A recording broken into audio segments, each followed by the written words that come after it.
Hello. Hi, Julius. How are you? Hi, everyone. I hope you had a great weekend. Hope you had a restful weekend. It is World Mental Health Day. So, happy World Mental Health Day. I hope y'all are taking care of yourselves. Hello. All right. So, we got some things to talk about. Okay. So, first of all, um, we are going to be playing Strawberry Vinegar. It's a really cute indie game. It's a visual novel. Yeah, it's courtesy of Ratalaika Games. They gave me a game code. We're going to check it out. They also did the last visual novel game we played, A Little Princess. So Strawberry Vinegar is another game that they published, and we're going to check it out. From what I understand, it's not a very long game. It's only like a couple hours. So after that, we will switch over to some Animal Crossing. Um, I'm heading to bed because midterms tomorrow. Oh, good luck on your midterms, Tiny. And the thing happened, and my brain broke processing it. Much love. Aw, Tiny. Well, I hope your midterm goes well. I appreciate you. Just do your best, okay? And I'm around if you want to talk. Uh, yes, playing Minecraft on my own server sounds nice. Yes, World Mental Health Day today. World Mental Health Day today. Also going to talk about some things. Um, you know, uh, I know a lot of people went to TwitchCon. I used to go to cons like when I was younger. Lots of like different anime conventions and fantasy. Like I went to Animazement in North Carolina, and there's a really good one in Texas. That I've been to, and of course, I grew up in Virginia, so I've been to Katsucon, been to Otakon. Uh, to play chillaxing games like Minecraft. Yes, self care is the things that make you happy. It's like just resting or like playing a game that helps you to relax. Like for me, it's Animal Crossing or Stardew. Um, it's not about anyone else's journey. It's about yours. You got to figure out what makes you happy, what works for you. So if that makes you happy, then yeah. Uh, it's raining in my Minecraft and it's very cozy. Ah, gotcha. Um, yeah. So, yeah. But TwitchCon, honestly, I know. Like, I hope the people that were looking forward to like seeing everybody. I hope they had fun. And all that. Yeah, it's not really my scene. And because even at the cons that I have been to, if it was like too many people, I would need a break. And honestly, that's like way too many people for me. And frankly, considering stuff that people were tweeting about some of the issues with the con, I probably will never ever go to TwitchCon. Because it showed really clearly that people like myself are not safe there. Yeah. Um, so like it is not a safe space for me. And that's fine, but well, it's not fine. Um, Too many people, too much noise, to bring triggers. Yeah, that's why I don't really do them anymore. Yeah, and one I went to because my friend had founded it, so and it was to show support for them. Um, yeah, but I didn't go, so I don't know everything. I only know what people told me. I only know what I've seen like on Twitter. But honestly, sounds like it was a freaking nightmare. Yeah, and for someone like myself that yeah, I use my pronouns. I say what my pronouns are. I do pronoun. We have pronoun check in here. Um, and as someone who is a woman and queer and a person of color, I already know just from like things that I was told, things that I saw that were tweeted, that someone like me is not safe there, like at all. And the fact that that I also have like arthritis, which causes mobility issues for me, definitely not a safe place for me there. So I will never go to TwitchCon because frankly, they did not seem to care about other people's safety. Apparently, the staff was like a lot of the staff were really freaking awful. Um, you know, there was barely any accessibility for disabled people, and um, like no accessibility for people with wheelchairs, and like just horror stories being told about some of the staff telling able-bodied people to just ask for disability stickers so they could jump ahead in lines because people were complaining that the lines were too long, and they told them that. Like, and apparently some of the staff, uh, alert while we go to the store. Be back soon. Okay, Normal.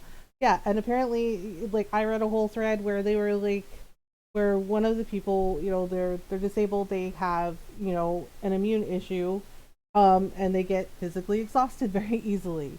Wait, what? Yes. Apparently, some of the Twitch staff told able-bodied people just ask for a disability sticker so they could, jump ahead of line. Yeah. And the people who were disabled got treated like crap.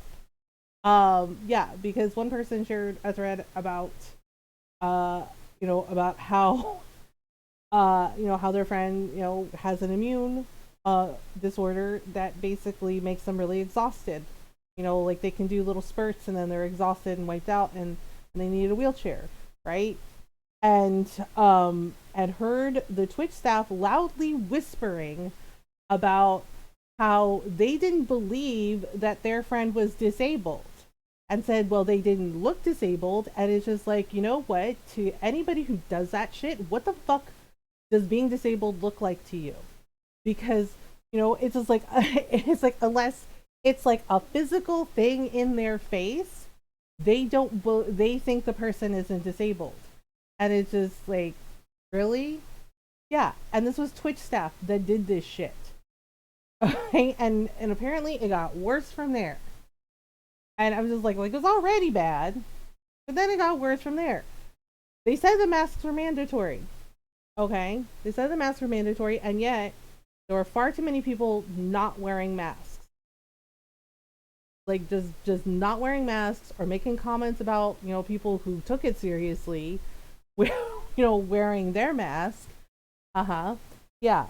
Um. Yeah. It just I don't even have the words for what a shit show this appeared to be, because so yeah, because there are all kinds of tweets, all kinds of things, like people that were witnesses to this stuff, basically like people not wearing masks even though masks are supposed to be, they said were mandatory. Transphobia, of course, because of course, uh they stopped selling masks in most stores here, which is ridiculous. Yeah, they're like, well, they lifted the mandates, and it's just like, look, people are gonna choose what they're gonna choose. But the thing is like at the end of the day, for me personally, I'm not gonna be around people that aren't gonna fucking wear their masks, aren't gonna practice like safe social distancing practices, because I cannot risk my husband's health for somebody who chooses to not wear a mask, who chooses to act like it's no big deal, because um because if Ron gets sick with this is something that can physically kill him, and I can't risk his health. I cannot risk his health, not ever. um I ran out and I can't get more. There should be, I'm sorry you can't get more, Julius. You might want to look into, I don't know, I'm not sure. I'm not sure. I know there are shops that make them. Like I've gotten some from like Etsy that make them, that make the masks. But you may want to look and see. I don't know. Uh, I know, and it's kind of ridiculous to me how many of them are just like, well, it's no big deal, and it's just like, you really think that COVID is no big deal? It is a big deal to people with disabilities. It is a big deal to people with autoimmune, autoimmune illnesses. Like Ron. Ron is diabetic. What do you think that does to his body when he gets sick? Like even when he gets a cold, okay, and it's just like a simple cold, it takes a long time for him to get better, because It attacks everything. Um, no one was using a mask. Yeah, and that's terrifying, isn't it? To be in a crowded space and people are just like, it's no big deal, right? And then days later they're like, oh, I got sick, and it's just like, are you really surprised by that? Because you chose to act in a manner that basically endangered yourself and those around you. And so okay, smoking cigarettes, yeah, that tracks. Um, yeah, and the thing is it just like it went from bad like it was. I understand that people had fun and good for them, good for the people that did have a good experience, but for the people who didn't, right, it showed that in so many ways. And honestly, again, I'm not surprised by this because it's Twitch. And again, it shows that Twitch is very fucking performative when they say they care about our communities, because no they don't. No they don't. And they showed it. They showed it with TwitchCon, with all of the shit that went wrong. Okay, all of the shit that they should have been addressing, like mandatory masks, but people were walking around not wearing a mask, you know, um, and and then like being ableist and rude to all the disabled people that attended, right? Not to mention they weren't checking IDs of minors, which they were supposed to do. They had a rule. They have a rule there about minors had to be accompanied by their parents, by their guardians.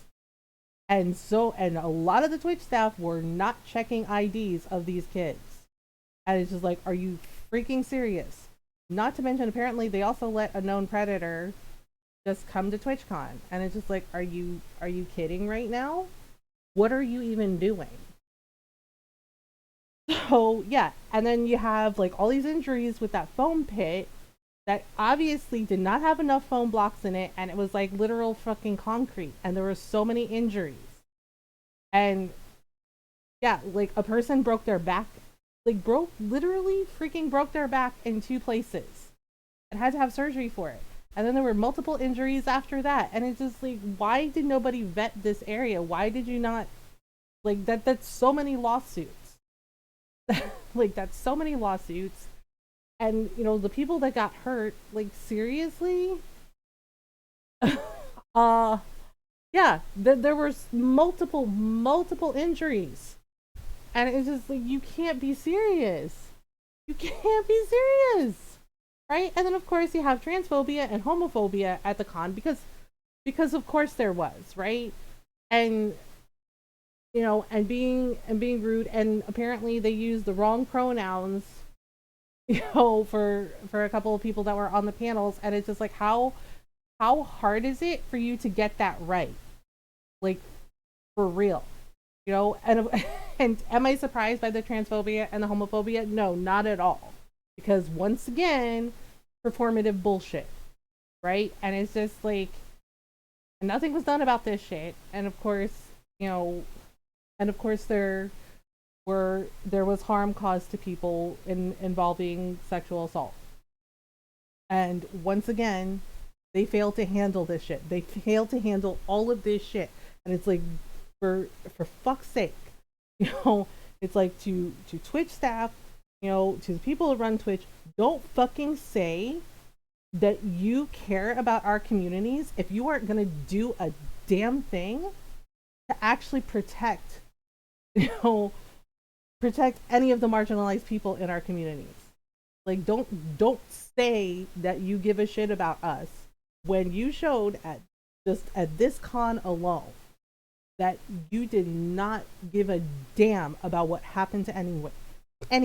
The kids, multiple injuries, people with people who are disabled, right?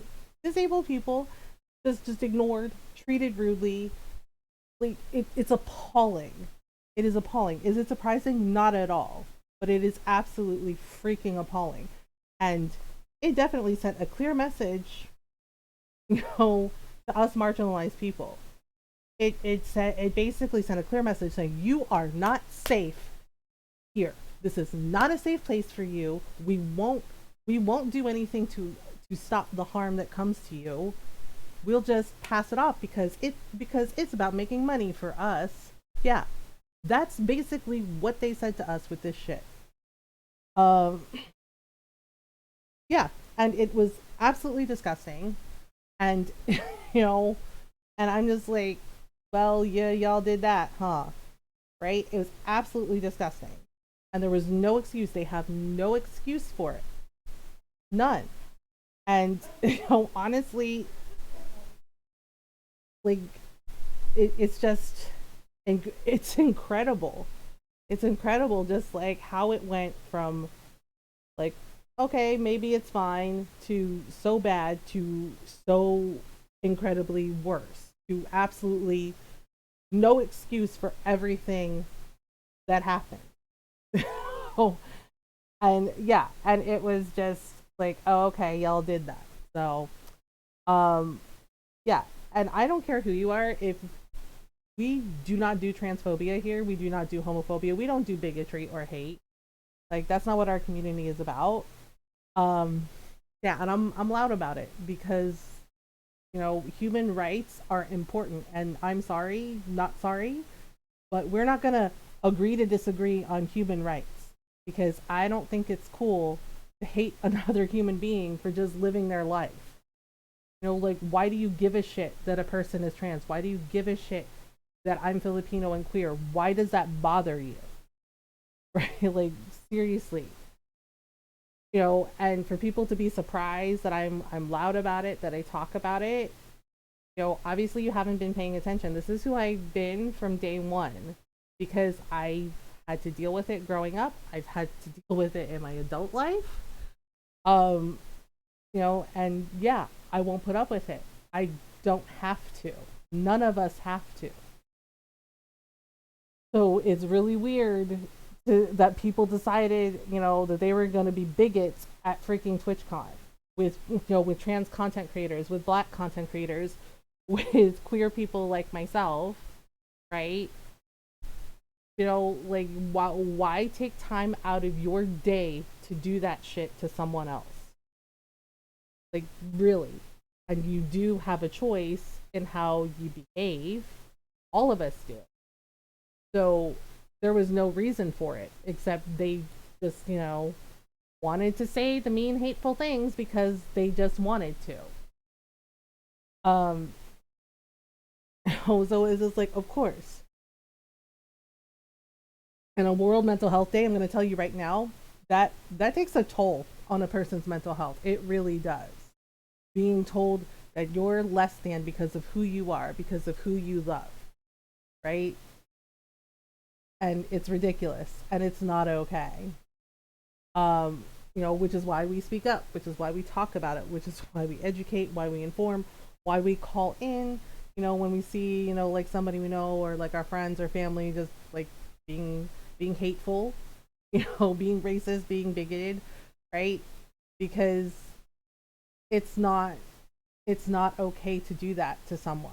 And the fact that we keep having to say like, hey, that's not okay to do, like all the freaking time because there are so many people that do it, is kind of ridiculous. But here we are, right? And and that's the thing. It's just like if you were choosing to be a bigot to someone, you are making that choice. Nobody's, if you're like, well, I'm just gonna say it, and you say it, and then you're just like, well, that's not me. Yeah, it is, because you chose to use those words to punch down on someone, to make yourself feel better and make them feel small. And that's not cool.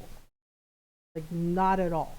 And if you think about it for a minute, and ask yourself, how is this going to improve things? How is it going to make things better if I say something so unkind and so cruel to someone, that it makes them feel terrible about themselves? Just like ask yourself that, and then maybe how about you don't say the mean thing, because you don't have to say every single mean thing that comes into your head. You don't have to type that out on Twitter or social media or what the fuck ever, right? Wherever you type out your mean shit, and just keep it to yourself, and just go about your day. Leave people alone, right? Because if they're not hurting you and they're just living their lives, it's none of your damn business. And to everyone who's just like, well, they threw it in my face and everything. So it's like, I'm sorry, did you miss the part where we're talking about how human rights belong to everyone? Everyone deserves to be treated like a human being. That's why, and unfortunately, for us, for those of us who are not white, who are part of the LGBTQIA plus community, guess what?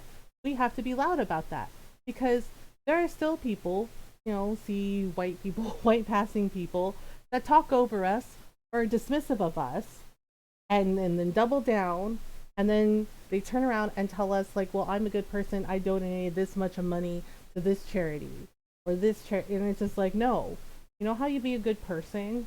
You do your best to be a good person by doing your best to be as kind as you can and actually actively listening to people when they, especially to marginalized people, disabled people, when they say like, hey, this affects me in this way, or this hurts and this is what I deal with, right? And actually listen to what they're saying instead of making it about you, because it's not about you at all.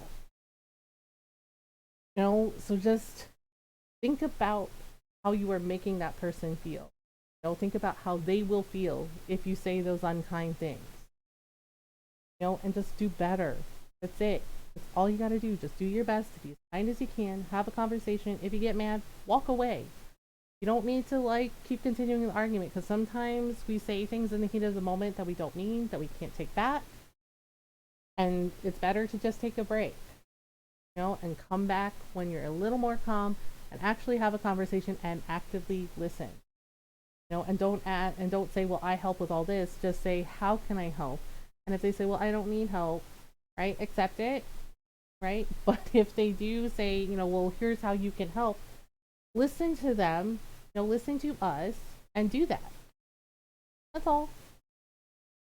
I think Ron's home and I think Jake's being weird.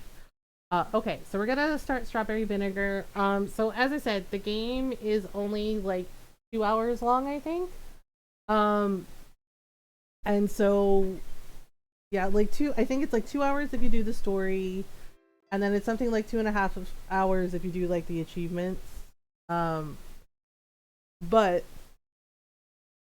so yeah, so about 2 hours. But then we'll switch over to some Animal Crossing because I think that's like a nice way to do everything. Tuesday night, I'm not certain. It's either gonna be like a dragon or Skyrim, I think.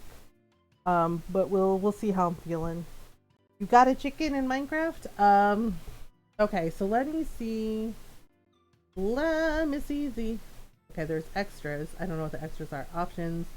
Okay, I think the text speed and the volume are fine.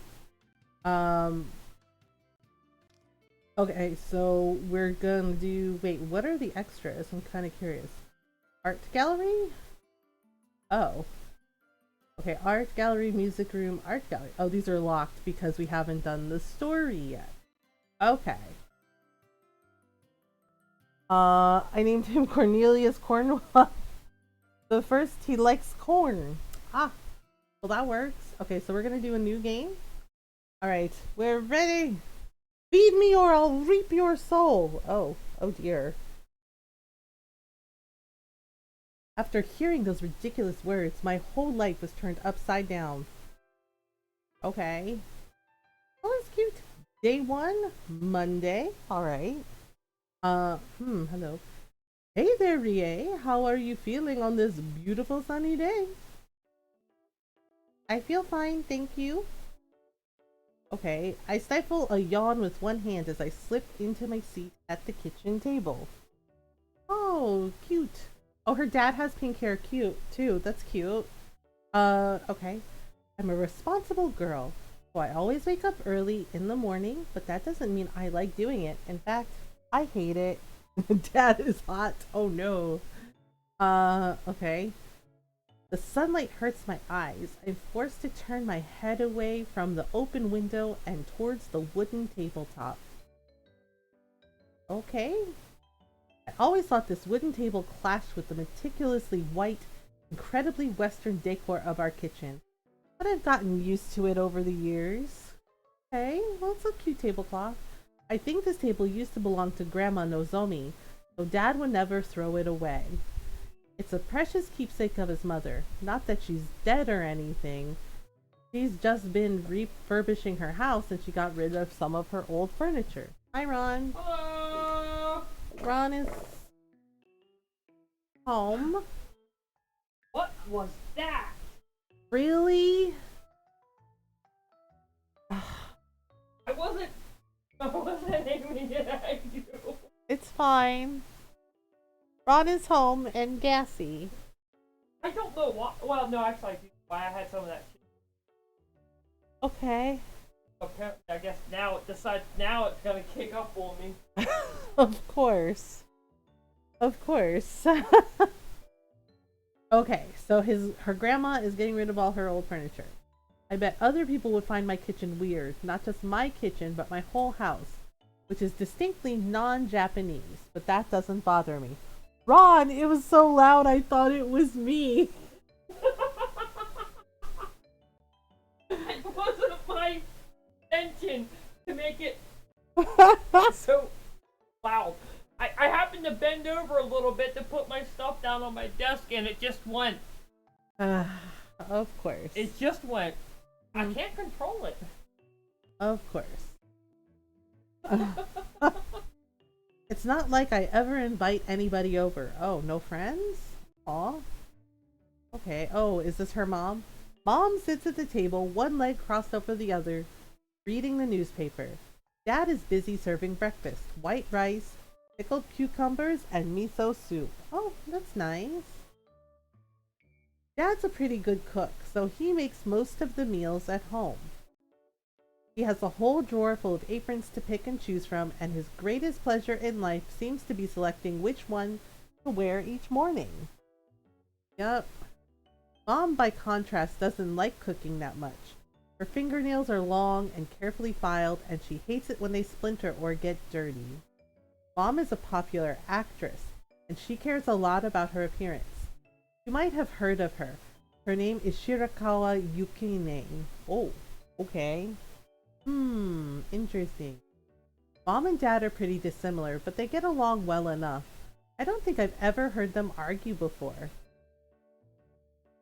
I'm glad to know you're feeling all right, Rie, and you'll feel even better after you try this. Oh, wow, the food looks so good. Breakfast looks good, just like always. The fluffy white rice is perfectly cooked. Oh my, wow, the artwork for the food is really good. Give now, right? The pickled cucumbers have been cut into precise, point-sized shapes, and they've been glazed with vinegar so they seem to shimmer. Ooh, so good. The miso soup is light brown, neither too thick nor too thin, and it's been bulked up with white cubes of silken tofu and diced spring onions. I'm hungry! Oh goodness, you need some breakfast? The onions float lazily on the surface of the soup, while the heavier tofu sinks to the bottom, absorbing the flavor of the fish stock and soybeans. I pick up my chopsticks and bow my head. Thank you for the food! Aha, there's no need to thank me, Rie. I'd do anything for you. Making ramen today? Nice. I don't doubt it. Dad likes cooking for me. Doesn't have anyone else to pamper since Mom's always dieting. I'm glad Dad likes looking after me, but the look of expectation on his face as I bring my chopsticks to my mouth is kind of disconcerting. He's so obsessed with watching me eat that he hasn't touched his own food at all. If I told him I didn't like his food, I think he'd cry. That's a lot of responsibility to place on the shoulders of an elementary schooler, don't you think? Oh my goodness. Fortunately, the food tastes just as good as it looks. Enjoy the lurkery! Okay, so the pickled cucumbers crunch satisfyingly when I bite into them, and their coolness contrasts nicely with the warm miso soup.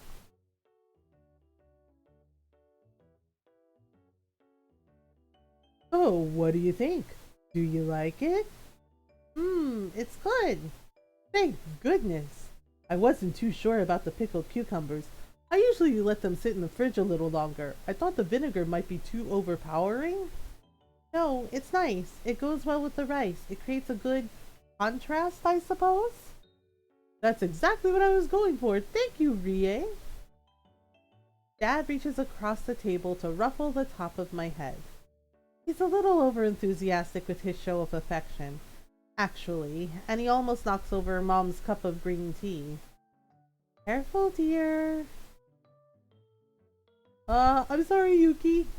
It's alright, just try to be a bit more attentive next time. And if you're really interested, Dad's name is Sakuraba Kazuki. Unlike Mom, you've probably never heard of him. There is a reason why Mom and Dad don't have the same family name, but it's not that important. I know it's unusual, but don't worry about it. I don't think my parents ever do. We should try to remember that some of us have filming to do later today. I don't want to turn up with tea all over my new dress. It costs quite a bit, you know? Thought that grumpy old nag would have my head if I dared arrive looking less than perfect. I'm sorry. I know how hard you've been working. I don't want to make things more difficult for you. So, did you read anything interesting in the paper? Nothing terribly exciting. Things have been so dull lately. Isn't that a good thing? I prefer it when things are calm and quiet. Well, you may have a point. I was hoping for more bloody murders, though. Oh God, no! Why?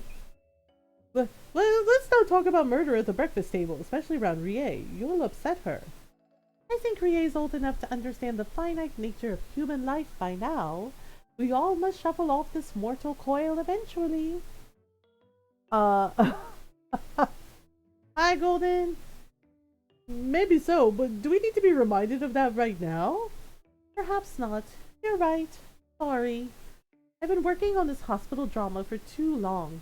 There are only so many dying teenage girls one can handle in a day. And speaking of work, I have to get going. I don't want to be late. Mom takes one last sip of her tea, then sets the cup down on the table with a small thud. The life of an actress must be pretty hectic. She's always in a hurry, and she hardly ever seems to have any free time. I wonder if Dad misses her. If he does, he doesn't say it. He's always been unfailingly supportive of Mom and her endeavors.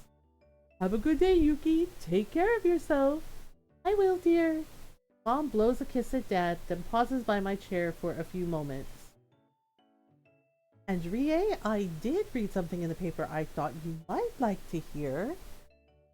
What? It said this week should be particularly eventful for you Virgos.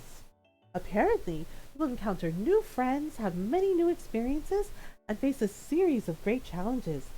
Doesn't that sound exciting? I guess? Well, I suppose it would be good news if horoscopes were any accurate measure of the world around us. They're always so vague and unfixed. Only superstitious fools set much store in them. But you read them in the newspaper every week. That's because they're romantic. I don't believe in them, but it's nice to imagine that the stars really can determine our fates. I don't get it. It's fine, you don't need to. I was just being silly. Mom winks. I bet all the boys in my class would love it if she winked like that at them. I think they all have crushes on her. Even some of my teachers have crushes on her. I just thought I should warn you, if horoscopes are at all accurate, you might be in for quite an interesting week. Mom exits the kitchen with a small laugh. She waves at us over her shoulder, but she doesn't turn around. She's far too cool for that.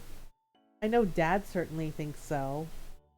Even after all these years, Yuki's still so mysterious. She's so cool. See? I told you so.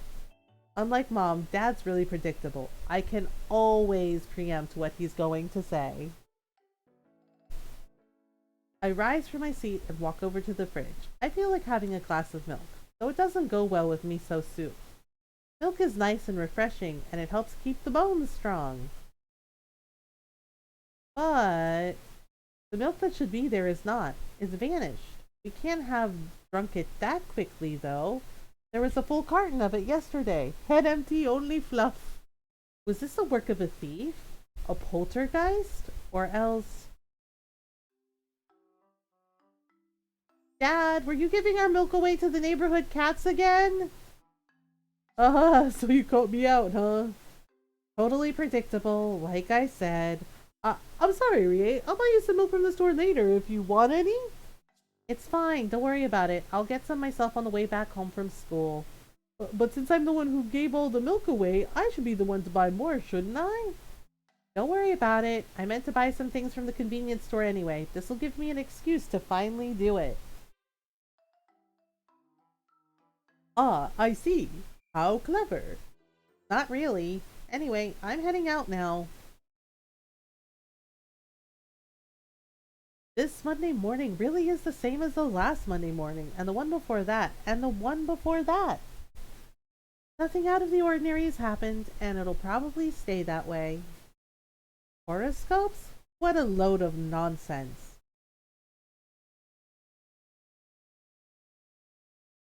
School is dull, just as always. I try to focus, but it's a sunny day. The characters in my textbook start blurring together. I rub my eyes with the back of my arm, but it makes no difference. What's wrong with me today? Window seats like mine are regarded with great jealousy by my fellow classmates, but I hate sitting here. These seats are good if you want to waste your education staring into the sky, trying to look mysterious, but they're not so good if you actually want to take notes. When lunchtime rolls around, I end up sitting alone, as per usual. The room fills with chatter, but I don't say a word. My lips remain clamped together. I only open them so I can eat my lunch. It's not like I'm lonely or anything, though, so please don't misunderstand. I'm not being bullied either. I could go and talk to people if I wanted to. I just don't. I like being on my own. Yep, yum yum, munch munch. My mother is pretty famous, so I get asked questions about her a lot. It's always, your mother is so pretty, Rie. Or, could your mother introduce me to Yamada, Rie? Or, just how rich is your mother anyway, Rie? It's never, how are you today, Rie? Or, could you help me with my homework, Rie? Or did you catch that TV show that was on yesterday evening, Rie? Nobody asks me about me. That's probably because they're not interested in me. I learned that a long time ago. My horoscope this morning might have said something about making new friends, but I don't want any friends, new or old. In all honesty, I can't stand other people. Oh, dang. Well, well. I think they should be finished by now. I put my pen down and get to my feet stretching. Bones in my arms click alarmingly. I wonder if I should take this as a sign. Maybe I should drink more milk. Well, that's not my fault. I try to drink my milk, but somebody keeps getting in the way. Does Dad care about the homeless cats that stalk our streets more than he cares about me, his only daughter? I wouldn't put it past him. He goes berserk over anything small, cute, and fluffy. Well, I bought some milk on the way home from school, so I guess I can have a glass of it now. It wasn't the only thing I bought either. I also picked up some butter, cocoa powder, and eggs. Okay. Most people don't know this. I don't have anybody to tell. But I really like baking. It's a hobby I picked up from Dad since he's always in the kitchen. I didn't go to kindergarten when I was a kid. I stayed at home with Dad, and he looked after me. I was too small to see over the tops of the kitchen counters back then, so Dad got me a stool to stand on. I don't need that stool anymore, but I think we still have it lying around the house somewhere. Dad isn't the most reliable of people, but he was a good teacher. Some might question the safety of giving a 4-year-old girl a sharp knife, or letting her stir soup over the oven, but Dad kept a careful eye on me. I never cut or burnt myself. Remember the VTuber used to steal her older brother's milk because she liked milk that much? Oh my goodness.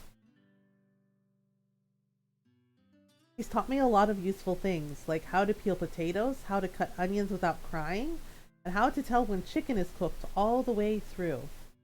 Baking was always my favorite, though. I like sprinkling flour over the counters and rolling out dough with the wooden pin. I especially like cutting out shapes in the dough with all the different cookie cutters Dad had stashed away in the kitchen cupboards. Yep, cookies. It used to feel rewarding when the cookies or pies or pastries Dad and I made came out of the oven, piping hot, ready to be eaten. I still enjoy baking now. That's what I was doing earlier before I made a start on my homework. I saw these cute cookies on a TV show that looked like little chessboards, set with alternating black and white squares. As soon as I saw them, I knew I had to try making them. The sweet smell of warm dough that drifts from downstairs is delicious. It's almost like it's calling out to me. I hum to myself in higher spirits than usual as I head downstairs. I wonder what I should eat my cookies with. Oh, those are cute. Milk is always a good choice. Warm cookies, fresh out of the oven, so hot they scald the fingertips, are even more delicious when paired with cool, refreshing milk. Oh, yeah, those are chessboard cookies. Oh, those are cute. Ah, but maybe I could try coffee instead. The bitterness of coffee beans mixed with the sweetness of the cookies would create a great contrast. I love tiger cake and these look similar, yeah. Then again, hot chocolate might be nice too. There are so many options, it's hard to pick just one. But when I open the kitchen door, uh-oh, I see something, or someone rather, who definitely shouldn't be there. It's a girl. She looks about my age, maybe slightly younger. Her hair is short and blonde, curling around her face like a halo. It's a cute demon! I don't think I've ever seen somebody with such pretty hair before. Her hair isn't the only unusual thing about her, though. Far from it. Is it just my imagination? Or does she have curly horns protruding from the top of her head? And just there, peeking out from the bottom of her shirt, is that a tail? Mmm, human food really is delicious. I look at the oven. The door is wide open, and the tray of cookies that should be baking inside it is not. Somebody must have stolen my cookies. With my incredible deductive skills, it doesn't take me very long to work out who the culprit is. Hey! Who are you and what do you think you're doing in my house? The girl blinks. Those are her cookies! Yeah. Her eyes are bright red, like precious jewels. Her eyelashes, however, are so pale they're almost white. Those eyelashes weren't there to offset her burning irises. They might be frozen to the spot or turned to stone. Cookie Monster did it. The girl crunches the last cookie, my cookie, between her teeth and swallows. Then she gets to her feet and stabs an accusatory finger in my direction. What are you doing here? Why is she talking like I'm the one who broke into her house? Doesn't she have any decency? Judging by her ridiculous outfit, maybe not.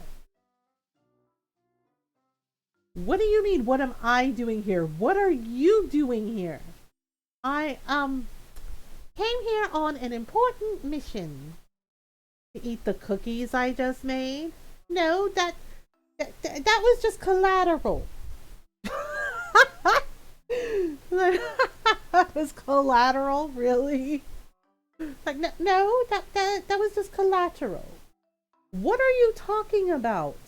I'm saying you're very, very lucky. Oh my goodness. Ahem. My name is Licia Dia Iblis, and I am a demon from the deepest, darkest depths of hell. I was sent here to reap your soul. Silence descends. Silence descends. I stare at her. She stares back. Of all the ridiculous things, I certainly didn't expect that. Collateral damage? I know. It's just like, oof. My soul? That's right. However, since I'm a nice demon, I'll give you another chance to redeem yourself. I'll stay with you for a week if you can make me something nice to eat every single day. Then I'll let you live. Feed me or I'll reap your soul. How does that sound? Is she seriously asking me that? She's asking me what I think. I know, right? What on earth are you? I unquestioningly accept everything. What on earth are you talking about? You want to know what I think? I think if you really are a demon, you should know what I'm thinking already. You've got it all wrong. I can't read minds. That's a really high level skill. Don't you have any magical powers at all? Why don't you try showing them to me? Maybe I'll believe you then. I'm sorry, but I'm only a young demon. I'm not very good at using magic yet. If I tried, I'd probably hurt you. Anyway, if you don't make me lots of delicious food, I really will reap your soul. I'm not kidding around. I'm being serious. Is my soul so cheap it's only worth a few cookies?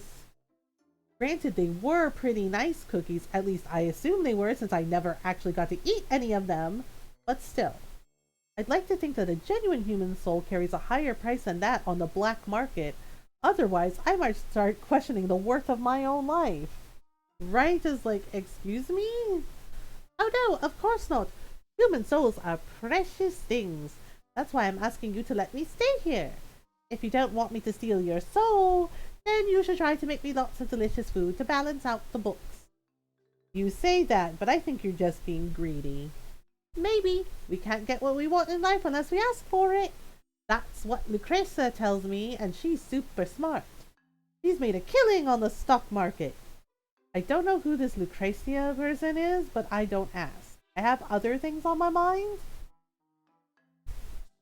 Agree to Alicia's demands. Refuse. What happens if I refuse? Seriously, what happens if I refuse? Wonder what Hell's Kitchen is like. I don't know. Brimstone? Ash?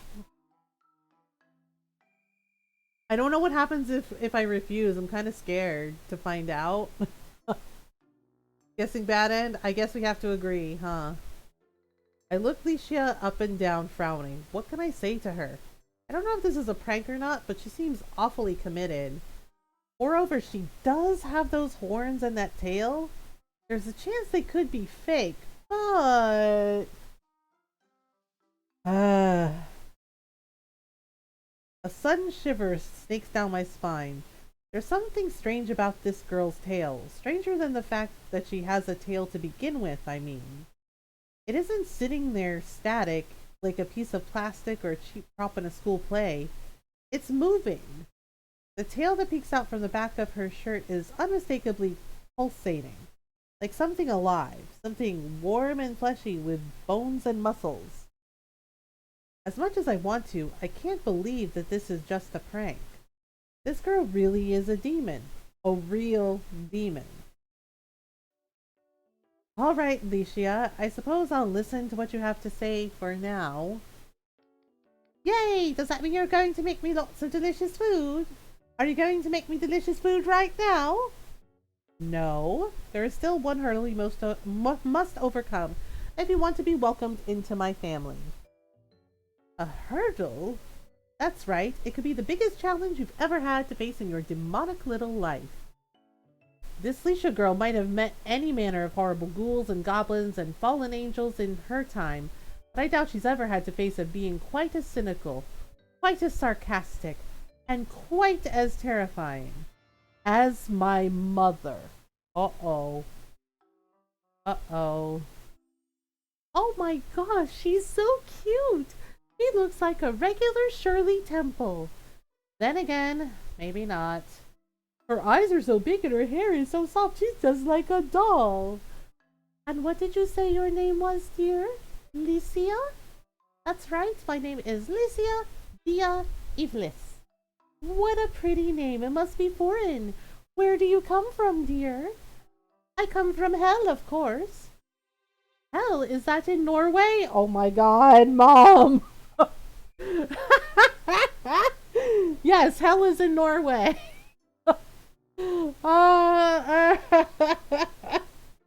It's like, yep. Solved. I think so. I've never been very good with geography. She looks Slavic though, doesn't she? Oh my god. Yeah, a little bit. I must say, I'm impressed. Your Japanese is perfect. Thank you. I've been studying. And why did you want to come to Japan? Because I want to eat lots of rip so. You young girls and your imaginations. I was always playing fantasy games when I was little too, pretending I could use magic and whatnot. I don't remember reaping any souls though. Yeah, they are kind of airheads. Just men's hearts, right, Yuki? You know it. Oh, jeez. So, Alicia, are you going to be staying here long? Is this part of some cultural exchange program? Oh, God. Okay. Aren't you listening? There's no cultural exchange program. She really is a demon. Don't be silly, Rie. She might be from Norway, but that doesn't mean she's a demon. Oh, boy. That's right. Calling this young girl a demon just because her culture is a bit different from our own is too cruel. We didn't raise you to be so unaccepting. But she has horns and a tail. How do you explain that? It must be a fashion trend. I've seen stranger things in magazines. Oh my god, why? Personally, I think these horns are really cute. They go so nicely with your outfit, Licia. Thank you very much. And she's polite too. What a perfect little lady. A perfect lady? Yeah, right. If she really was perfect, she wouldn't have threatened to steal my soul. But I think I'm fighting a losing battle here. For whatever reason, my parents seem fully dedicated to being as dense as possible. Right? Low IQ hours. I would have expected this kind of behavior from Dad, but Mom? Maybe she's just excited because she likes cute girls. She's really into idol groups. She says it's because she wants to keep track of all of her opponents in the showbiz industry, but I think she's fond of them.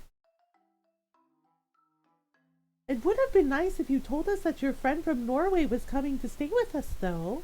We must seem so slovenly greeting her like this. We haven't even prepared anywhere for her to sleep. That's because I didn't know she was coming here either. Well, no matter what's done is done. We'd love it if you could stay with us, Licia. It would be our pleasure. Ah, I'm so happy. Thank you so much. And just like that, Alicia Dia Evilis, a demon who wants to reap my soul, is invited to live in my house. Oh boy. Oh no. Rie, what's this? That's my stuffed alpaca. His name is Gil. I know stuffed animals are a little childish, but I can't get rid of them. They were some of my best and only friends a few years ago, and throwing them out would be far too sad. Oh, I see. And who's this? That's my other stuffed alpaca. His name is Koto. I see. Koto and Gil, huh? Gil looks kind of grumpy, don't you think? No, Gil is the one who's smiling. Koto is the grumpy one. And you'd be grumpy too if you killed your own father. He killed his father? Oh dear. Right? That's right. It's a long story. I spent a lot of time playing with those alpacas, so they have long, sprawling backstories that couldn't be explained without a full-length visual narrative, 2 animated spin-offs, several movies, and a slew of manga and light novels. And what's that, Rie? A clock? That's right. It's dead though. I need to buy some new batteries. And I don't plan on doing that anytime soon. The clock was a present from Dad, but it ticks way too loudly. It's impossible to get sleep with that thing turned on. And what about all these books here? Yeah, she does have a very cute expression. The ones on the top shelf are my English textbooks, the bottom ones are novels. Alicia picks up one of my books without asking and begins to flip through it. I think about scolding her, but I'm barely able to open my mouth when... Wow! How can you read all of this? The writing is so tiny and there aren't even any pictures. Please, I'm 9 years old. I don't need pictures to keep my mind engaged. I want to read that, right? But it looks so dull. I'm getting tired just skimming through it. Then put it back. I didn't say you could rifle through my things, did I? I suppose not. Hehehe. Alicia giggles and slots my book back onto the shelf. Irritatingly, she doesn't put it back in the correct place. I'm going to need to sort that out at some point. Maybe when she goes to have her bath.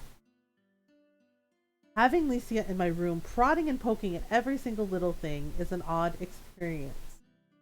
Why don't mummies have friends? I don't know. Why don't mummies have friends, Cece?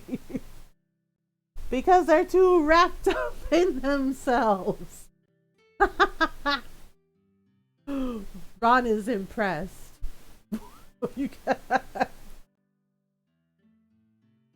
Oh my god. Golden's like, no. I've never had friends to stay over before, mostly because I've never had any friends and I'm not used to it. I don't like it when mom or dad come into my room, let alone a complete stranger. Well, so long as Licia doesn't search under my bed, it should be fine. I can cope with it at least this many unwanted intrusions. What do skeletons roof their houses with? I don't know, bony tiles? Shingles. Oh, I see. You know, I only really read manga. I like manga a lot. You do you? Yes, I like romance stories, especially ones with lots of roses and sparkles. I didn't realize manga was so popular in hell. Especially not girly romance manga. I don't even read those kinds of stories. I knew manga had been getting more and more popular lately, but I didn't realize the market was that lucrative. Well, I don't know if it's popular in hell in general, but Mom also likes those kinds of stories. We have a huge bookcase at home filled with volumes of Silky Mummy and Violet of Versailles. Oh my gosh. Violet of Versailles is a reference to Rose of Versailles. If you've ever watched anime or read the manga, yeah, it's set during the French Revolution, and it's actually pretty good. Your mother likes that kind of thing? Yeah, she loves Japanese culture. We even have a bonsai tree in our garden. A pause. It keeps dying though, since the air in hell is filled with sulfur. Does your mother also wear kimonos around the house and put chopsticks in her hair? She isn't really a kimono kind of person. At least that's something. She prefers to dress up as cute characters from anime and manga. Oh no, it's even worse than I thought. Japanophilia is a scary thing. It hasn't just reached the Western world, it's also managed to pollute hell itself. Why aren't zombies arrested? They can't be captured alive! Oh my goodness. Why must I, a cute and innocent girl of only 9 years, live in such a corrupt world? So, is that why you can speak Japanese? That's right. Mom insisted. She said all of her daughters had to learn the language. I grew up watching anime and reading manga. I suppose that answers one question then. And I was beginning to wonder whether conveniently Japanese was the most common language amongst the denizens of hell. Now I know Licia, and by extent her family, must be a special case. What language do you usually speak in hell then? English, of course. Of course. If you're in the business of terrifying souls, it makes sense that you speak one of the most common languages on Earth. Anyway, don't you think you should be going for a bath now? It's getting late. And I want to put my bookshelf back in order. I know that book still isn't in the right place and it's bothering me. Sure, I'm used to washing in sulfur, so having a bath in a human house sounds like fun. Far be it from me to judge, but bathing in sulfurous water doesn't sound appealing at all. In fact, it sounds downright dangerous. Are you going to come too, Rie? I will when you've finished up. But I thought all Japanese people bathe together. It's what my mother said. You wash yourselves in hot springs, right? They're like the ones in hell, but with less brimstone. People might bathe together in hot springs, but there isn't a hot spring in my house. We just have a plain, ordinary bathtub. But it's big enough to share, right? Even if it is big enough to share, I don't want to. Sorry to break it to you, but I don't feel comfortable having a bath with a complete stranger. Wouldn't Latin language make more sense for Hell's language? Yes, it would, but I guess, I don't know. I'm not the writer of the story, this is what they went with. Huh? Are you sure about that? Uh, I'm very sure. I'm sure. I don't even need to think about it. I am not going to bathe with you. Why is Leisha being so insistent anyway? I hardly even know her. Thinking people are so annoying. But I'm not used to bathing by myself. I always do it with my sisters. I'll be lonely in the tub on my own. Tough. You'll have to make do as best you can. Boo. Huh. Well, it probably wouldn't be that nice bathing with you anyway. Oh, and what do you mean by that? Uh-oh. My sisters are nice and kind to me, but you're a huge meanie. I bet you wouldn't even care if I got shampoo in my eyes. That's right. I wouldn't. I'd laugh at you for being stupid enough to get shampoo in your eyes in the first place. If you want somebody to dote and coddle you like a baby, why don't you pester my mom instead? Oh! Oh my, did somebody call me? Mom, what are you doing here? I was just passing by. But it's like you appeared out of nowhere. My mother know magic? If that weren't so ridiculous, I'd almost be tempted to believe it. Isn't it about time that the two of you had a bath? It's getting late. I want to have a bath, but Rie's being mean. She won't bathe with me, even though I asked nicely, and I don't like bathing on my own. My, that truly is terrible. How could you be so cold, Rie? I'm not being cold. I have a right to refuse. Well, it's a good thing I'm not selfish, unlike you. Wow, seriously? Would you like to share a bath with me, Licia? I'm good at washing hair since I have so much of it. I'll be very gentle and I won't get shampoo in your eyes. Huh? You promise? I promise. I never want to make a sweet young girl like you cry. I'll be very, very careful. Yay, thank you, Miss Yukine. It's not a problem at all, sweetheart. Hee hee. Ugh. Like, seriously? They see the horns, right? And okay. He's feeling lonely, and nobody to going around with. Oh my. Why does Mom have to bow to Licia's wishes anyway? I can't remember the last time she bathed with me. Not that I'm jealous or anything. I'm more than capable of looking after myself. Huh. Oh dear. Uh-oh. Licia lies on my bedroom floor, curled up in a futon Dad prepared for her. She smiles up at me, her eager eyes framed by her curly hair. I can't believe it. I finally got to go on a trip away from home. I'm so excited. I'm exhausted given the events of today, but Licia's comment catches my attention. Does that mean you've never left home before? No, I haven't. This is the first time. And don't your parents mind? They're not worried about you, are they? They won't come to my house looking for you and damn me and my family to hell for abducting their darling daughter, will they? The very last thing I want is for Satan and the illustrious bride of Satan, no doubt cosplaying as a Japanese high school girl, to turn up on my doorstep. Just what would the neighbors say? No, they won't. I told them I was going to go away for a while, so they shouldn't worry. I planned this trip lots and lots, and my sisters helped me too. Well, they'll probably worry a bit, because Dad's very overprotective, and I'm the youngest in the family, but it's fine. If I get homesick, I can just open up a portal to hell and go back any time I want. Oh, a portal to hell. That's good. How nice. Really? Of course not. I don't want you opening up any portals to hell inside my house. All kinds of weird things could come crawling out. Oh, you're right. I didn't think of that. That can happen sometimes. Oh, good. Well, it's no big deal. I'll just have to go into the forest and open up the portal there. It doesn't matter if a few birds or trees get incinerated in the process, does it? Incinerated? Just what kind of evil magic rests inside Licia's little body? Do I even want to know? Do whatever you want. Just don't do it around other people. You could hurt them. Aye, aye, Captain. Small silence descends upon us, but I still can't relax. Everything about Licia's existence invites questions. I'm starting to get a headache. I got second chicken. And how do you open this portal back to hell anyway? You don't need to murder any chickens and paint weird symbols on the ground in their blood, do you?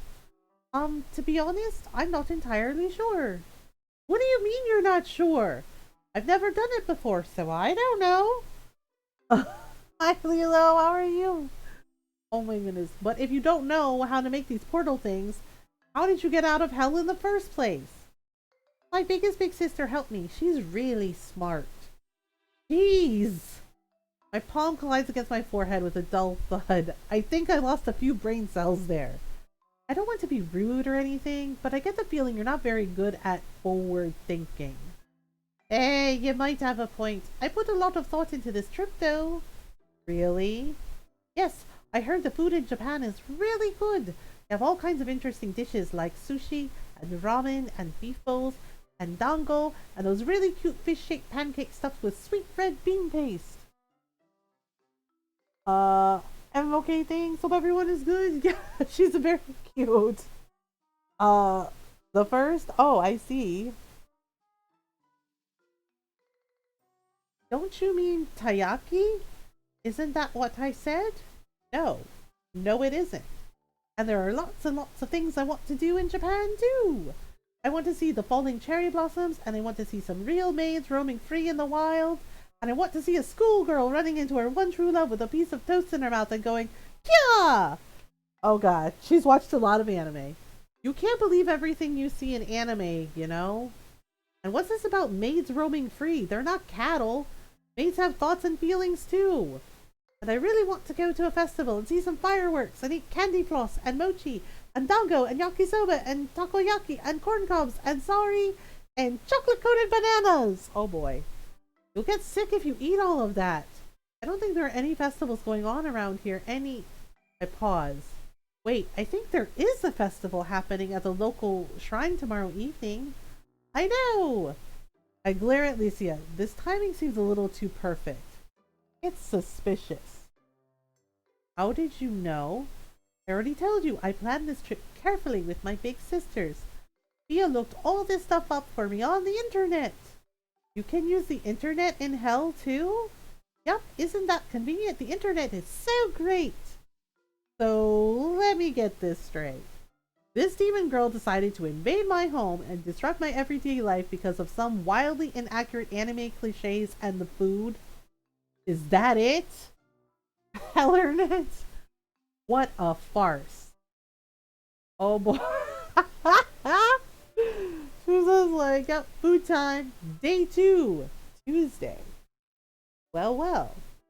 Oh, okay. We're dressed exactly alike. Wow, could I really have this? Do you mean it, Trie? I sigh. I seem to be doing that a lot lately. It's not a present. I expect you to return it after the week is over. I know that, but it's so cute. It's the cutest thing I've ever seen. It's only a school uniform. You say that, but it's nothing like the uniform I have to wear back home. Uniforms in hell are all black and we have to wear blazers and they're super boring. Oh, I'm so happy I decided to come to Japan. Licia giggles and does a twirl, her school skirts fluttering.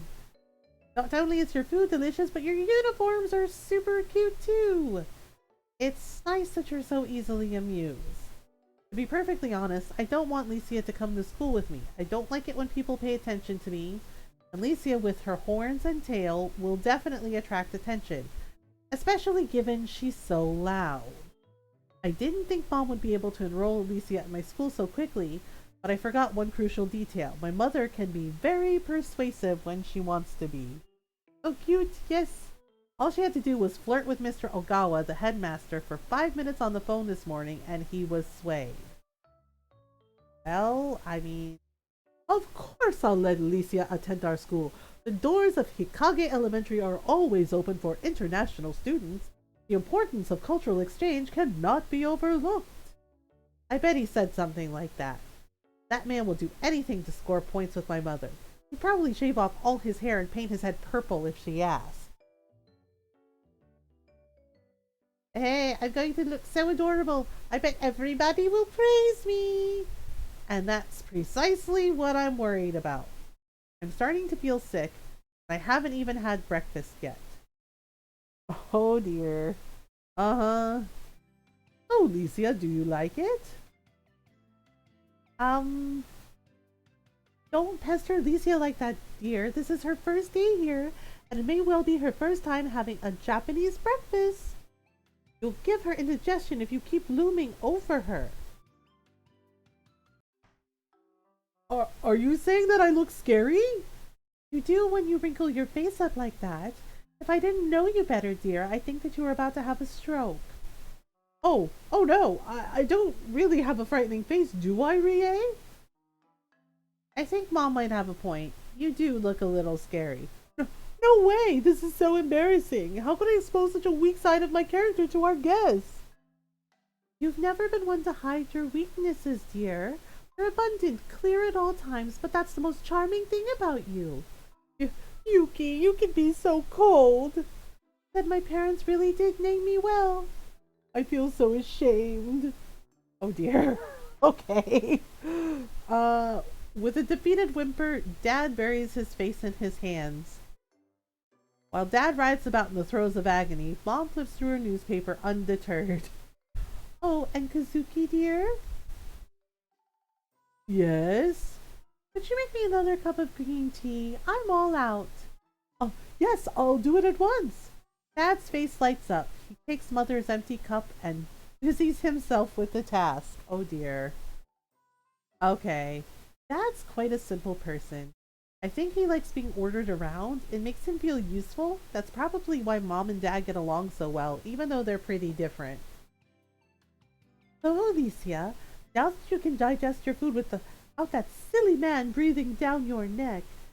That silly man being Dad, of course, who's so devoted to brewing Mom another cup of tea, he probably wouldn't break focus even if he was hit in the back of the head with an asteroid. What do you think? Do you like it? It's very peculiar. I've never had food like this before. I expected as much. Natto is an acquired taste. I wonder why Kazuki made natto of all things when there are so many other, less aggressive breakfast options to choose from. I don't like natto that much either. It isn't the flavor I dislike, but the smell and the texture. The stench of natto is so bad, it's almost overpowering, and the long glistening strands of fermented soybean that get stretched out when you move your chopsticks to your mouth look incredibly unappetizing. Even so, I'll still eat it. Natto is meant to be good for the immune system, and it is a key part of a traditional Japanese breakfast. Yeah, he served natto. I'm not sure about Alicia, though. I know she said she wanted to eat lots of Japanese food, and you can't get much more Japanese than natto. But most tourists hate it. If you don't like the natto, dear, I'll eat it for you. I always have room in me for more natto. Incidentally, natto is one of the only foods my mother will actually eat at breakfast. I think it's partially because of the health benefits and partially because her parents were crazy about this stuff. They made her eat it every single day when she was a young girl. I've had it and I almost gagged. I don't necessarily mind it, but it's definitely like a strong, like acquired taste. They're still crazy about it, actually. I should know. Spent enough time with them and their endless supplies of soybean. No, it's all right. I think the natto is interesting. It certainly is interesting, but you don't have to eat it if you don't like it. I wouldn't want you to think that we enjoy torturing our guests. It would be bad for my reputation. I really don't mind. It's not torture at all. I live in hell, so I know about real torture, and it's not like this. There's usually more fire, blood, and screaming. Oh god. Wow, she said that in all seriousness. Oh, so you're still playing that game? How cute. Why did Lisa have to say something so disturbing at the breakfast table? And why doesn't Mom seem to mind at all? Yeah, well, you know, if you don't like it, you don't like it. You know, at least you tried it. I shudder. Oh my goodness. Well, the drawing of the natto isn't so bad. Lisa draws her chopsticks out of her bowl, and a glistening thread of natto follows. It quivers in the air like a spider's web, only thicker, stringy, and gelatinous. Yeah, I have to say the artwork of the food looks really good. This food is nothing like anything I've eaten before. It smells strong, but the flavor isn't too overpowering, and since it's so stringy, it's fun to play around with. Besides, it tastes super good served on rice with this raw egg. And how could I forget about the fish? It looks cute, and it tastes really good. Okay. Ah, I'm so happy. Japanese food is so good. I bet I could live to be 1,000 years old if I ate this every morning and I'd never catch a cold ever again. Okay. Alicia? I'm so happy. I was so worried you wouldn't like it. I know a lot of people don't like natto, but it's an authentic Japanese food. Everyone has to try it at least once. It was a big gamble, but it seems it paid off. It really did. Thank you, mister. It's delicious. Of course, a clever girl like you would understand my cooking. From here on out, I'd be more than happy to make you my honorary daughter. I'm sorry, what? Yay! I would love to! I sniff, prodding at my fish with my chopsticks.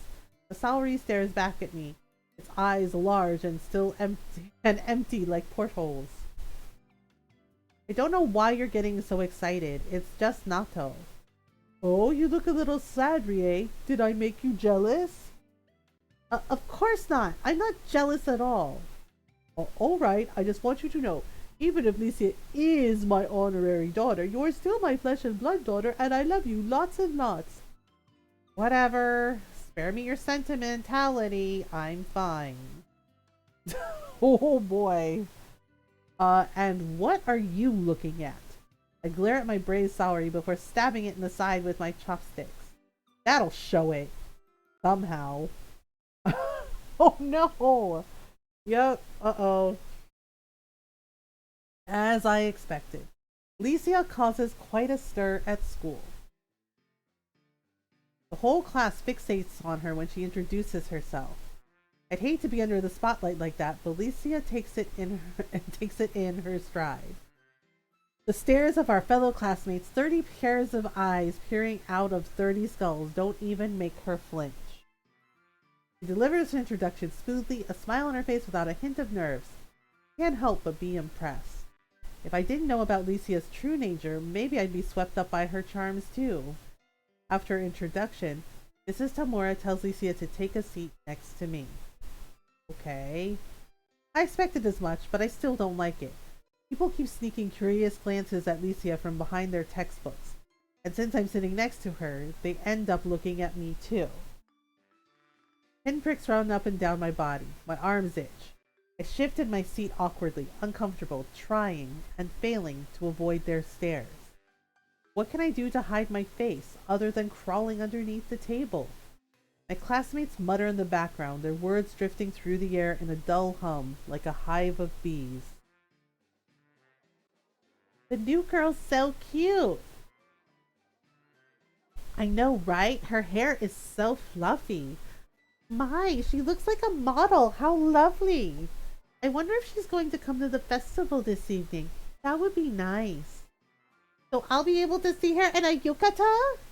Huh? I'd rather go to a festival to eat candy floss, not look at girls. And that is why you will never become a true man. But I'm a girl. Oh no! I can't believe she's staying with Sakuraba. I didn't know Sakuraba had a friend in Norway. I didn't know Sakuraba had any friends at all. I blush, dropping my head, and try to focus on my isosceles triangles, but it's all in vain. Not even the isosceles triangles can protect me now. Right? Yeah, Candy Floss is good. The hive of bees hummed with latent interest during class. They all but swarm around Licia when lunchtime finally rolls around. The amount of attention she's getting is crazy. It's almost like she's a celebrity. At least they're leaving me alone. Lisa, your hair is so soft and smooth. What kind of shampoo do you use? I don't really know. I washed it in sulfur every day back in hell. Sulfur? Is that some kind of Norwegian shampoo? I don't think so. So it's imported from somewhere else then? That sounds so fancy. Are your family really that rich? Well, my dad is one of the 72 Earls of Hell. He's quite important, I guess. He got promoted a while ago, though, so he doesn't reap souls now. He does paperwork instead. Does that mean your dad is royalty? I guess so. Wow, so you're like a Norwegian princess. A real, genuine princess. Why are my classmates accepting all of this nonsense so easily? Are they all stupid, or is something more sinister going on here? Maybe they think all Norwegian people are eccentric. I'm sorry, Norway. I'm sorry you're being so badly misrepresented by this annoying girl. So, what is Norway like? Are there lots of hot springs? And moose? And snow? Yes, there are lots of hot springs in hell.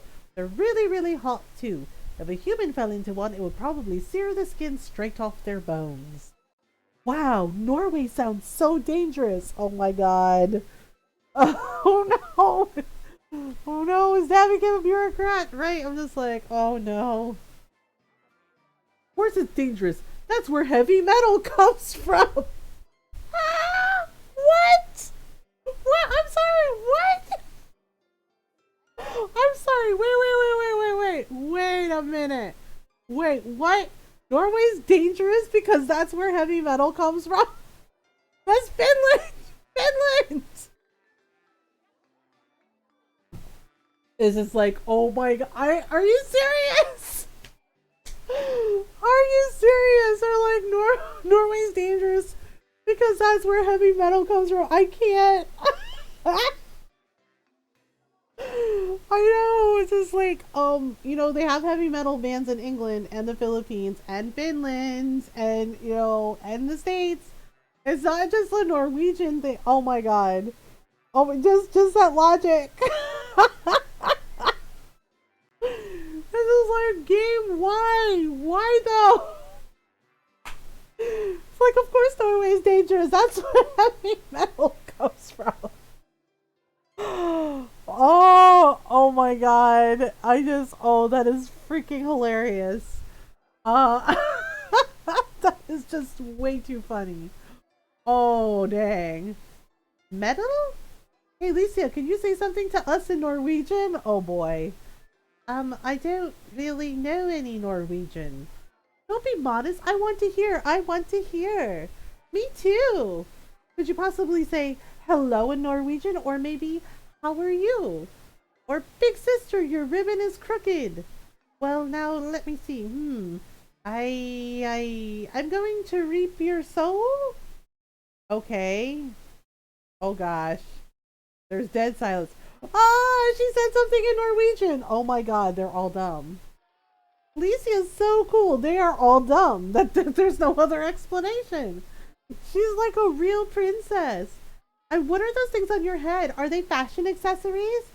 Not really. They're my horns. All demons have horns. Wow, Norway sounds incredible. Oh my god. What? But I already told you I don't know anything about Norway. But this admission isn't enough to stop our classmates from fawning over her, asking her so many questions, but I don't think they care about the answers. People might be even stupider than I thought. Oh boy. I know, it's just like, what the heck? Rie, I'm hungry. How can you be hungry? You had 3 helpings of rice at breakfast. I know, but that was hours and hours ago, and I'm hungry again. Then you should have had something to eat at lunch. I wanted to, but it was impossible. There were so many people asking me questions, I couldn't even leave my desk. Well, I guess she has a point. For a girl who came to Japan to eat a lot of food, having to skip lunch must have been painful. I'm sorry, but if you're hungry, you'll have to wait until dinner. What? But I'm hungry now. And where do you suggest I'm going to get food for you? There aren't restaurants nearby, and we'd have to take a detour to get to the convenience store. Well, I know you could always shake some of those trees for fruit. But they're not fruit trees. But I thought all trees in Japan were cherry blossoms. Again, Alicia's ignorance about Japan astounds me. What do they teach kids in hell nowadays? There might be a lot of cherry blossom trees in Japan, but they don't usually bear any fruit. What, really? Yes, really. Why would I lie about something like that? But that's not fair. If cherries don't grow on them, then they have no business calling themselves cherry blossoms. That's false advertising. I'll sue them. How are you gonna sue a tree? I don't know, but I will. My dad is one of the 72 Earls of Hell, so everyone has to listen to him. Good luck with that. Forgive me if I don't cheer you on. Everyone's been wrongly assuming Licia hails from Norway, but I think her outlook on life is far more American. By the way, those trees aren't even cherry blossoms, they're elms. Oh, stupid elms. Licia glares at one of the elm trees as though its mere existence offends her. With a small pout, she stalks towards it and gives it a sharp kick. Ow! Are you alright? I'm fine. My foot hurts, though. What did you expect? If there's one thing evolution has taught us, it's that you shouldn't pick fights with things that are bigger than you. If you get hurt, you only have yourself to blame. That stupid tree, I'll reap its soul and send it to hell. Do trees have souls? All living creatures have souls. That tree is alive, so I can kill it. Not by kicking it, though. Maybe not, but I will get my revenge one day. Do you hear me, Mother Nature? I, Licia Dia Iblis, will not be defeated so easily. Is she actually shaking her fist at the sky? For what purpose? What does she think she'll gain from this? Yes, yes, I believe in you. Now don't make a scene. You'll bother the other pedestrians. Okay, Rie, I'll be good. Good. But, you know, I really am hungry. And I already told you, you should wait until dinner. Besides, I thought you wanted to go to that festival later. Does that mean you'll take me? I think I might have walked into that one. Get struck by lightning, right? I didn't say I'd take you, but you shouldn't eat too much if you want to go. Won't be able to eat all the food at the festival later. Ooh, don't be ridiculous, Rie. I'm always hungry. All girls have 7 different stomachs, you know? Wait, she has 7 different stomachs? I thought the saying was girls have another stomach for sweets, not 7 of them. That thought is actually kind of disturbing. And I think you're forgetting something very, very important. What's that? If you don't give me something delicious to eat each day, I'll reap your soul. Oh yes, silly me, how could I forget? You've said that several times now, but I still don't understand. What does reaping my soul actually involve? Do you need to fill out a lot of paperwork first, or are you demons allowed to reap whatever souls you want? Well... Licia ponders. She comes to a halt, standing by the riverside like a statue. The expression on her face is unusually serious. The wind stirs the elm trees, making their leaves rustle. Why is it taking her so long to reply? Is the answer something so terrible that not even a demon can stand to think about it? I swallow. All of a sudden, my throat feels dry. My hands tremble at my sides, and I have to clench them into fists to still them. I don't know much about demons, but having my soul reaped sounds kind of painful.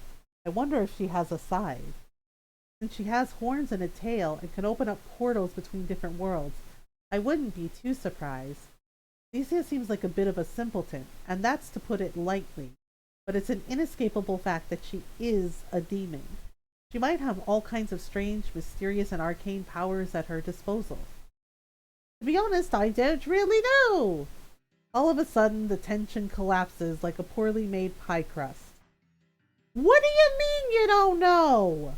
I said I don't know, and that means I don't know. I've never reaped a soul before, so I'm not sure what would happen to you if I did it, or how to go about it. Don't tell me, does this mean your whole I'll reap your soul trick was just for show? Well, now I feel foolish. Why did I ever find cause to fear this idiot? You're not mad at me, are you? No, I'm not mad. I don't know why I was expecting anything else. Hey, I'm sorry if I disappointed you. I'm not disappointed, just exasperated. You really want to eat something, I guess I can oblige for now. Anything to shut her up. Really? You mean it? I guess you did come all this way to eat food. You're still going to eat dinner first, though. That's final, and I won't take no for an answer. Oh my goodness. Hey, Dad, I'm home. You returned safe and sound despite the provocations of those wicked elm trees. You know, if you talk like that, people are going to think there's something wrong with you. Huh? But you use big words all the time, Rie. I thought maybe that was normal, so I tried to copy you. And when have I ever spoken like that? You might have a point. I sigh, bending down to take off my shoes. Only managed to get one of them off, the right shoe if you're interested. I'm interrupted by a sudden, excited yell. Oh my gosh. Rie, Alicia, welcome back! I missed you so much! How was school? Did you have a Did you have a good first day? And did Rie take care of you? And did you make any new friends? Hope you had a good time and everything went well. Maybe it was hard if Japanese is not your first language, but I'm sure you you tried your best, and I'm very proud of you. Oh dear. Oh my god. Licia blinks. She stands there motionless, overwhelmed. Yes, my name is Licia. It is nice to meet you. Dad, you're talking way too fast. Licia can't understand you. Also, you're hurting me? Can you let go, please? Yeah, I guess he was really excited. Oh, I'm sorry, Rie. Dad laughs awkwardly and releases me. His face flushed the same pink as his hair. You should get your act together, Dad. I know, I'm sorry. I was so excited. I got carried away. Well, don't. You should learn to control yourself. Yes, Rie, you're always so sensible. And you're not even a teenager yet. You must get it from your mother. I have to be sensible. You never are. That's probably true. Anyway, I actually have a present for you two girls. Oh, a present? This at least is enough to break Licia out of her trance. I, on the other hand, am less enthused. Dad's presents are always kind of strange. I think it's because he gets bored sitting at home by himself all the time. He likes doing housework, but there's only so much housework you can do in a day. And I don't think he likes working when there isn't anybody there to praise him or conversely to scold him for making mistakes. As such, he spends a lot of time on his hobbies, and I'm the one who has to pay the price. Did you really make a present for me? It's all for me. Of course it is. I never leave you out. Why, I see you as a second daughter. Yay! That sure was fast. You've only known her for a day. But I feel like we have a spiritual connection that goes beyond that of words. Oh boy. Oh, please. Naive men like my father, who are so quick to trust absolute strangers, will all get taken advantage of eventually. I hope he doesn't fall foul of a pyramid scheme someday. That really would be depressing. Well, he has Mom to keep him in line, so I guess it should be fine. Oh, it looks like Dad is still talking. I don't know your exact measurements though, so you might need to model it for me. Model? Does that mean I can't eat it? Well, you could eat it if you wanted to, but it might make you sick. This is something you wear, not something you eat. Oh no. It's just as bad as I thought. Uh-oh. Oh, okay. In fact, it's even worse than I thought. I mean, they look cute. They look very cute. Oh god, he made her a costume with bat wings. Why is it so frilly? I don't know, but I think it's adorable. Oh, it looks wonderful, just like I thought. I guess there are some things even I'm good at. Right? Dad wipes his eyes with the back of his right hand. Is he crying? I wish I still had my camera. I want to commemorate this moment forever. You're both so cute. You would still have the camera if you hadn't dropped it into that tank with all the stingrays when we went to the aquarium. They were just so cute, my heart was completely overwhelmed. And so was the camera. Well, it's alright. Even if I can't take a photo, I can still appreciate the moment. Okay. But why maid dresses? I don't get it. I know Dad likes sewing, but this is going too far. Even for him. I don't dislike wearing Dad's clothes, but he tends to favor the feminine and frilly. His outfits are never very practical. They're too thin in the winter, but they get hot and stuffy in the summer. Out of all the strange outfits Dad's made for me for over the years, however, this one takes the cake. All the cake. Every last crumb. He's moving a bit too fast to be asked me. He's like, I made you an outfit. He's like, it's a maid outfit. I'm not really sure. I just had a sudden urge to make something new. I need to challenge myself or my skills will get rusty. You must have been really bored lately, Dad. Maybe a little. Yuki's been so busy with work. That director, Sato. Right, Sato, he sounds kind of strict. Mayuki hasn't had a single moment's rest since she met him. Hence the maid dresses? Well, it gives me something to do. Anyway, I couldn't let an opportunity like this slip by. Lucia's adorable. She's just like an angel. It's made in Japan. An angel, huh? If only Dad knew. I knew I had to dress her up or I'd regret it for the rest of my life. And I'm really glad you did, mister. I've never worn anything so adorable before. Oh, I'm so relieved you like it. I poured all my all into these dresses. They're embroidered with my sweat, blood, and tears. I know he doesn't mean it literally, but that's still kind of gross. Anyway, since this dress suits you so perfectly, I'll let you have it. Wow, really? Yup, I made this dress for you and it wouldn't suit anybody else. It's all yours. That is if you like it. You don't have to accept it if you don't want to. I don't want to force you. No, it's fine. It's super cute. I love it. Thank you, Alicia. Thank you for accepting the whims of this old man. I know they just annoy Rie. Ah ha ha. It's only annoying because you're so insecure.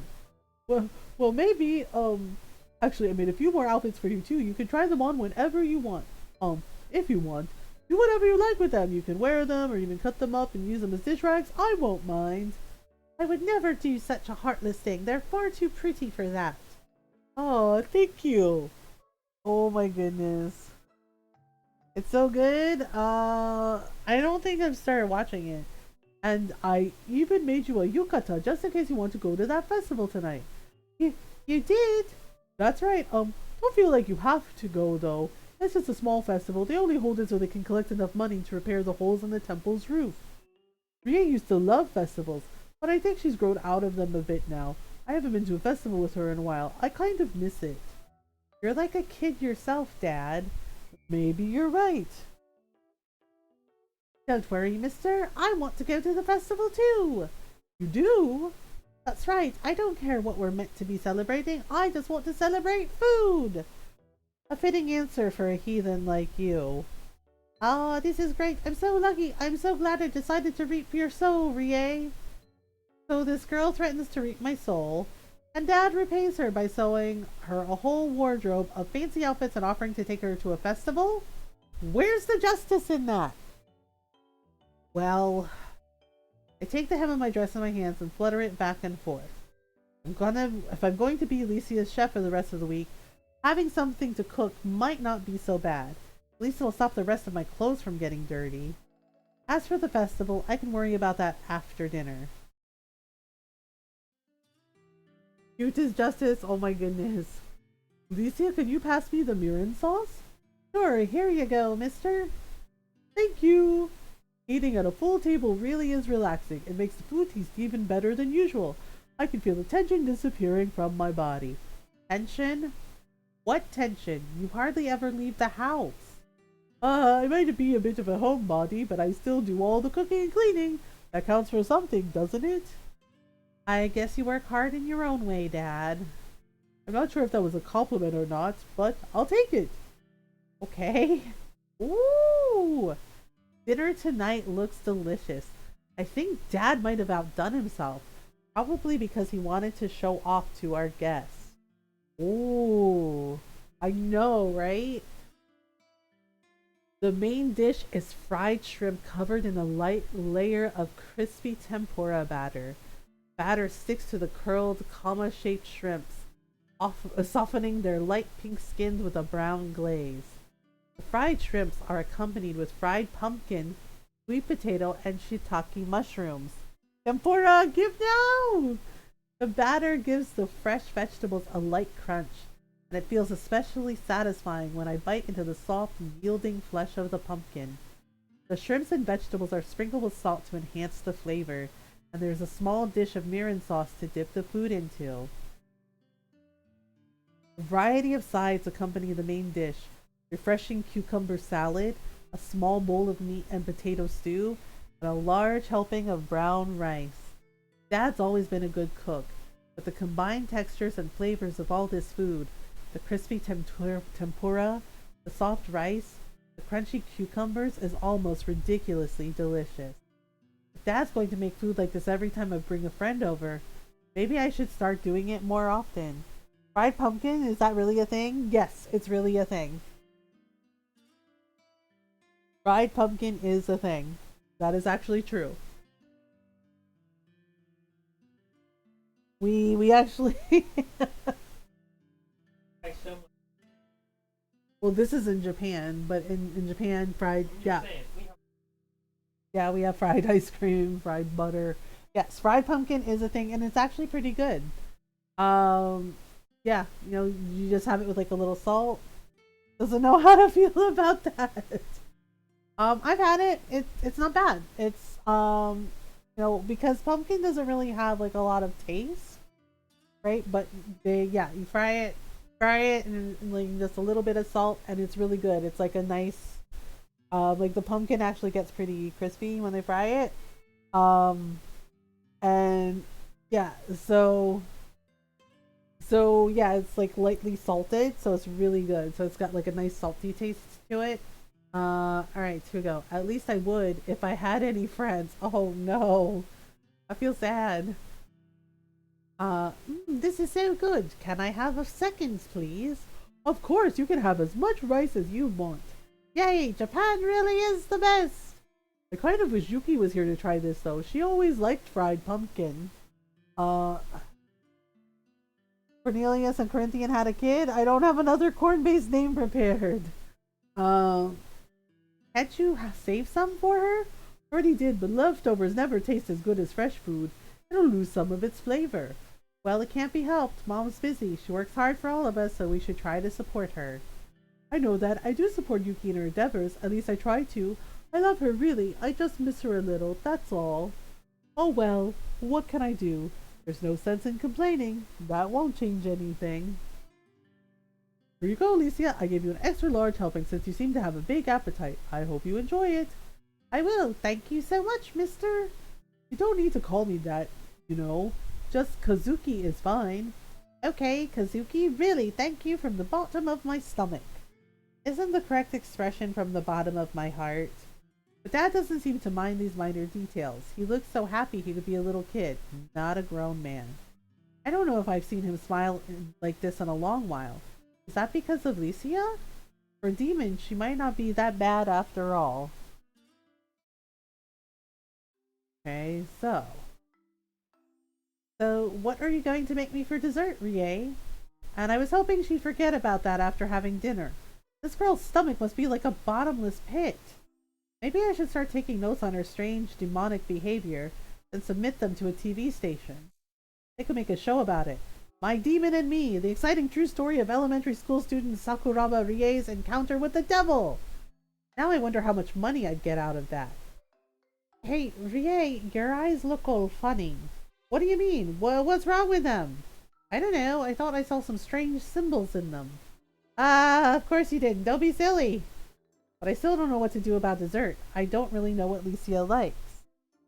Well, she seems like the kind of person who will eat anything. I shouldn't think about it too much. Give her a cup of instant pudding.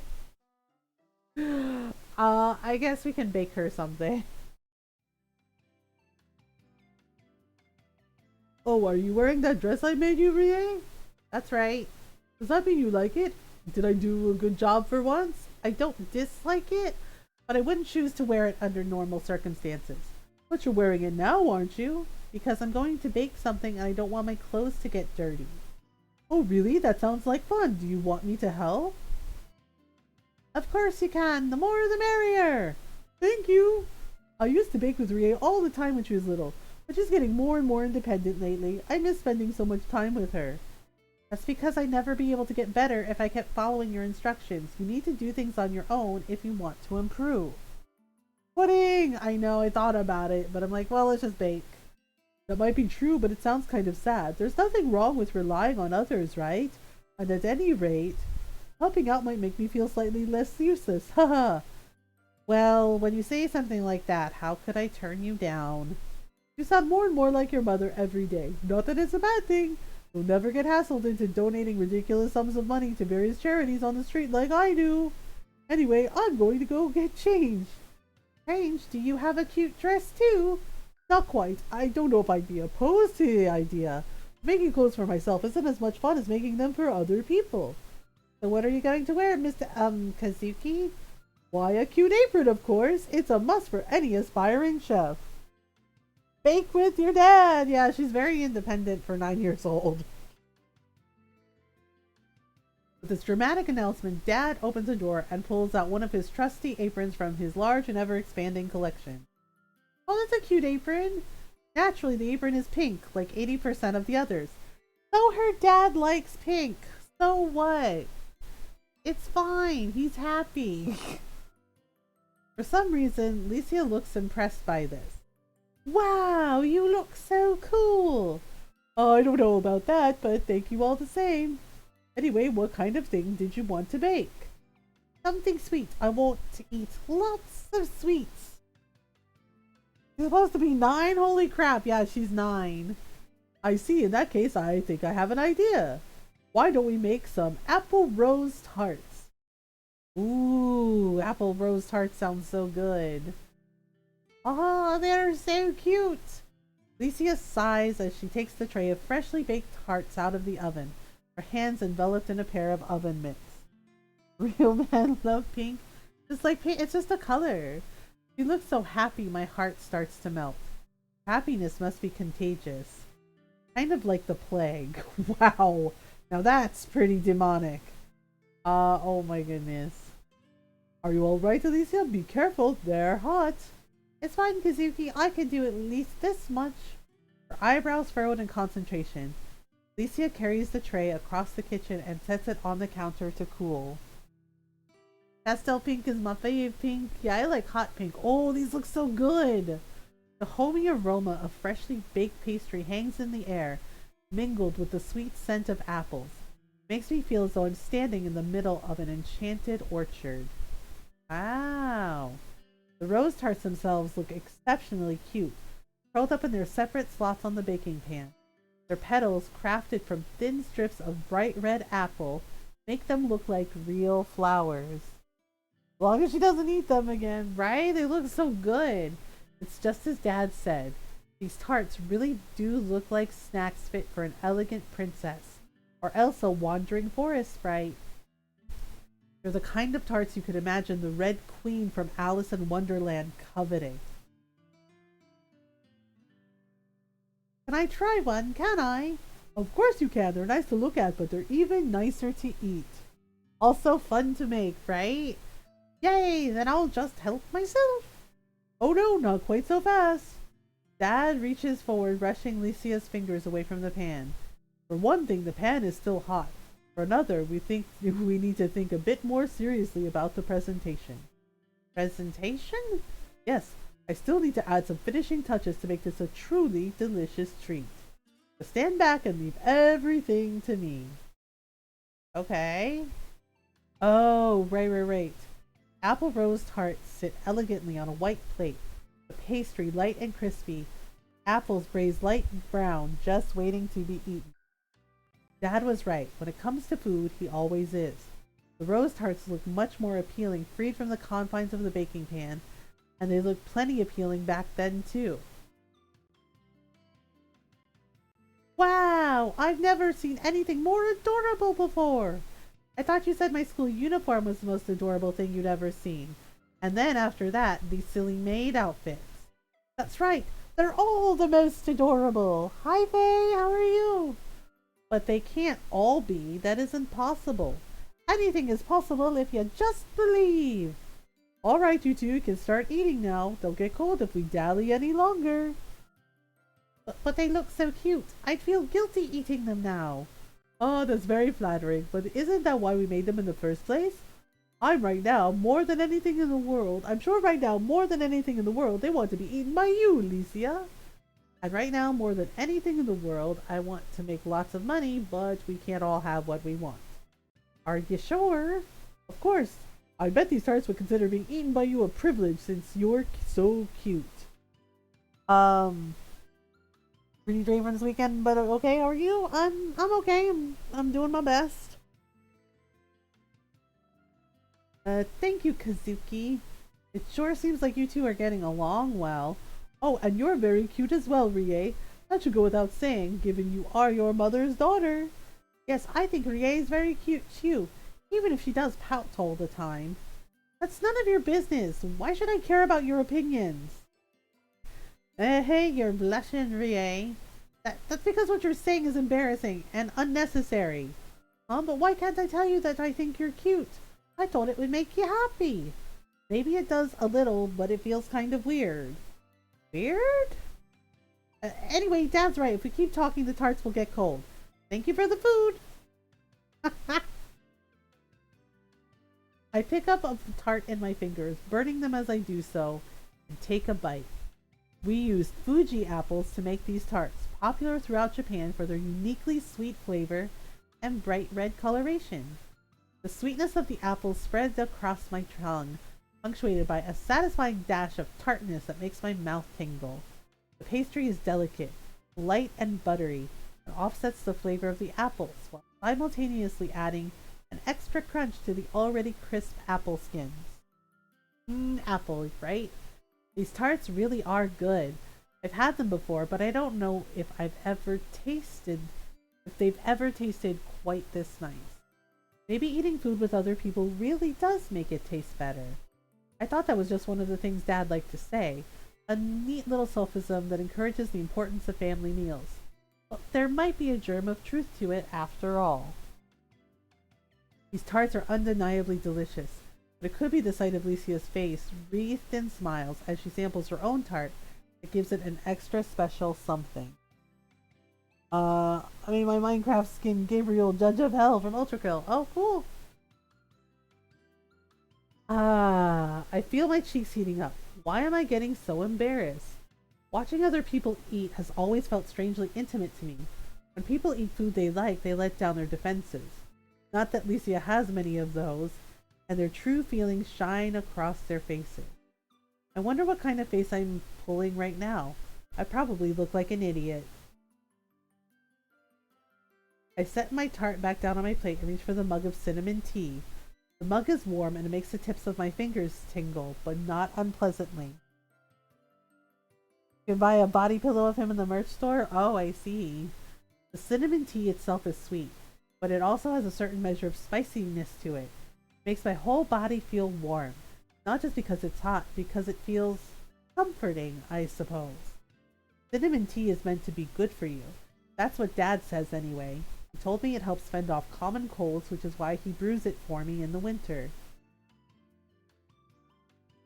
Do you like it? What do you think? I think it's really great. It's delicious. You're the best, Kazuki. Yay! Thank you. I helped out too, you know. You could stand to compliment me a bit. Not that I really care or anything. I just can't stand the injustice, that's all. I'm sorry, I don't want you to feel left out. I think you did a really good job. You're also the best. Cinnamon tea, yes. How can two people be the best? If you're going to compare us, one has to be better than the other. Oh, don't be so serious. I said you're both the best, so you are. Isn't that good enough? I feel the color returning to my cheeks, though I wish it wouldn't. I don't even know why I'm blushing so much. I guess I'm just not used to being complimented by people. Why does Licia have to be so enthusiastic? It's embarrassing. Oh, what's this? It smells heavenly in here. What a way to welcome me home from work. Oh, Yuki, welcome back. Mom stands in the doorway, her hair neatly styled as ever, her clothes falling around her body in elegant waves. She looks a little tired, though. Her face is paler than usual despite being dusted with a layer of makeup. That director Sato really must be a slave driver. Despite this, Mom perks up when she smells the enticing aroma of the apple rose tarts. You don't mind if I try one of these tarts, do you, dear? I know I'm on a diet, but I've been rushed off my feet all day and I could use something sweet. Of course I don't mind. Help yourself, Yuki. Are you sure? Didn't you make these for the girls? It's fine. They're so good I want to share them with everyone, says Licia, who's demolished 5 of those tarts and has already started on her 6th. Oh, thank you, Licia. That's very generous of you. Hey, it's no problem. And it even looks like you've managed to cheer Rie up too. What? What are you talking about? Oh, nothing. Just a silly smile you're trying to hide behind your mug of cinnamon tea. My shoulders stiffen. My face turns red. Why is Mom so sharp? It's not my fault I'm smiling. I just can't help it. It's because Licia is always, invariably, so nice to everyone. It's just not how I expected a demon to act, that's all. Though it's unexpected, I can hardly say it's unwelcome. In fact, I'm glad of it. While she annoys me on several counts, I think I like Licia. I like her enough not to scold her for eating her 7th apple rose tart, or talking with crumbs all over her mouth, so my affections must run rather deep. Aww. Maybe I could even imagine myself, and this is a purely hypothetical imagining, mind you, actually being her friend someday. Just maybe. Aw, that's nice. Rie! Yes, what is it? It's going to get dark outside soon. So it is. And aren't you forgetting something? Forgetting what? That we have homework due in tomorrow? No, not that. That's not important. I think Mrs. Tamora would beg to defer. Quite a scary teacher. She might be short, but she takes discipline seriously, and her punishments are always severe. I don't think she'd go easy on Licia just because she's the beloved foreign exchange student. But I want to go to the festival, Rie. I want to go! I want to go! I want to go! I want to finish my homework. We can't all have what we want in this world. But you can finish your homework anytime. I can only go to this festival once, and this is my chance, and you're ruining it.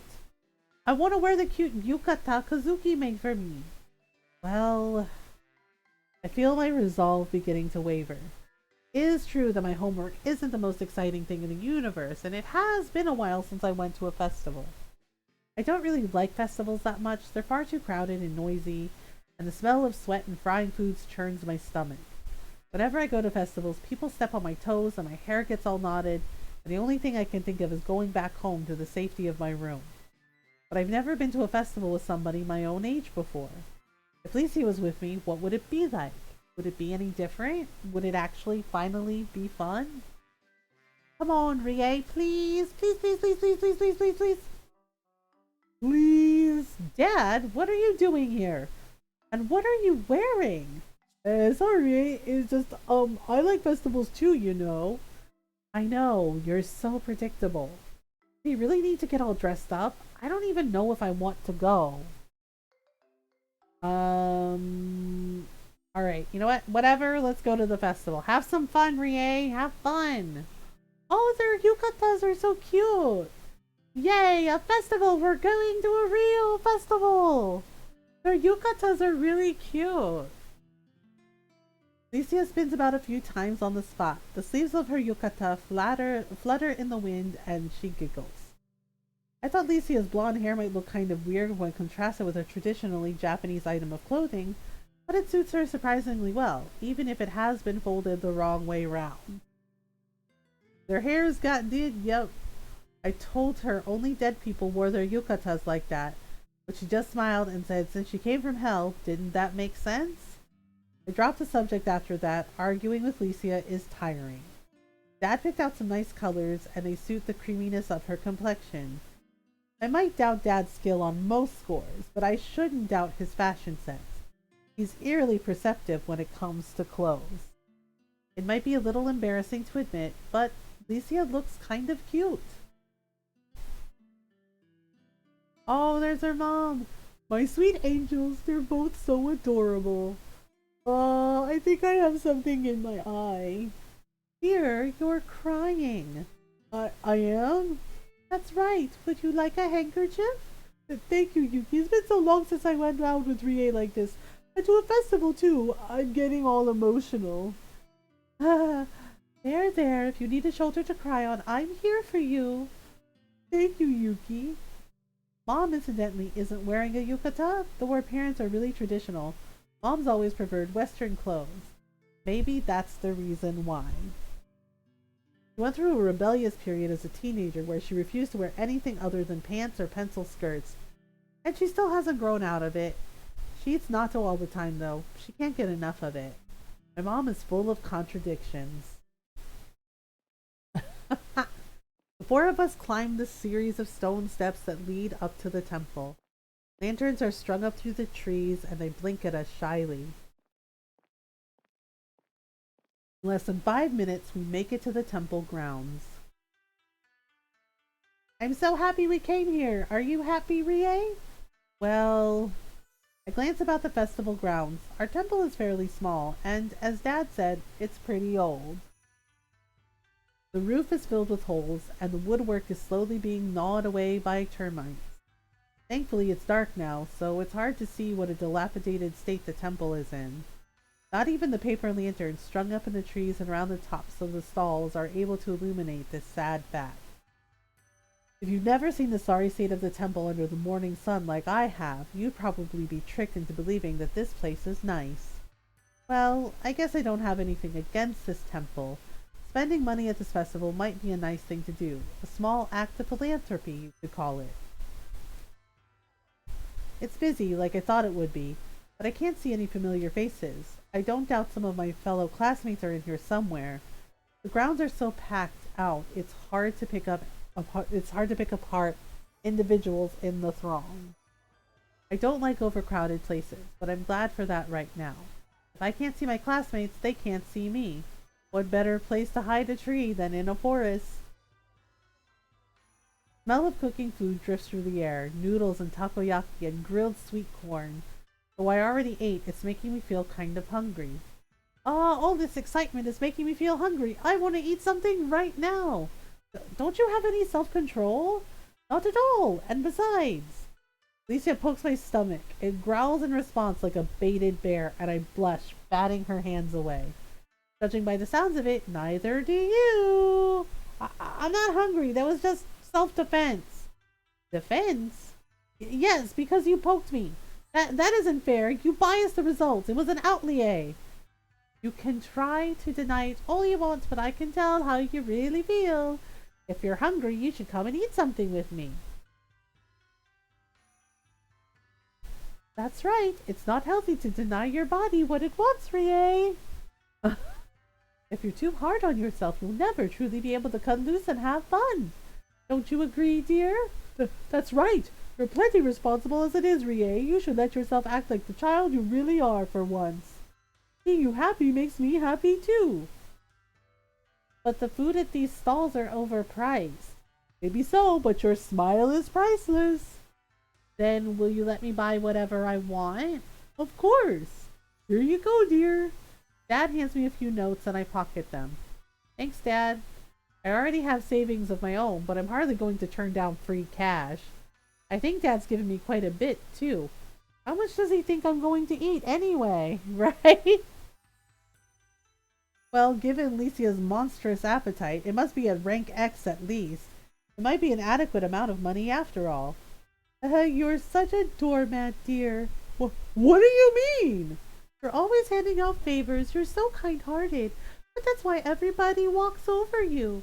But you like being stepped on, don't you? I'm just throwing it out there. Is the mom like a secret dom? I'm just saying. No. She's like, you like being stepped on, don't you? I'm like, what? Please don't say things like that in front of Rie, Yuki. It's embarrassing. It's embarrassing for me too. I don't want to hear my parents flirting, especially given their flirting is so weird. I mean, is it any wonder I've grown up the way I have when my parents are so dysfunctional? At least they would be dysfunctional if they didn't seem to love each other so much. Okay then, if you really want me to go off and enjoy myself, I guess I have no complaints. Lisa and I will meet you at the gates after the fireworks, alright? Tom indeed. That's fine with me. Have fun, dear.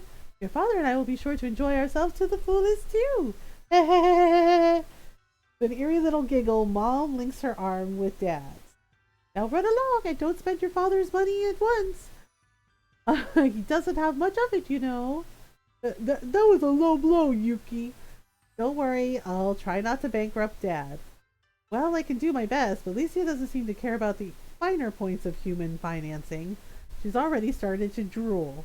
Yay, food! Lisa and I walk away.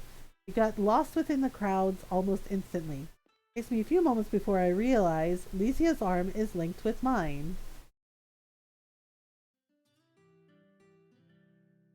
Oh, are these the famous takoyakis I've heard so much about?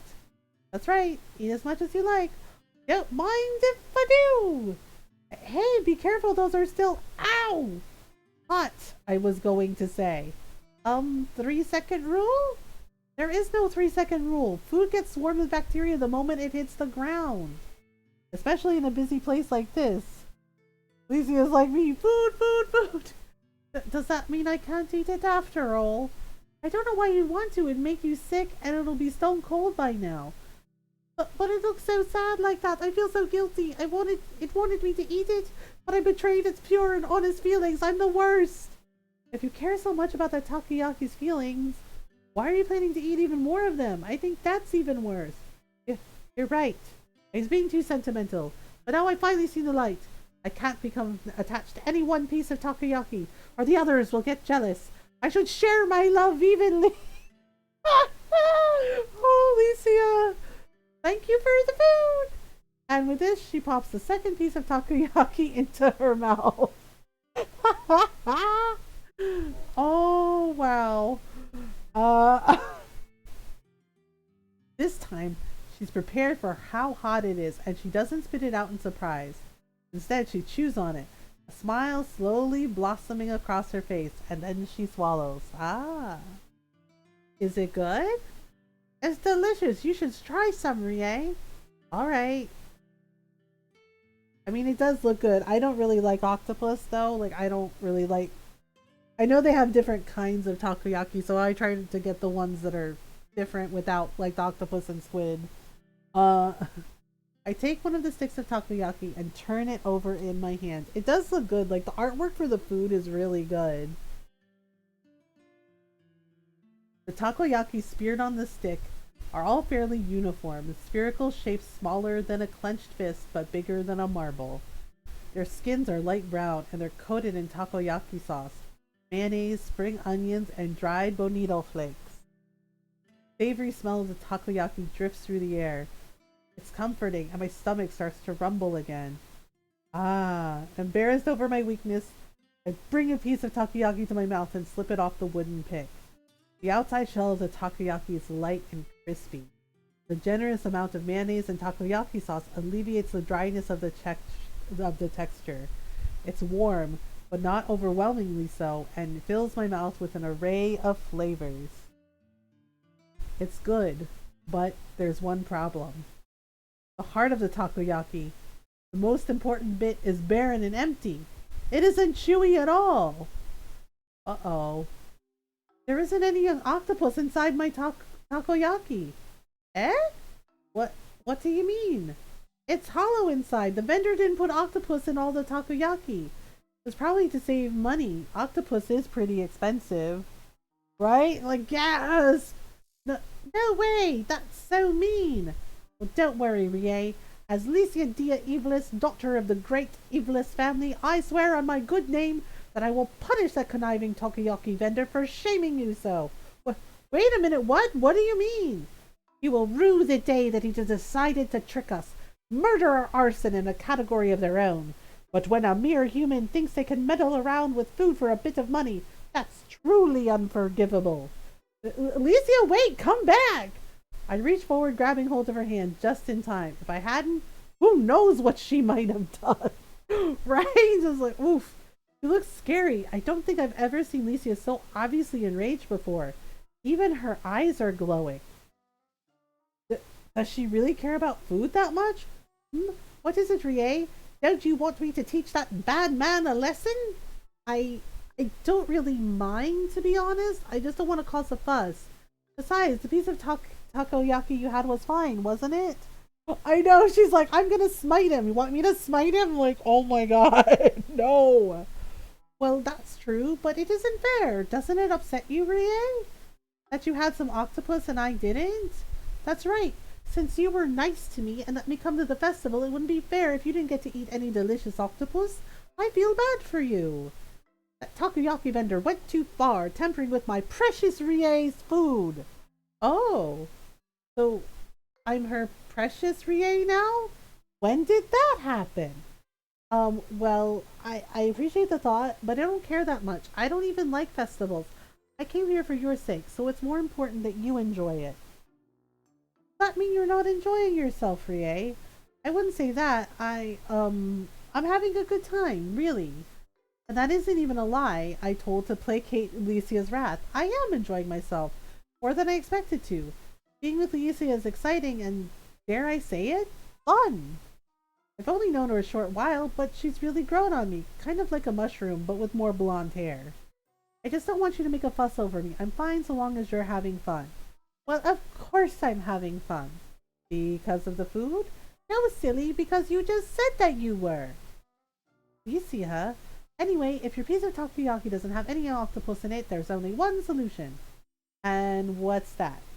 Lycia smiles eerily in a manner that reminds me a little of my mother, and spears another, now cool piece of takoyaki from the container resting in my lap. You have to eat all of this takoyaki until you find one with a bit of octopus in it. And if there isn't any octopus in any of them, that vendor's corruption really does run deep. Still, he will not defeat us. I have a backup plan. Really? Yep, we can just share the one piece of takoyaki that I just ate. How can we share something if you've already eaten it? I'm not a bird, and I'm not a big fan of regurgitated food. Oh, it's simple. I can still taste that piece of takoyaki just a little. I don't mind sharing that with you. Ah, now I see what she means. If my face was red before, it must be like a beet by now. No, thank you. I'll pass. I'm just fine. Delicious! The takoyaki was really delicious. It would have been better if the vendor hadn't ripped us off, though. If they're octopus balls, you should put a bit of octopus into all of them. That's how the world works, I'm afraid. Capitalism is a sad thing. Brings out the worst in all of us, but it is necessary for our survival. Oh boy, that's a mood. I don't really get it. It's fine. I didn't think you would. I forget that not all of us have read the Capitalist Manifesto by Adler and Kelso 1958. Wow, she's 9? Anyway, I'm still hungry. Still? After you ate all that takoyaki? That's right, the takoyaki was good, but I want to eat something sweet now. I had something sweet to eat before you came here. But that was like 3 hours ago. I'm hungry, and I want to try more of the food at the festival. Can we, Rie? Please, Rie? I wonder. Okay, shaved ice might be nice. Dango might be better. Actually, I'm not very hungry. Actually, shaved ice would be really cool for a festival. But Dango might be better. I don't know, what do y'all think? Should we do shaved ice or should we do Dango? Dango might be cool. Hi Retro! Sweets, since we're talking about sweets, I know, she was just like, let's go get that vendor. I guess we can learn, since we're talking about sweets and there's sweets in this game, we can do, I guess we could do sweets in Tagalog. The sweets in Tagalog, is matamis. So if you say you want sweets, right? So it looks like this, right? So it looks just like this. Matamis. Yeah, that is how you say sweets in Tagalog. So it's matamis, right? And all together fast, you say matamis. And it's how you say sweets in Tagalog. Yummy. Yes, matamis. Sweets. Yeah, I'm trying to decide if we should try dango or shaved ice. Shaved ice might be cool for like a hot night. If like, I'm not sure what season the festival is in. But dango is really good, so dango might be better. Yeah, let's do dango. Ooh. Oh, these are so cute. What are they, Rie? They're dango. Dango? Alicia tilts her head to one side, pressing her index finger against her lower lip. I thought dango were round and you ate them off sticks like the takoyaki. Hi, Bellissima. Thank you for the raid. How are you? How was your stream? Yeah, and she's right. You can make them round, but you can also make them look like little cakes like this. And then they put like a dusting of like, sugar powder on them. It doesn't look like dango. It was neat. Yeah, like traditional dango, yes. So you can, like, there's two different ways to make it. You can, have them on the stick. You can also make them like little square cakes. And for a lot of festivals, they do it that way. To make them look pretty. To make them look pretty, and yeah, and like little flowers, and the flowers are made of sugar, like confectioner sugar. Educational games, hands up. Yes. Yes, everyone go follow our friend Berenissima. Go say hello. Go hang out. Ooh, Never Alone. Who else is playing that? Someone else was playing that the other night. But go say hello. Go hang out with her and her lovely community. Go say hello. Go hang out. All kinds of different games like Genshin Impact. Check out Never Alone. Or also just chatting stream. Go say hi. Yeah, like the takoyaki. Some dango around, but these are chichi dango. They're usually shaped in squares like this. Yep. Different types of dango too. Oh, I see. How innovative. Japanese food is so interesting. Is it? I don't really understand Licia sometimes. She gets excited by the strangest of things. Anyway, I'm going to try one. Thank you for the food. They do look really pretty. The dango are a light pink color, like cherry blossoms, and they're coated with rice flour. Yep. They shine underneath the paper lights strung up around the festival ground, which makes them look even more appetizing. Following Licia's lead, I pick up a piece of dango, staining my fingertips with rice flour in the process, and pop it into my mouth.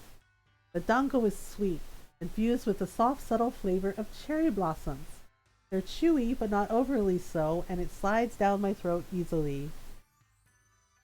Yeah, oh yeah, and they have it on the banana leaves too, and that's how, yeah, that's another way they serve them. They put them like on the banana leaves. Ah, so delicious. I'm so happy I could cry. Please don't cry. I don't have a handkerchief on me, and I wouldn't know what to do. Oh ho! I see you're introducing Licia to the wonders of authentic Japanese sweetserie. My parents would approve. Mom? Though a lot of people around here are wearing Western clothes instead of the more traditional yukata, Mom still stands out. Mom always has to be the center of attention wherever she goes. I guess that's why she became an actress. I can't think of any career more suited for her. She's holding a paper bag filled with pieces of light pink chichidango in her arms. I should have known she'd be here. She's always loved Japanese food. And if Mom's here, then... Where's Dad? He's over there. I think he's trying to catch some fish. Mom gestures vaguely with one hand. I turn, and sure enough, I'm able to catch a glimpse of his light pink head of hair. Dad stands out in the crowds too, not because of his clothes, but because he's so very tall.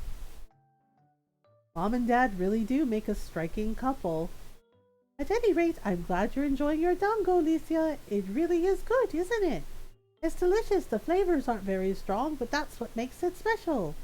Indeed, if the flavor was any stronger, it might be overpowering given the texture is so chewy. The light flavor offsets the texture, so it doesn't become too trying on your palate. That's exactly right. The flavor complements the texture. That's so clever! Isn't it just? My mother used to make a lot of traditional Japanese sweets. Mochi, daifuku, manju, and she told me about them. Some of the cooking methods are rather complicated. It's all about trying to find balance, achieving a perfect harmony between the flavor and the texture. Japanese cuisine sounds complicated. I need to study harder. I'd be more than happy to help you. May not look it, but I know a thing or two about food myself. my head because one of those names is super close to my real name. Oh my. I used to love watching Mother when she made mochi for our New Year's celebrations. She didn't make cheap mochi from Mochi Gome either. Poured the rice herself. Difficult work, but she said it was worth it for that authentic flavor. My mother didn't do things by halves. I think that's why she liked Kazuki so much. When I started dating him, he'd come over and help her with the cooking. Mom probably thought, I wish my daughter were as helpful as this boy. Why couldn't he be my child instead? I'm sure my mother would like you too, Licia. Do you really think so? Of course, she's a kind old dear. Doesn't have a bad word to say about anyone. She likes doting on people too. I'm sure she'll be especially interested in a girl who comes from the humble town of Hell. I don't know if Hell is all that interesting. We don't have any nice food there. It doesn't matter. Mother would love to spoil you. You and Rie should go and visit her sometime. She probably gets lonely up in Onomichi. I want to visit her more often, but I don't really have the time. Work has been so hectic lately. Don't forget, Lacey isn't going to be here for very long. We won't have enough time to go anywhere. Besides, I have school. Yes, you're right. You're always so sensible, dear.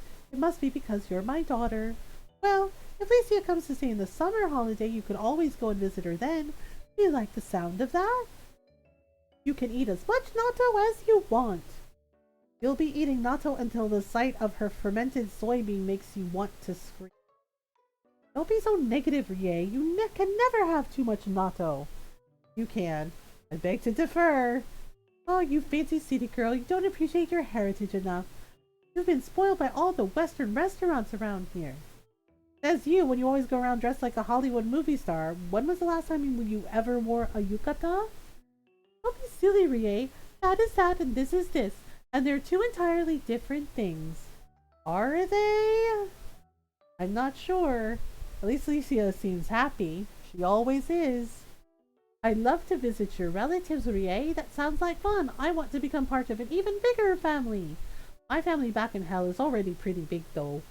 Besides, I'm not sure if they let me come back here again. That's kind of strict. If you want, I could try to convince your parents for you. Adults don't always listen to children. They usually listen to people of their own age.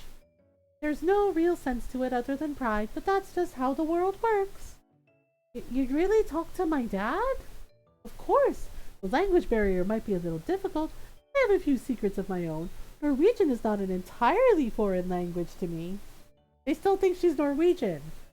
But you aren't scared, are you? Why should I be scared? Because my dad is... He's my dad? He's one of the 72 earls that govern Hell. He sentenced more souls to eternal damnation than you have stars in the sky. And I imagine I've stolen at least double the amount of hearts during my career. Nothing frightens me, sweetie. You just leave it to me. Uh-oh. Wow, you're so cool. Yes, I hear that a lot too. Once more, I'm amazed at just how humble my mother is, truly. You can never find a meeker, milder Yamato Nadeshiko across the whole of Japan. Ah, no, bad kitty! Sir, please try to keep your cat under control. I told you, it isn't mine. I just... Oh no. Oh, now, why did that scream sound so familiar? Oh my. Oh no. Oh no. There seems to have been an altercation at the fish scooping stall. Usually fish scooping stalls have a small body of water at front contained in a tub that's filled with goldfish. Only goldfish. And yet, for some reason, there's a grown man sitting on the ground drenched in water. Goldfish flap about helplessly around him, choked by the air.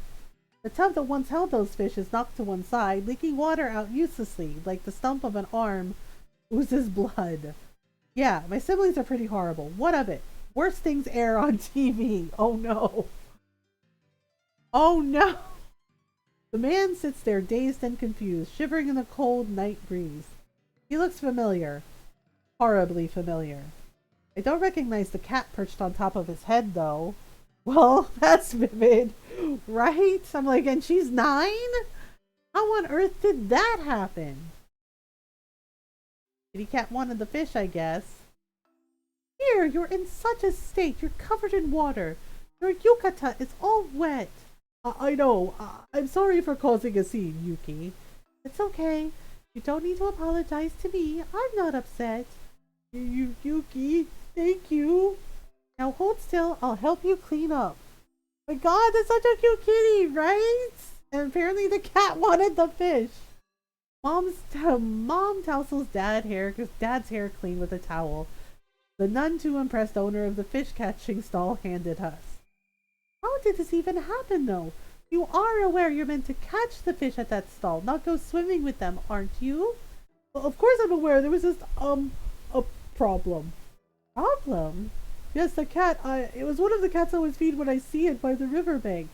I guess it thought I must have some food on me because it started to follow me, and then... And then? It got a bit annoyed since I didn't have anything to give it, and so it pounced on me, I suppose? You need to be punished, I mean, what?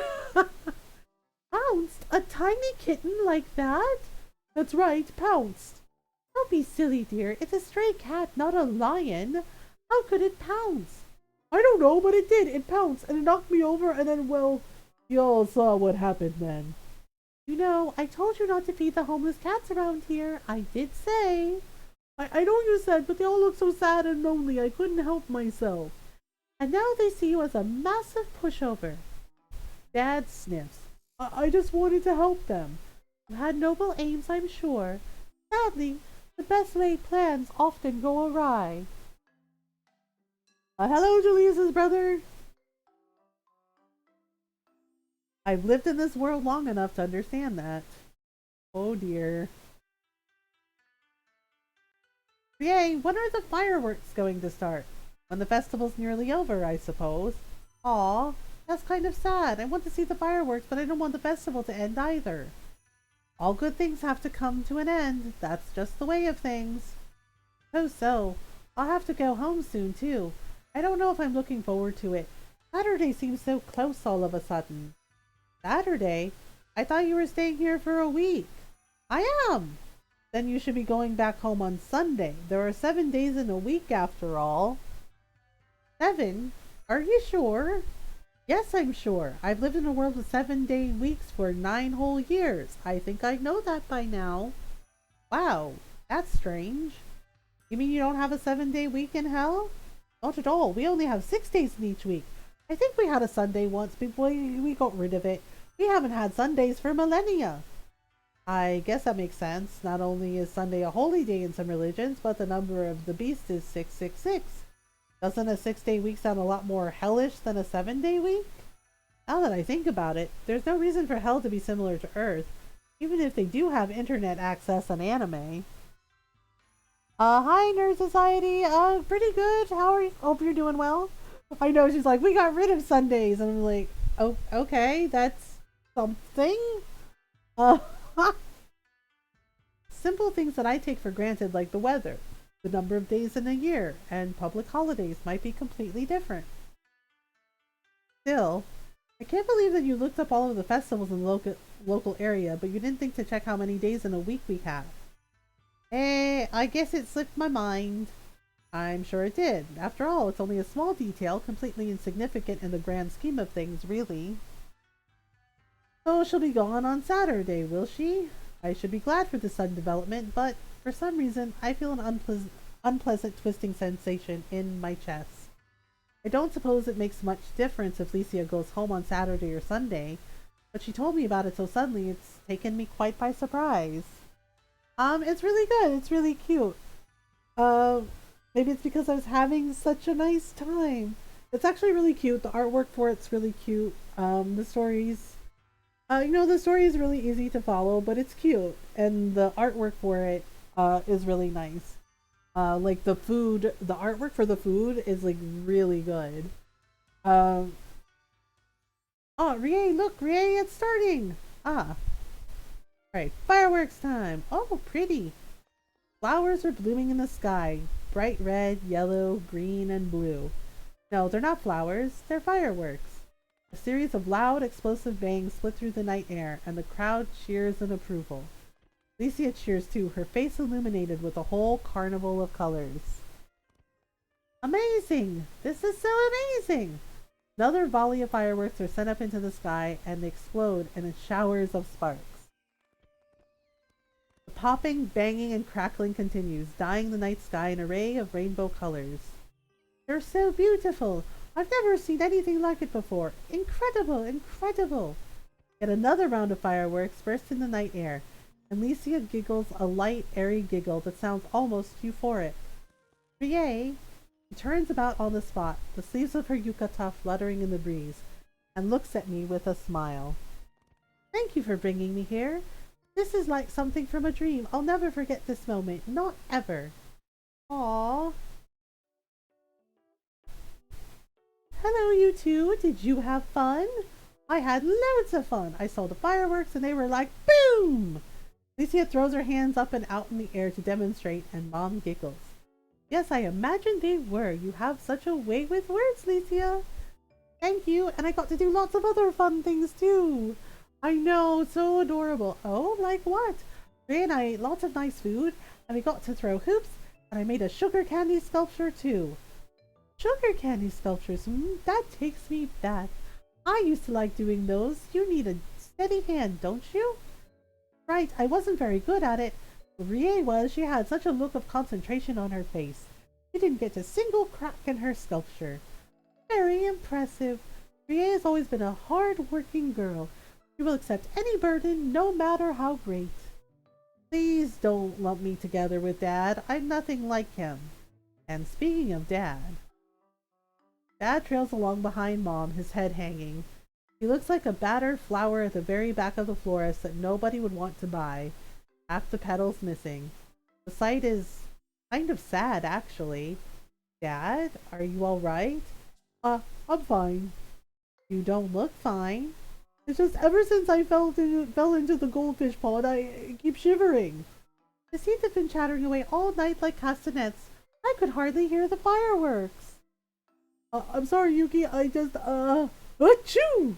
Dad suddenly sneezes loudly, and Licia jumps.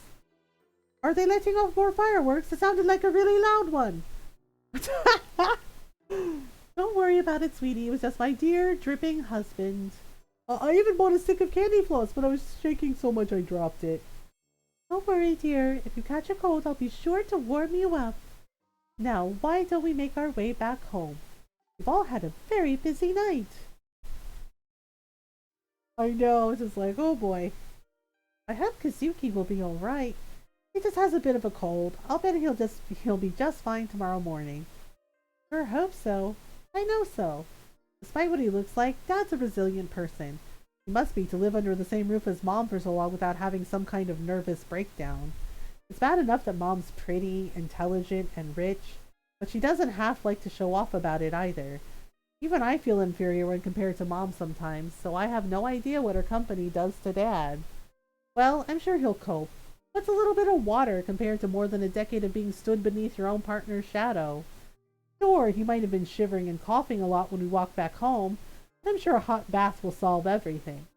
I had so much fun, though. Licia sits at the foot of my bed, toying with Koto, a bright smile on her face. I'm so excited I couldn't possibly get to sleep now. Oh, you couldn't, could you? Nope, there's just no way. Well, that's awfully convenient. What do you mean? I mean, there'll be no problems if I make you do your math homework now, will there? Aww. Rie, that's not fair. I don't want to do my homework now. It's far too late. Well, you should have thought about that before you asked to go to the festival, shouldn't you? Oh, you're so mean. I'm only being mean for your sake, Licia. And for mine as well. Can't deny it, having power over people is rather rewarding. Oh boy. Day 3? Oh my. Ooh. Why are we having natto for breakfast again? Now, there's nothing wrong with extra natto. But I don't like it. Rie, I'm shocked at you. How could a daughter of mine, or my own flesh and blood, claim to dislike natto? Natto is the richest, most nutritious, most humble, and hardworking of all fermented beans, and I will not stand to hear it disgraced so in my home. How can a bean be humble or hardworking? I prod at my natto with tips of my chopsticks. Squish, squish, squish. As expected, it doesn't respond. Yeah, exactly. I'm like, she doesn't like it. I mean, it's just a bowl of soybeans. What else was I expecting? The natto's just lying there. It doesn't really do much. That's because you're not giving it a chance. You should just eat your natto and allow it to spread fermented goodness throughout your body. If you say so. But it sounds kind of gross. What would fermented goodness even look like? Come on, Rie. Lycia's eating her natto. You don't want to lose to Lycia, do you? It's a competition? Of course it is. I'm going to give you affection points throughout the day based on your behavior. Who knows? If you can earn over 20 affection points, I might even give you an autograph. Because I was not sure how I would handle the texture. Fermented, yeah, natto is fermented beans. Yeah, affection points. I know, I'm just like, excuse me, ma'am. That's called blackmail, Mom. Oh no, and now you've lost 1 affection point, Rie. Like I care. And that's another. You're enjoying this, aren't you? But of course. Is there any deeper meaning to life other than enjoyment? You're such a bad role model. I love my mother, but she can be a pain sometimes. Well, it's not like I care about these affection points. Whatever they are, this is just some stupid game Mom will probably get tired of in an hour. Why would I want her autograph anyway? She's my own mother. If you're gonna give me a prize, have the decency to make it cold hard cash. She's like, give me money. Oh, Yuki. Yes, what is it, dear? I was wondering, how many affection points do I have? Well, I guess there's one person at this table who's always desperate for Mom's love and affection. Even if her love and affection can be rather scary. Now let me see. Minus 500, perhaps? Minus 500? But why? What did I do wrong? You didn't do anything wrong. I just wanted to see you cry. Oh my god, she's totally a dog. She's like, I just wanted to see you cry. Oh, okay. Excuse me, ma'am. How cruel. You really are a sadist. And yet, you still love me. Oh my god. Honestly.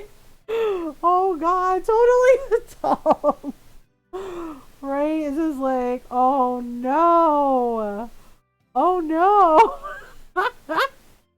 It's like, She's like, take that colonizer BS out of our house. Pink haired sub. Yup. Yup. And she's like, and yet you still love me. I'm like, oh my gosh. That's right. I love you more than anything. Good. Good. I love you too, dear. Now, why don't you come here? I'll kiss all your tears away. Tears that you caused, Mom, I want to say, but I decide to keep quiet. I don't really understand the relationship between my parents, but at least they seem to get along. I know, right? Oh my goodness. Dad crosses the kitchen and kneels next to Mom, his cheeks tinged pink. I watch unimpressed as Mom presses a kiss against Dad's cheek. I roll my eyes.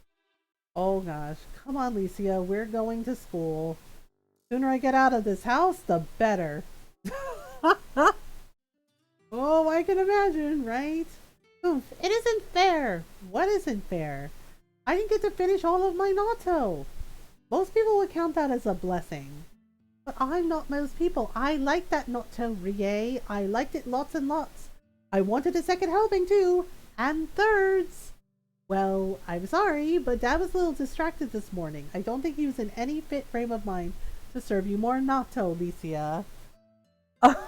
Totally, Tom. This is hilarious. I guess, but on top of that, you're saying we have to eat this. Lycia wrestles a bag filled with convenience store food, clutched tightly in her right hand. For lunch, I wanted to eat something homemade. There's nothing wrong with convenience store food. Be thankful I had enough money on me so we can buy this at all. But... Lycia sniffs, kicking in a small pebble on the side of the road. It's still not fair. Don't be like that. You got to eat lots and lots of delicious food at the festival yesterday, didn't you? I I guess that's true. Lucia pauses. The wind tugs at her pale blonde hair, making it flutter. Her trail, protruding beneath the hem of her school skirt, twitches because of the breeze, or because of her own emotions. I'm not sure. Maybe both. I wonder how that tail of hers works. Is it particularly sensitive? If I prodded it with a pin, would it hurt? I mean, probably. I kind of want to try it out, but then I'd be giving in to my base urges. I'd be no better than Mom. Ahem. I'm sorry for being selfish, Rie. I don't want to be ungrateful. I'm really happy that you've done so many nice things for me. Huh? I blink. Lucy's been sulking all the way to school, her face cloudier than a thunderstorm. I didn't expect her to concede so easily. I thought she'd be sulking for the rest of the day. But maybe not. Alicia might be stubborn and hard-headed, but she's not completely unreasonable. At heart, she's a sweet girl, or demon rather, and I don't think she wants to upset me. I think you're a nice girl, Rie. I'm happy I met you, even I was being all sulky just now. That doesn't change the fact that I like you lots and lots. Well, I looked down at the ground, my face flushing. I'm not used to being complimented, so I react kind of badly to it. It's fine. You don't need to go that far. I don't think I'm particularly nice either. You might not think it, but I do. I know it. Lucia shifts the plastic carrier bag of food to her left hand and links the fingers of her right with mine. Her palm is soft and gentle, unblemished despite the pit of burning sulfur from which she came. The sun warmth makes my cheeks turn light pink. You're a nice girl, Rie. The nicest. That's why you took me to the festival yesterday and why you let me eat all that yummy food. I know you didn't want to go, but you didn't refuse because you're really soft deep down inside. I'm not. I just thought it would be a pain to argue with you, that's all. Because you didn't want to upset me, right? Lucia's fingers squeeze about mine insistent, and I'm forced to turn my head away. Her gaze is so pure, I'm beginning to feel lightheaded. Idiot. Hey, maybe I am. I shouldn't have been so rude earlier, and I shouldn't focus on the things I don't have. Instead, I should focus on what I have instead.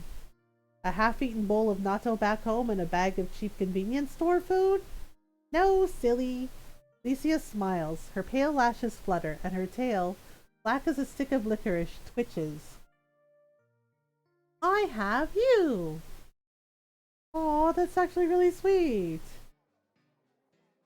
Lucia, you look as cute. You look just as lovely as ever.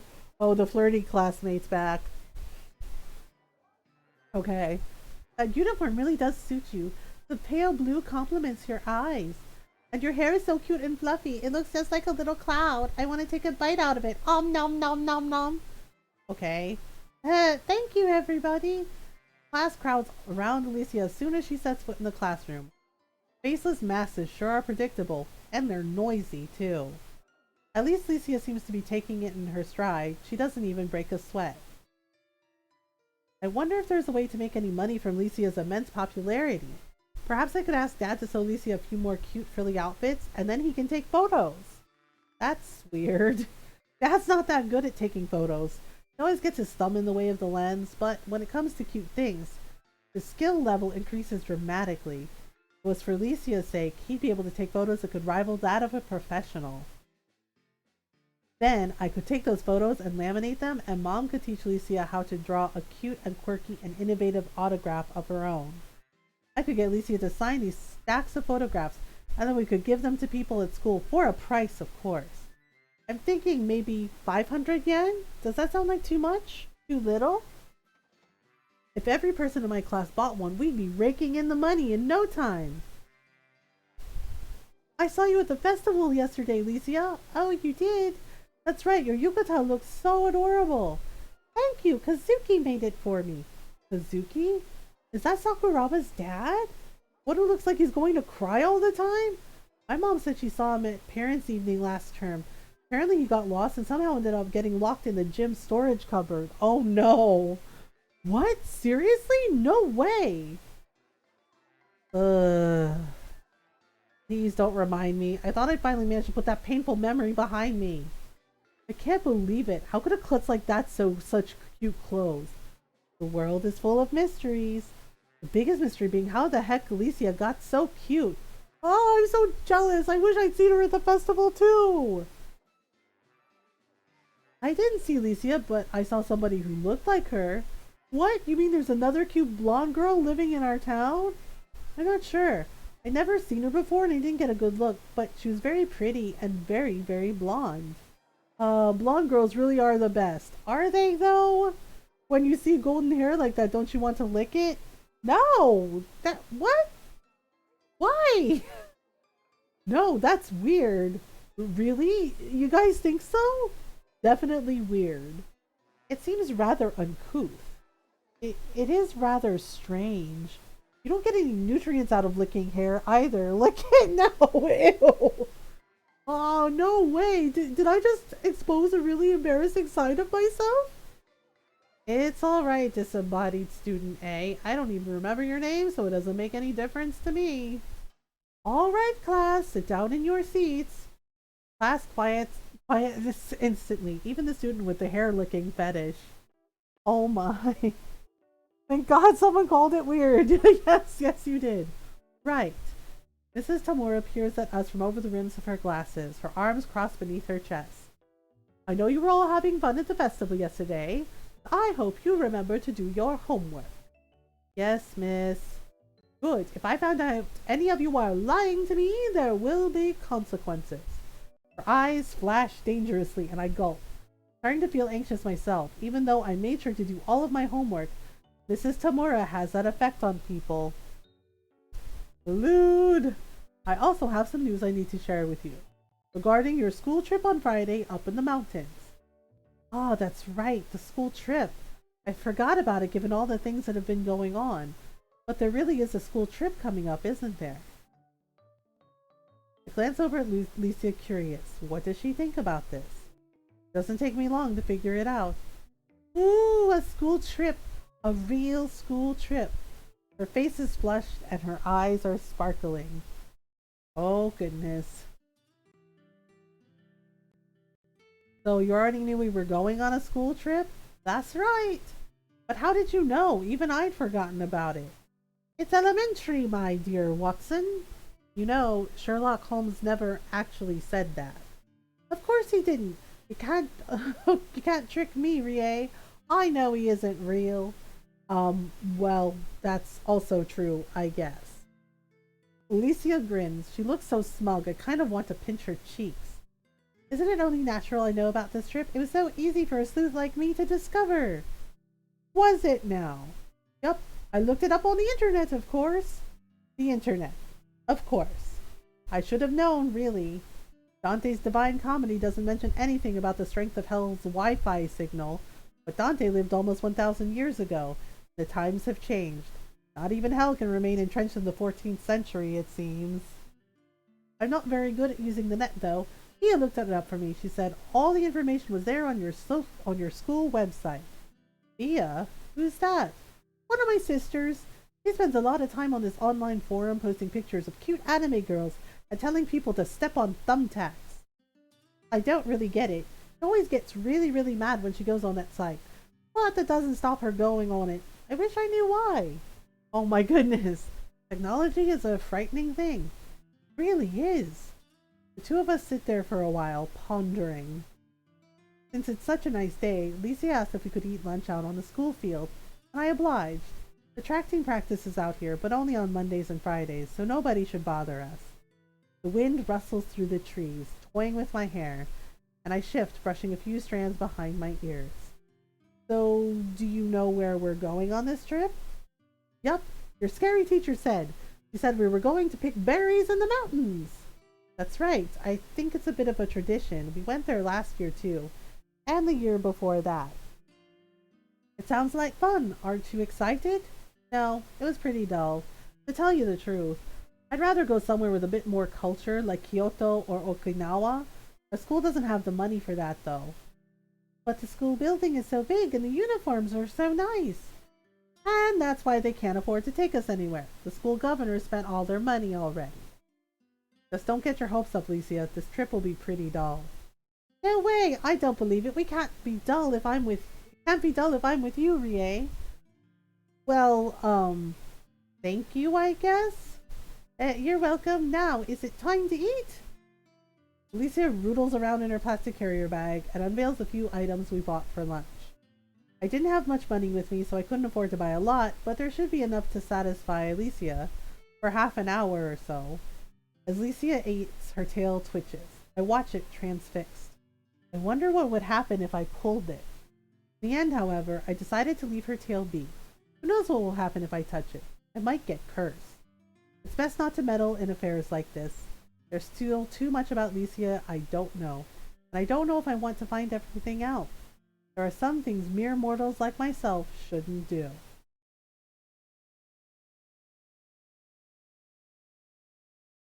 I walk along the riverside, my footsteps falling against the ground with a series of soft thuds.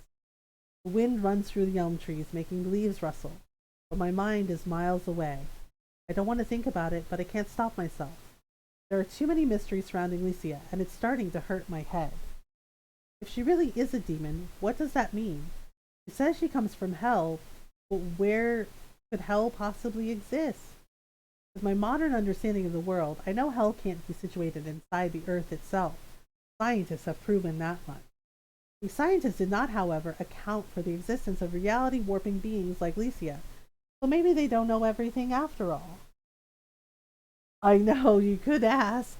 Feels kind of weird that a 9-year-old girl like me might know more about the untapped mysteries of the universe than the technicians working at CERN or NASA. It's a lot to take in. How often do demons like Alicia come to trouble us humans? Since it happened to be over something as trifling as a plate of cookies, it can't be completely unheard of. Alicia's entire existence is problematic, but she doesn't seem to realize this at all, or appreciate just how much this is bothering me. Hey, Rie? You know, you're standing a little too close there. What do you want? Nothing really. You just look deep in thought. I did? Yeah, I thought you were thinking about complicated things. Not particularly. Even if I asked Alicia some of my more pressing questions, I doubt she'd be able to answer them. All she cares about is food. Anyway, I'm really, really hungry, Rie. Of course she's hungry. Isn't this girl always hungry? I'm so hungry I feel like I could die. You need to feed me right now. Can demons like you really die? Of course we can. We're not monsters. But you live in hell. That's where dead people go, right? It's where dead people's souls go, sure. But we're not people, we're demons. So where do demons go when they die then? I don't really know. I don't think I ever thought about it. I can't say this is much of a surprise. Just don't go mistaking us for scary things like zombies or vampires. We demons are fragile and sensitive beings with honest hearts like you humans. So zombies and vampires also exist? Great. This keeps getting more and more complicated. That'll teach me to ask questions. Anyway, Rie, I'm hungry. Feed me. If you don't feed me, I'll reap your soul. Alright. I heard you the first time. What do you want? Well, as you know, I like sweets. Can't eat sweets all the time. You'll get spots. Silly human girl. I've never had spots in all my life. There's a first time for everything. Why? Do you get spots when you eat too many sweets, Rie? That's completely irrelevant. I need to try and change the subject. Make pancakes with Alicia at home. Buy Alicia a crepe. We could make pancakes. Or we could buy her a crepe. I like pancakes. Let's make pancakes. Oh, do you girls want to use the kitchen?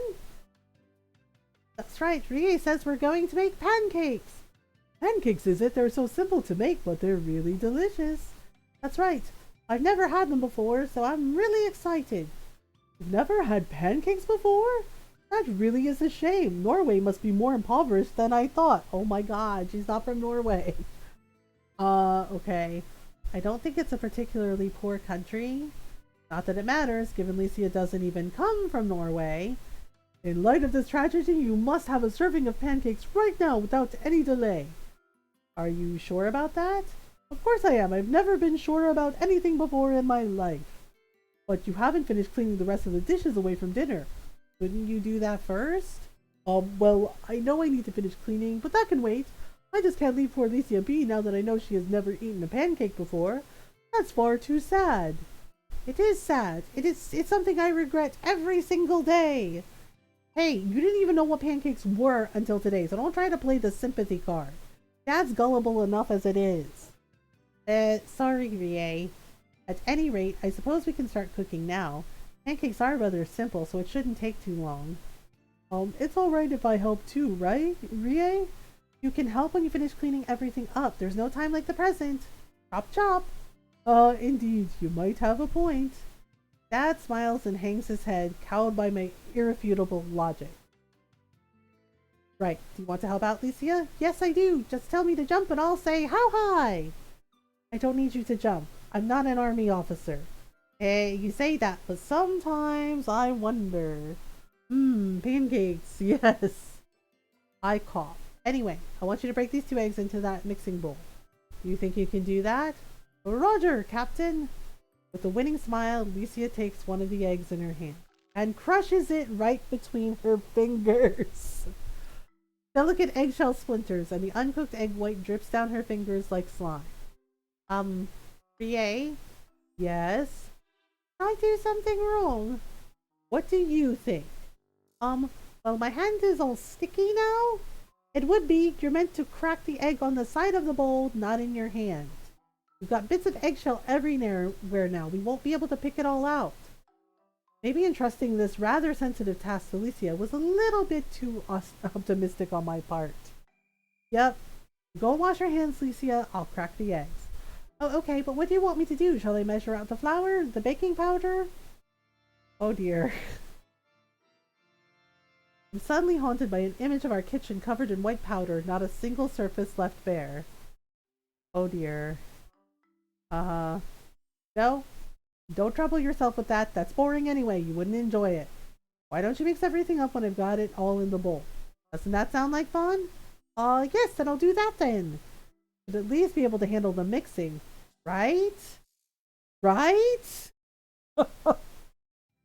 Yep, totally smushed an egg. And yeah, Golden's right. It's my break time. We've been streaming for about 3 hours, so I need to take a stretch break. So I'm gonna do that. I'm gonna grab some water too. And I'm gonna grab some water too. So if you need to take a stretch break, now's a good time to do that. Oh, are you going to bed? Yeah. We also have to sing Normal Soft Kitty before Mom goes to bed. Alright, Soft Kitty first. Soft kitty, warm kitty, little ball of fur. Happy kitty, sleepy kitty, purr, purr, purr.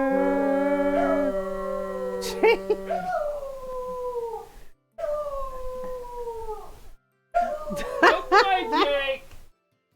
Good boy. Good job, buddy. Yes, good Nora job. loves you. Yes, she Oh does. my.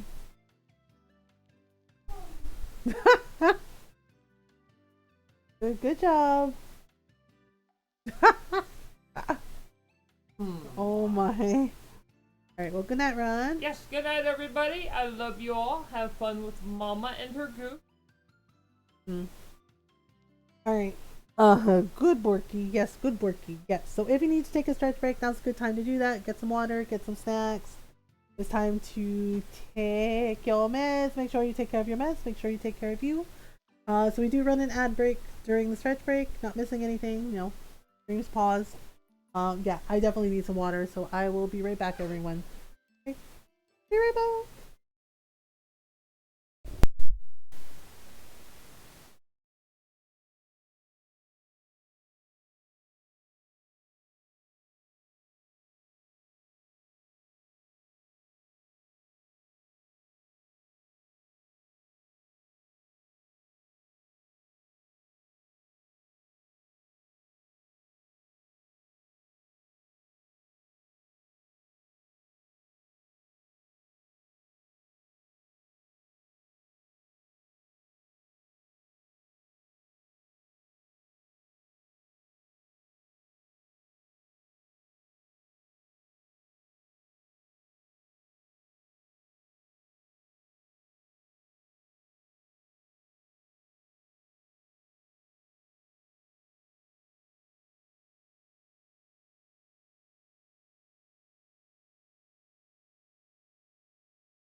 Alright, I am back.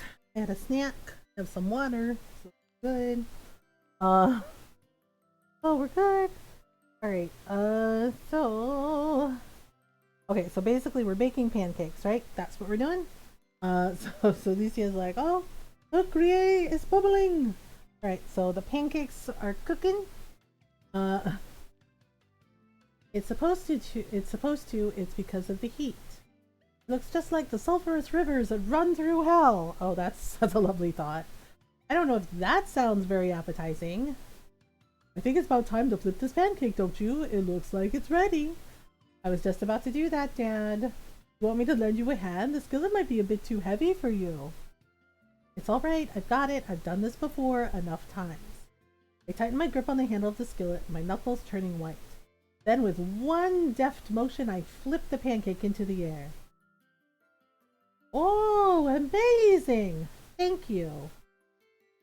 The pancake lands neatly back in the center of the skillet with a soft, only barely audible plop. I don't spill a single drop of batter. Dad whistles under his breath, evidently impressed. That really was something. When did you get so good at this, Rie? I mean, you know. I practiced a lot. And you think it's because you had a particularly good teacher to learn from, do you? Well, that might have something to do with it. I wouldn't have learned how to cook if you weren't so enthusiastic. It's nothing really. I'm sure you've already surpassed me. Right. I think this one is just about ready. I slide the wooden spatula underneath the first pancake, then deposit it gently onto a waiting plate. Licia takes hold of the plate before I manage to slip the pancake properly off the spatula, her face flushed with happiness. Oh, it looks so cute! I want to eat it right away! Oh, wait a minute, Licia. What is it, Kazuki? Pancakes can taste nice on their own, but people usually have them with toppings. It gives them a bit more flavor and makes each pancake a bit more personal to the person eating it. Personal? Yes, for example, I like my pancakes with maple syrup, and Rie likes lemon and sugar. Oh, that sounds nice. Can I have a pancake with lots and lots of chocolate on it? Of course you can. Your wish is my command, milady. Don't say that. It makes you sound like a creep. Sorry, Rie. Dad procures a jar of chocolate sauce from inside a kitchen cabinet and hands it over to Licia. Before you eat that, you might want a few more pancakes. Having a single pancake alone on a plate is kind of sad. I generously bequeath a second and soon after a third pancake to Licia. Licia stares at her small pancake stack with wide eyes, her face flushed with happiness. She slathers the chocolate sauce inches thick onto the pancake stack, and it starts to melt slowly. If you eat that much chocolate, you'll get cavities. Don't be silly. I am Licia Dia Ivlis. All cavities would run away in fear at the mere sound of my name. Ho ho! Given cavities aren't sentient beings, I find that highly unlikely. Come on, Rie, let Licia enjoy herself. It is her first time having pancakes after all. I know, I'm just trying to be responsible. Ooh, I can't deny that Licia's pancakes look nice though. The pancakes are light and fluffy, and even golden brown color without any craters or lumps. I mean, they do look good. They do look really good. The brown chocolate sauce slathered on top begins to melt as soon as it comes in contact with the first pancake on the stack, fresh from the skillet, and it oozes over the soft and yielding surface of the pancake, enveloping it. Ah, I'm starting to get hungry myself. I should start flipping my own pancake. However, I'm less invested in the successful completion of my pancake than Licia's. I'm able to flip it just as before, but my actions are slightly less perfect, and the pancake doesn't land in the center of the pan. The pancake hangs over the edge of the skillet, and I have to poke it back into the middle with the side of my spatula, which creates a few unwanted lumps and bumps. Did you get distracted? No, it was just a simple mistake, that's all. Come on, Rie, come and eat with me. I don't want to start without you. Why not? I didn't ask you to wait. But I wanted to wait for you, silly. It'd be rude not to, wouldn't it? And since when did you care about manners? I don't know. I just thought I should be more polite since I'm always bugging you to make the food. Well, that's true enough. Good manners never hurt anyone. I plate myself up a few pancakes, then add the topping. Though my favorite pancake toppings are lemon juice and sugar, I decide in a moment of mad inspiration, perhaps that it wouldn't hurt to try the chocolate sauce Lucia likes so much. This girl, spending time with her really is turning me into bourgeoisie. Oh dear. The rich chocolate sauce melts over my pancakes, running down the side of the stack. It's almost like alchemy, minus the gold and the elixir of eternal life, of course. They really do look good. They smell good too. I was starting to feel hungry even though I just had dinner. Well, I thank you for waiting, I suppose. I appreciate it. Hey, it's no problem. The food in Japan is good, but it tastes even better when I can eat it with you. Alicia spears her pancake with the prongs of her fork and brings it to her lips. I follow suit, my fingers trembling more than they really should. I take a forkful of my own imperfect pancake. Okay, so though I made a few mistakes when flipping my pancakes, they don't seem to have suffered for it. Pancakes are light and airy, sweet and fluffy, and they melt in my mouth like butter. Though the pancakes are sweet, there's a certain wholesomeness to them. They're not particularly filling, being only light bites that take a few mouthfuls to eat, but they taste homey, I suppose. Maybe that's because they're still so soft and warm. Eating them almost feels like being embraced. I've had pancakes before, but I don't know if they've ever tasted quite as good as this. You two look happy. I am happy. I can't believe I've never tasted a pancake before. It's simple, but it's so delicious. Dad nods sagely. Sometimes making simple food can be the hardest challenge of all. Oh, please, like you did anything to help.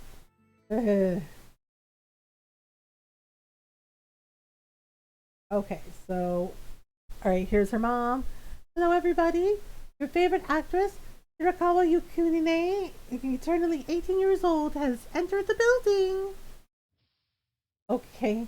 Thank you, thank you, thank you. You're far too kind. Why is mom so melodramatic? I know she's an actress. It's not like a spotlight shines on her all the time. Well, maybe it does in her mind. Yuki, welcome back. I missed you. I can't believe it. Dad even gets to his feet and applauds mom for her outrageous lies. Wow. Wow. I guess that really is true love. I miss you too, dear. I had such a busy day at work. I was dying to sit down and stare at your cute face again. Cute? Not really. Well, I wonder. Mom smiles a cat-like smile. You shouldn't be coy, dear. I have superb judgment when it comes to cuteness. I haven't been an actress this long for nothing, you know. Dad swoons, his face light pink. It amazes me that Dad is still so obviously in love with the mom, even though they've been together, not married though, for almost 17 years. Wait, her parents aren't married? They're just saying that now? I mean, I know not everyone gets married, but I guess I just kind of figured they were. So she says they've been together for 17 years and her parents aren't married. Okay. Yeah. And what are you all doing in the kitchen? Has her living room been invaded by a vengeful spirit? Please don't talk about spirits, vengeful or otherwise. It might be bad luck. I just like it in here. That's all. It's cozy. Because this is where all the food is. That's right. How did you guess? It didn't take many of my deductive faculties, trust me. Well, you might be right. They do say the kitchen is the heart of the home. I feel like having a cup of tea. Yes, of course. I'll get it for you right away. Would you? Thank you, dear. I appreciate it. With a heavy sigh, Mom sinks down into her chair, folding one leg over the other. Though Mom's voice is cool and breezy as ever, she really does look tired. Her face is pale underneath her makeup, and her hair is a little messier than usual. I can hardly believe it. Who would have thought that the little girl who took the leading role in her elementary school's rendition of Snow White would one day become a professional actress? Come a long way since then, Yuki. I'm proud of you. Thank you, dear. I'm sure I was only cast as the lead in that play because of my name, though. My acting abilities were not quite up to par back in those days. Of course not. You were only 6. I remember it clearly, though. My first taste of show business. Not married, meaning they were together for years total, but only married for some of those years. Yeah, that's true. Because I say the same thing about me and my hubby. Yeah, I guess that's true. That's a good point. Speaking of names, I'm curious. Why did your parents call you Licia? Licia? That's right, I was interested too. Is it a common Norwegian name? Well, I think it's because it sounds kind of like Lucifer, but cuter. Of course it would be something like that. Lucifer? How very strange. Your parents must be intriguing people. Maybe it's because they live in a village called Hell. I groan.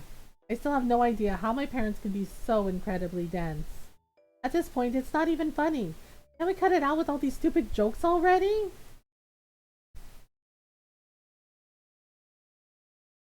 I lie in my bed, curled up like a weevil, snuggled inside a biscuit. I'd be asleep by now under normal circumstances, but these circumstances aren't normal. Hey, VA? Lucia's presence is proof enough of that. What is it? If you don't get any sleep, you'll be tired tomorrow. I know that, but I was thinking something. There's a first time for everything, I suppose. I don't mean to be so sarcastic, but I can't help it. I'm sleepy.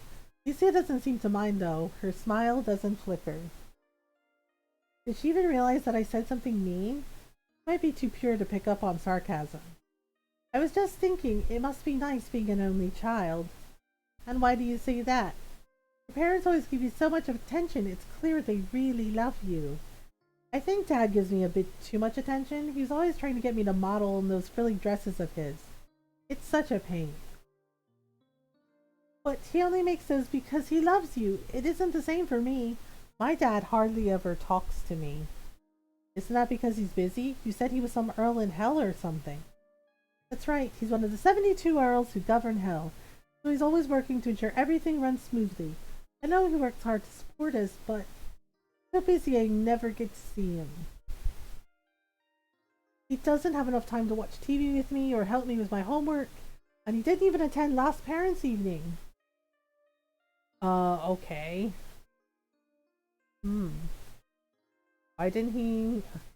My dad never helps me with my homework either, since he's even more clueless about mathematics than I am. But I don't mention this to Licia. I don't know if now is a good time. What about your mother? Don't you ever spend time with her? I do, but Mother is busy as well. I have 6 older siblings, so Mother is always fussing after them. 6? Right, 6. That's impressive. Since most humans go to hell after they die, you wouldn't think demons would spend time creating more life, but I guess not. There's still a lot I don't understand about hell. Hopefully I'll never go there and I'll remain blissfully ignorant about all its inner working. It's normal for families in hell to have 7 children, especially noble families like mine. It's a tradition since there are 7 deadly sins and all. But not 7 days in the week, apparently. I thought the lucky number in hell was 666. That too, but having 666 children might be quite a stretch, even for an amazing woman like my mother. Aha, I guess so. I just get kind of lonely sometimes. Since I'm the youngest, nobody listens to me. I get treated like a kid. Is that why you wanted to leave? Kinda. It's strange. Nobody paid much attention to me in hell, but everyone seems super interested in me here. I don't get it. That's because they think you're some kind of Norwegian princess. I don't really know why. I've always got the worst grades in class back home. I'm not even an average. I'm way, way, way, way below average, and none of my teachers like me or my classmates. I didn't think you humans would welcome me so warmly. Mom and Dad told me I should prepare to be disappointed, so I didn't expect too much. It's a little awkward, but I think I like it. I've never felt so wanted before in my life, and I'm happy I met you too. I think you're a really nice person, Rie. Well, whatever. I turn over in bed and hug one of my pillows to my chest. Glad it's so dark so she can't see me blushing. Not trying to be nice or anything. I'm just going along with Lycia's whim so she won't break my soul. There's nothing deeper to this, really. I don't even like her. Not that much. Even so, I don't think you dislike hell that much. Why do you say that? If you actually hated it, then you wouldn't feel homesick. Since you miss it, that must mean there were some things you liked about it. Of course, I love my mother and father and all of my siblings, and even if they tease me all the time, and I always beat me in Scrabble. Aw. But at the same time, I always felt like I never really fit in. I was under a lot of pressure all the time, and I could never meet anybody's expectations. After a while, everyone gave up on me. But you don't ignore me, Rie. You listened to me and gave me lots and lots of delicious food. Okay, so that's why you like me, the food? I like the food a lot, but that isn't it. I don't think it is anyway. Though we've only known each other for a little while. I like you an awful lot, you know? Well, that's nice. Oh, alright, now we made it to Thursday, day 4. Licia, wake up! Wake up! Huh, Rie? Licia cracks one eye open and blinks at me. She's curled up underneath her futon, her ashen hair spilling across her pillow. Some of it is tangled up around her horns, and it looks all knotted. Having horns must be quite a pain. Is that why she wears her hair so short? If it was any longer, those horns would probably be even more of a problem. Licia, you need to get dressed. Dressed? That's right, hurry up. I don't have time to stand around waiting. Can't I have 5 more minutes? No, you can't. Come along now. There's a good girl. I'm sorry, but I'm still so sleepy. You go ahead. I'll catch you up later. But you've only been here for 3 days. You'd probably get lost. My sense of direction isn't that bad.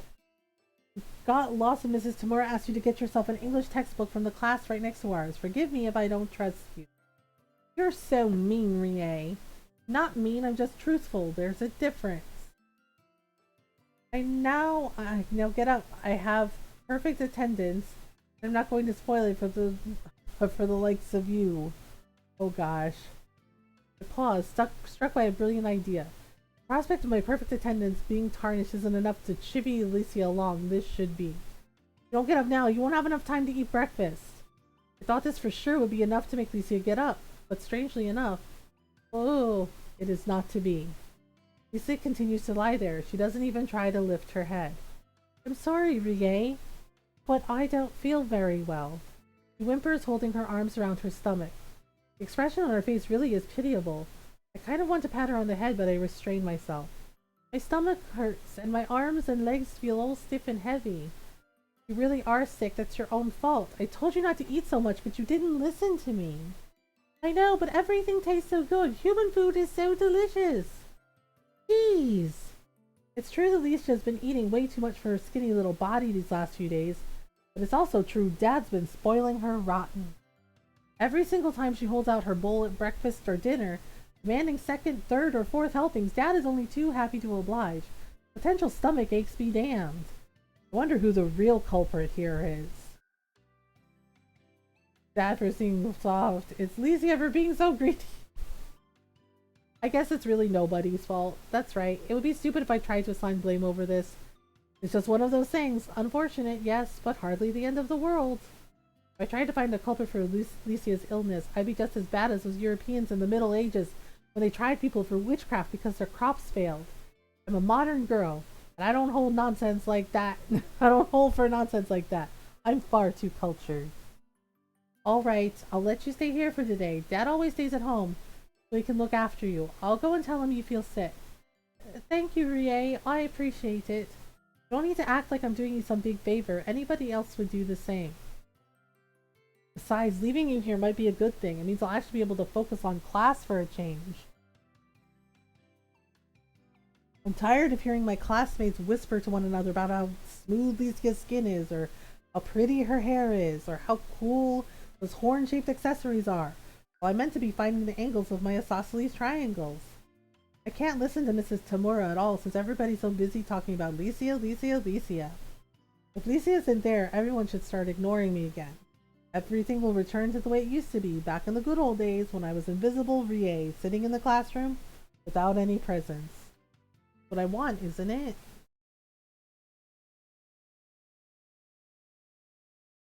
Oh, yay, why is Alicia with you? She can't come down today. She's sick. Sick? What's wrong with her? It isn't a fever, is it? A headache? Toothache? Measles? Mumps? Chickenpox? Tuberculosis? Tuberculosis? Food poisoning? Dry rot? Subsidence? Oh my god, her dad. No, wait, don't tell me. It can't be an infestation of termites. Here, those last 3 ailments you listed do not commonly affect little girls. They don't? No. Aren't those the problems the builders were having with dear old Nozomi's house? Oh yes, my mother was talking to me about it on the phone last night, so I must have had termites on my mind. I know, he's like, tuberculosis, and I'm like, sir, no. Wow. Take care, dear, or your poor brain will end up as holy as the foundations of Nozomi's home. Dad takes his quip in good faith with another one of his harried little smiles. I wonder if we'll ever be able to find a builder to fix her place up. We've been trying, but it's hard work. Seems like most builders are worried they'll damage the foundations even more while trying to repair it. I know, right? While Mom and Dad discuss the exceedingly interesting affair of Grandma Nozomi's slowly collapsing home, I turn my attention towards my breakfast. I'm glad Dad has grown tired of natto. Breakfast today is a far more pleasing affair to the eyes and the nose. Miso soup and rice might seem like a rather average breakfast, but the spring onions Dad sprinkles into the miso soup gives it an extra crunch. And the rice is perfectly cooked as always, topped with roasted sesame seeds. So, is Licia alright? She isn't seriously ill, is she? She'll be fine. She just has a stomach ache, that's all. Oh, is that it? I'm glad it isn't anything too bad. I hope it wasn't my food that made her sick. Since she's from Norway, she might not be used to my style of cooking. What? Don't be silly, Dad. It isn't your fault. But if I hadn't fed her so much, maybe her stomach wouldn't hurt right now. I was insensitive. What are you talking about? Lucy was the one who asked for the food. You didn't force her. But I was selfish. We adults exert our wills upon young children, and they are powerless to resist. No offense, but I don't think you could force your will on a water flea, let alone a living, breathing human. Okay. But Dad isn't listening. He is well and truly lost in the throes of despair. Incidentally, he spends a lot of time lost in the throes of despair. I wonder if it's a nice place to live. I was just so happy that I found somebody who wished to eat my food. Wanted to eat my food that I didn't think. I know you and Yuki like my food, but you don't praise me very much, and it's always on a diet. When I was younger, my dad always scolded me for cooking so much. He said I should be out playing soccer or something, not secretly making sweets in the kitchen like a girl. Oh, wow, okay. She had too much, didn't she? Yeah. Well, I wasn't asking for his life story. I've heard enough times already. Anyway, I've never met my grandfather on my dad's side since he died before I was born, but I've heard he wasn't the nicest person. Doesn't sound anything like my mother's father, who is supportive and easygoing, even if he is unhealthily obsessed with natto.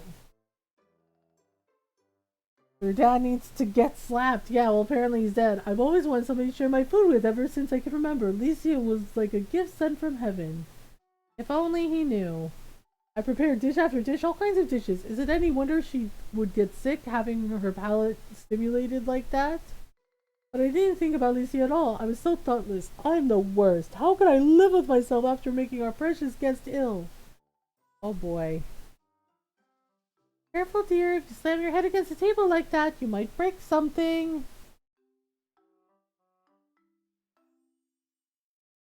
Oh, Dad sniffs, raising his head. His face is stained with tears, and it looks like there's a dark purple bruise forming just above his right eye. Are you worried about me, Yuki?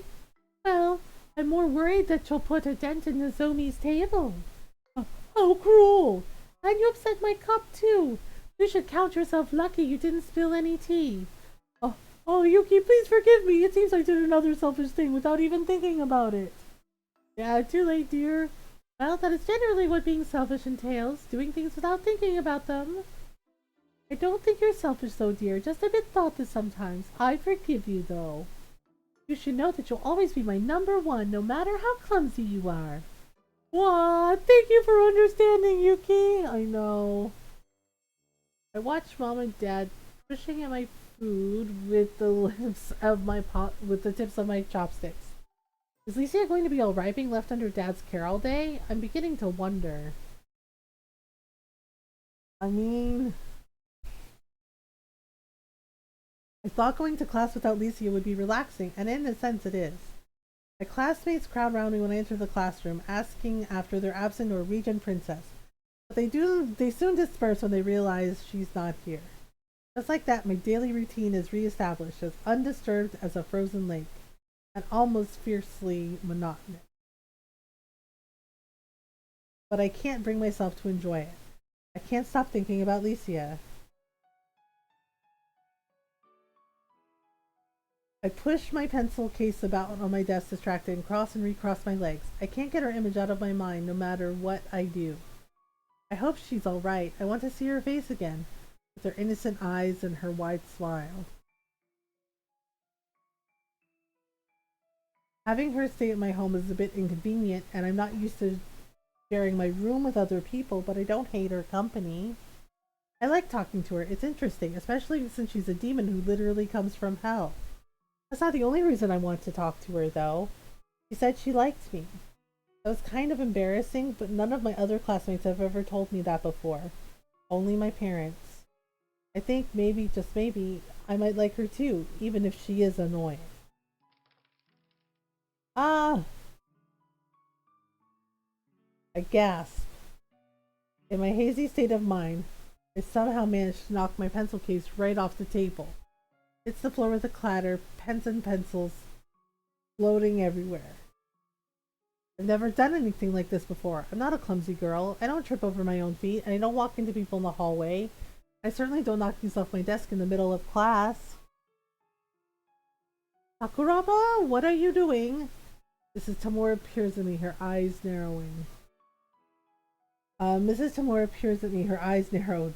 She isn't the only one who's staring. The rest of the class is too.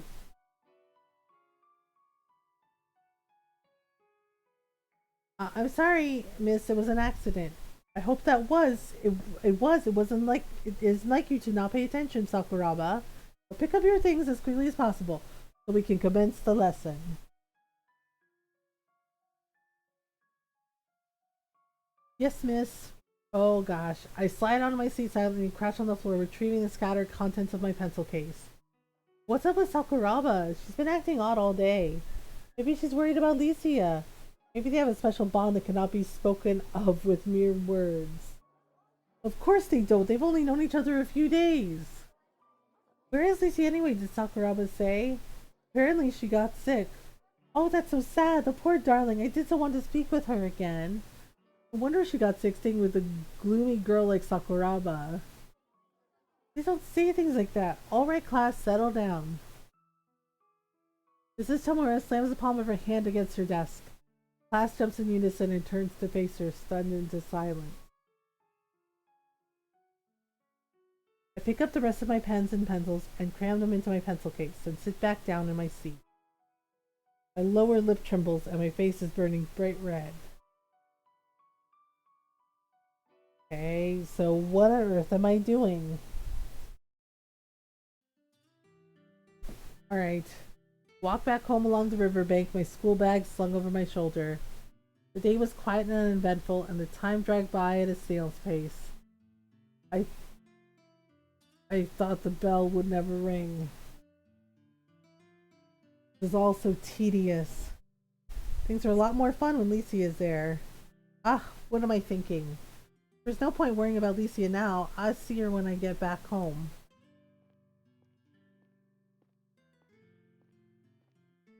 Ugh, and now I've started to walk faster than usual. Am I really that desperate to see her face again? There must be something wrong with me. Maybe I'm sick. Whatever Licia has must be contagious.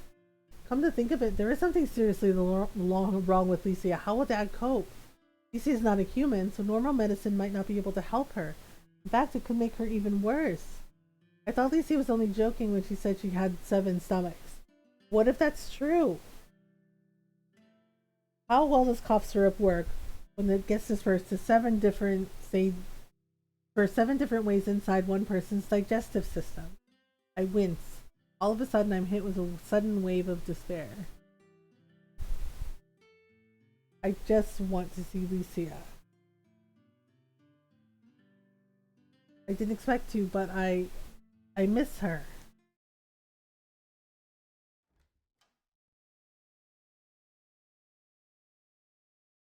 Alright. Dad, is Lucia alright? That's the first thing I ask when I get home before I even had a chance to take off my shoes. Dad pops his head out from behind the kitchen door, smiling sheepishly. Welcome home, Rie. Slip out of my shoes and discard my school bag, then walk into the kitchen. What are you doing in here? If Lucia is sick, shouldn't you be upstairs taking care of her? Well, you might have a point. I just thought it might be nice if I made her something to eat. This might seem like a nice gesture on the surface, but I have my doubts. You're not doing this because you feel guilty, are you? Dad smiles awkwardly, pushing the tips of his index fingers together. Maybe? Geez, it's just as I thought. I already told you, Dad, it's not your fault Lucia got sick. It's sweet that you want to take care of her. You shouldn't do things just because you feel obliged. You should do them because you want to. Okay, I'm probably just being selfish again. Dad laughs in that self-effacing manner of his, which seems to invite teasing. I wonder if that's why Mom pokes fun at him so much.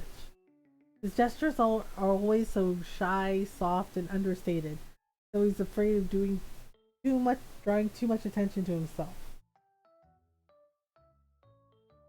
I mean, I never got much of a chance to cook for anybody when I was younger. I had to sample everything I made by myself.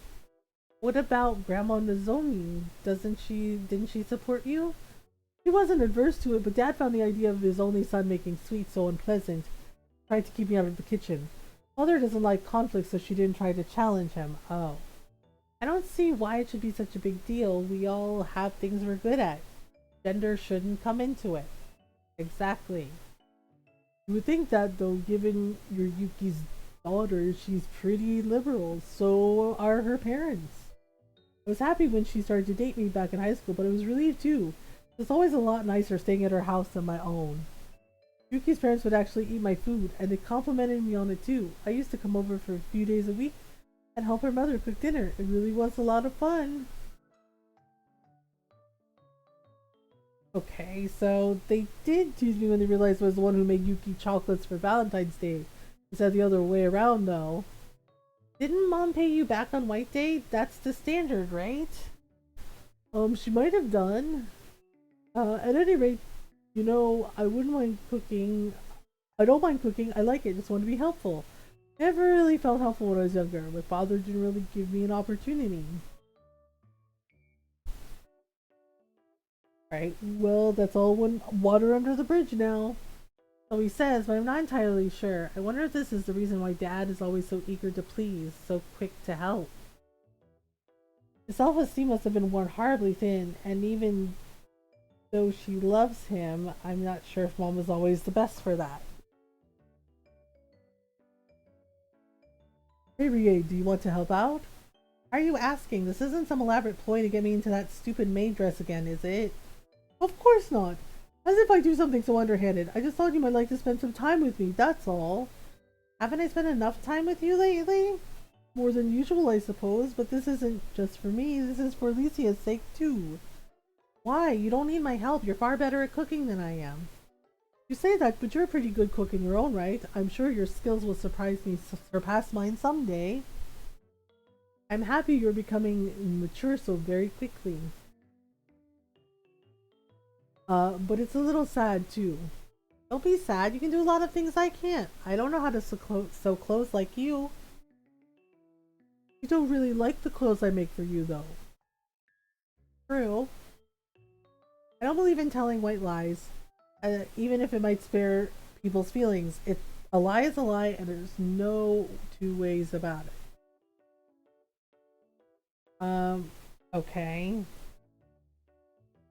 Well, I already knew that, but even then, so... Okay, even so, Alicia's friend, aren't you? Yeah? Yes? I bite my lower lip. I'm not entirely sure of my own feelings, but I don't know what to say. I suppose I am her friend. I'm not entirely sure. Since I've never had any friends before, it's hard for me to know. No matter what you think, it's clear to me that Alicia likes you very much.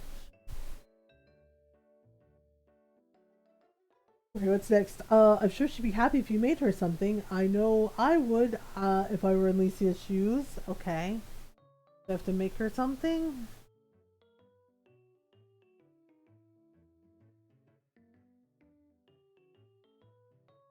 Alright. I'm not sure about that. I haven't seen Alicia all day. I'd rather go out and spend time with her right now.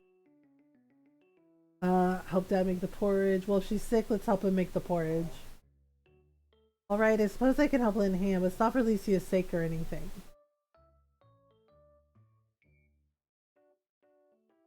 Alright, who am I trying to kid anyway? I don't like liars, but lately I've been finding it hard to face up to my own feelings. If I only I knew what my own feelings actually were.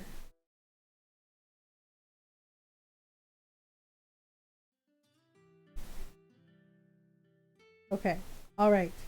Here I am. I even put on that stupid mage outfit like you wanted. I don't think it's stupid. Aha, though it's true, you look very cute. See, I never said you had to wear it. I never forced you to do anything against your will. Then why do you bother sewing this in the first place? I don't know, I just thought it would be fun. I saw this cute advert on TV maids and I was inspired. So you get passionate about maid dresses, do you? Come on, Rie, now you're making me sound like a deviant.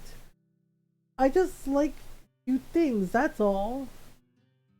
Dad's blushing is so much I'm starting to feel a little guilty. I know him, but I can't help him myself. Sometimes I feel sorry for Dad, but I shouldn't have to, should I? I'm almost 30 years younger than he is. Alright, I'll stop talking about the dress. Shall we start cooking? Yes, I would like that more than anything. I think he really means it too.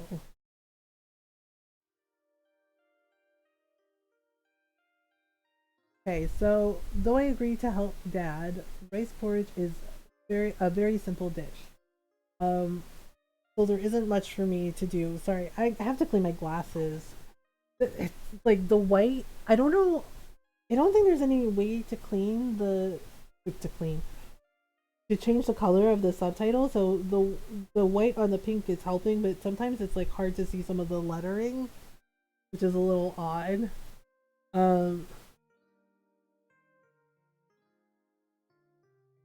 so I'm trying to. Okay, there we go. That's better. Okay, so yes, so they're making her rice porridge. It's a very pale game too. Yeah, so I'm like, oh my gosh. Um, so there isn't much for me to do.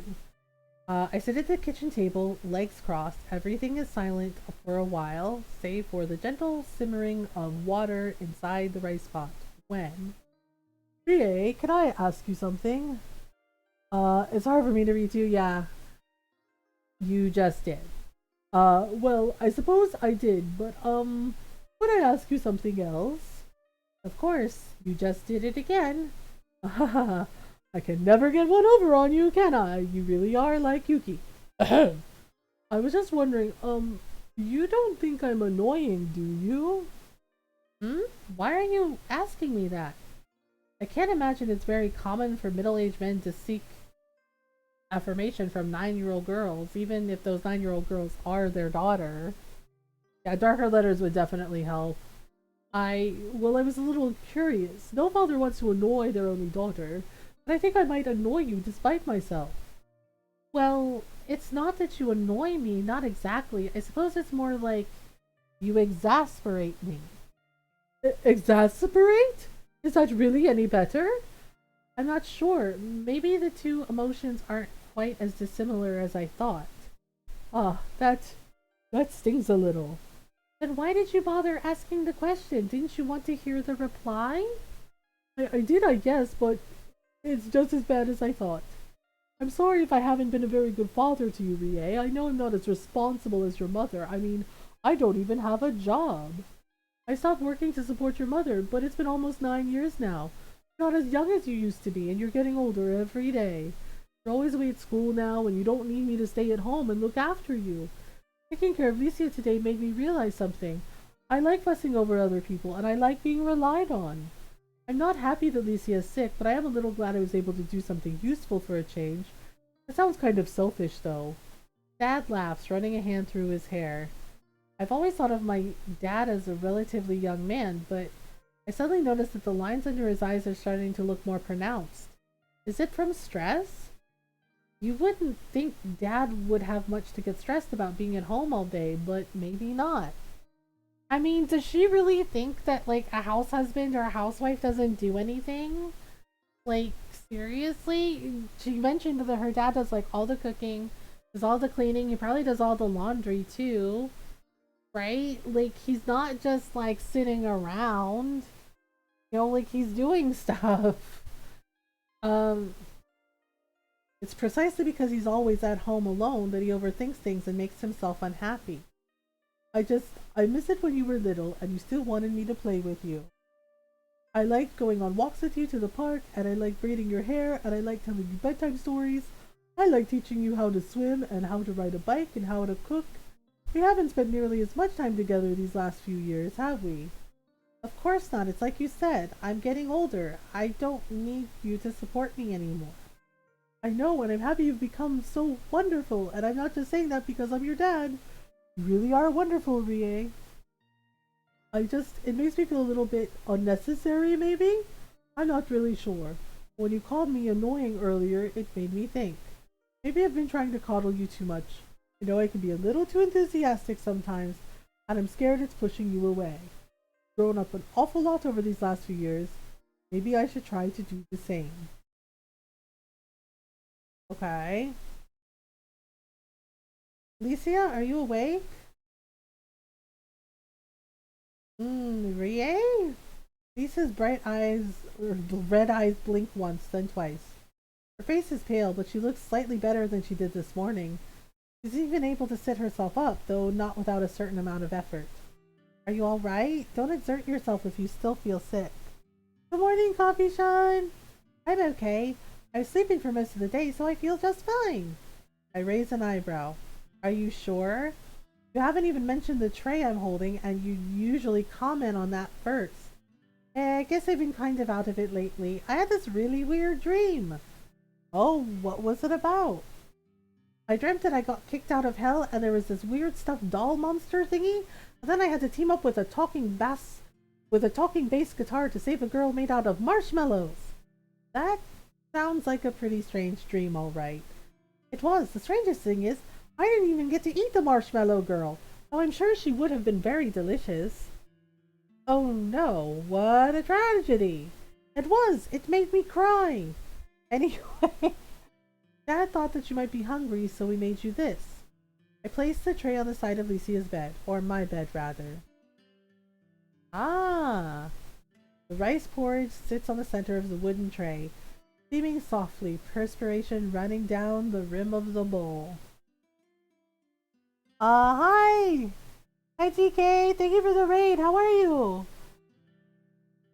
It took me a moment to realize it's actually Tuesday. Well, I do stream on Monday. I mean, technically it's still my Monday night. And yes, everyone, go follow our friend GK. Go say hello. How was Tiny Tina's Wonderland? Thank you so much for the raid. Welcome on in, everyone. Hello, raiders. Yes. Hi, everyone. I'm Mothergamer, and I'm a variety streamer, and I like to play story games, RPGs, JRPGs, indie games, lots of Animal Crossing, Stardew Valley sometimes. So we do talk about mental health in here as well. I live with depression and anxiety, and I talk about those things openly and honestly to show others it's okay. Not be okay. It's okay to talk about it. It's okay to need help. Do our best to be kind, welcoming, and supportive of everyone. So welcome on in. We're glad you're here. We're considering today is my Monday, so delayed Monday brain. Tiny Tina's Wonderland was quite fun. That's awesome. I'm glad you had fun. Yeah, so the game we're playing tonight is called Strawberry Vinegar. A little girl makes friends with a demon. The demon says she has to make her I think they're the same age. They're both like 9-year-old kids. And yeah, and Licia told her, you know, you have to make me yummy food or I'll reap your soul. And here we are. But they seem to be like becoming friends, which is interesting. So oh, that looks so good. I have to say, the artwork for the food, it looks really, really good. Like, you know, like the cup of tea, everything. Um, so just like, yay! I guess it's lemon tea?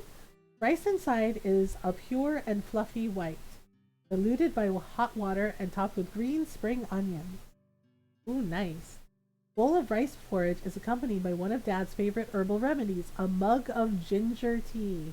Yes, ginger tea is always awesome when you're sick. The tea was made by mixing half a teaspoon of ginger root powder with brown rice malt and adding hot water. This warming concoction is supposed to improve the circulation and combat common colds and allergies. That's what Dad says anyway.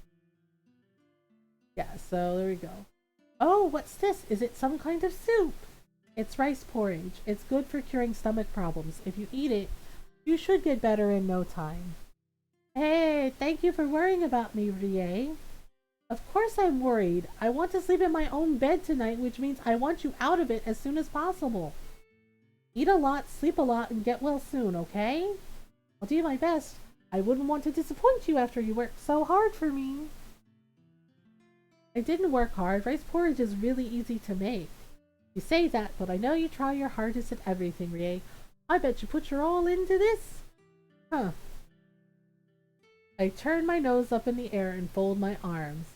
Well, I believe in working hard at everything, no matter what it is. It doesn't really have anything to do with you. Whatever you say. Is she laughing at me? Of all the nerve. Anyway, thank you for the food. And yes, go follow Coffee Shan too. Go say hello. Oh my goodness. I glance at Licia over my shoulder. It isn't because I care about her though. Really. Why shouldn't it matter whether she enjoys the food or not? Dad made most of it anyway. All I did was stir the rice and chop the spring onions. I don't care. I don't. I shouldn't even need to say it twice because I don't like telling lies. But if that's the case, why am I peeking at her from underneath my lashes? It's probably the same reason why I kept thinking of Licia at school, and why I worried about her so much, and why I tried to walk home as quickly as possible to see her again. Oh, it's hot. Licia draws a spoon away from her lips and blows on the surface of the rice porridge, trying to cool it down. Dad and I let it sit for a few minutes so it could cool down, but I guess we didn't leave it for long enough. Dad told me to wait a bit longer, but I didn't listen.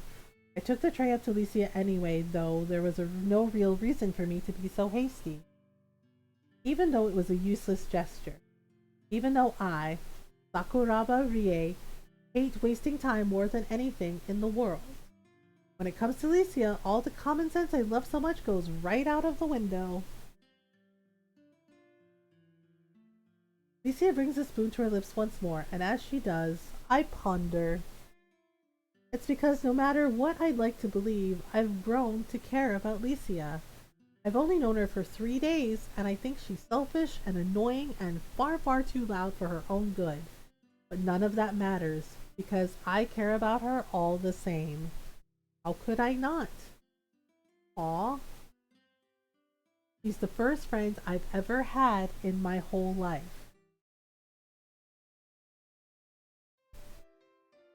Oh, next day, day 5! We made it to Friday! Yay, wake up! We're going on a school trip! Well, this is a surprise. I think this is the first time Licia's woken up before me. And she was sick yesterday, too. She went to bed without a fuss last night and fell asleep before 9 o'clock. I didn't want to let Licia use my bed, but I thought it'd be too mean to refuse her when she was sick. Maybe that's why I feel so tired this morning. I had to sleep on the futon instead, and I'm not used to them. Now my back hurts. Rie, your hair looks all messy. That's because I just woke up. I know, but I've never seen it look like that before. I feel like I'm witnessing something very, very rare, like A+++ rank. I have no idea what this A++ stuff is. Is she just pulling random stats out of thin air?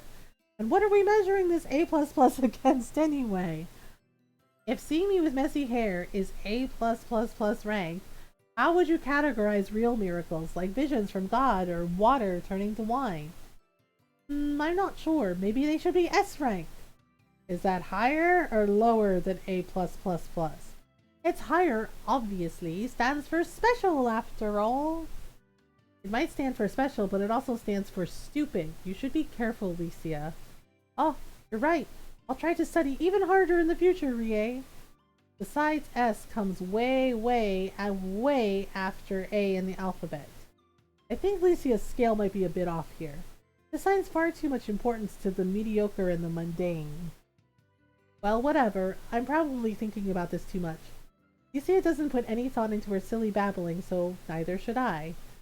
You seem very chipper, given it's so early. Of course I am. I already said it's the school trip. I've never been on one before. That's why I absolutely refused to succumb to my sickness last night. Does that mean you fought off your stomach ache with the power of your will? It's actually really good computer.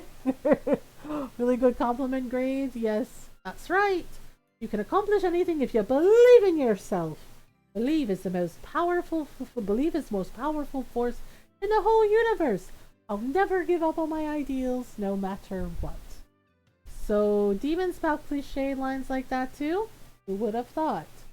Oh, but I was just quoting from a manga you have in your room, Rie. Wait a minute. Manga? What manga? The one with the boy made of swords who fights in a war over a holy cup with lots of wildly inaccurate representation of historical figures. It was very cool. What was it now? Yes, I liked all the fight scenes. I didn't think you'd be into that kind of thing, though.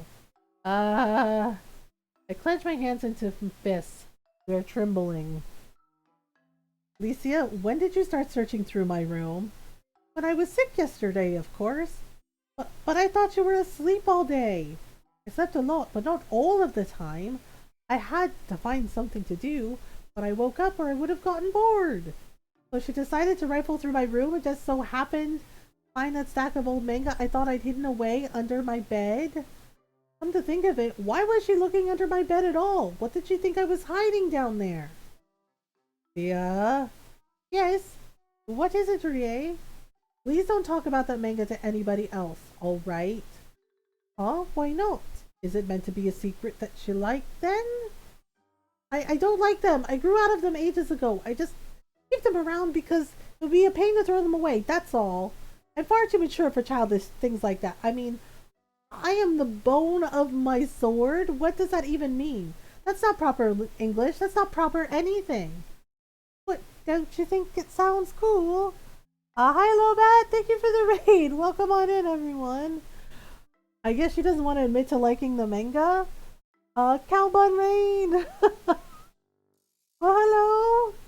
Hi everyone, welcome on in. Oh my goodness. Well, thank you for the raid. I hope you're doing well.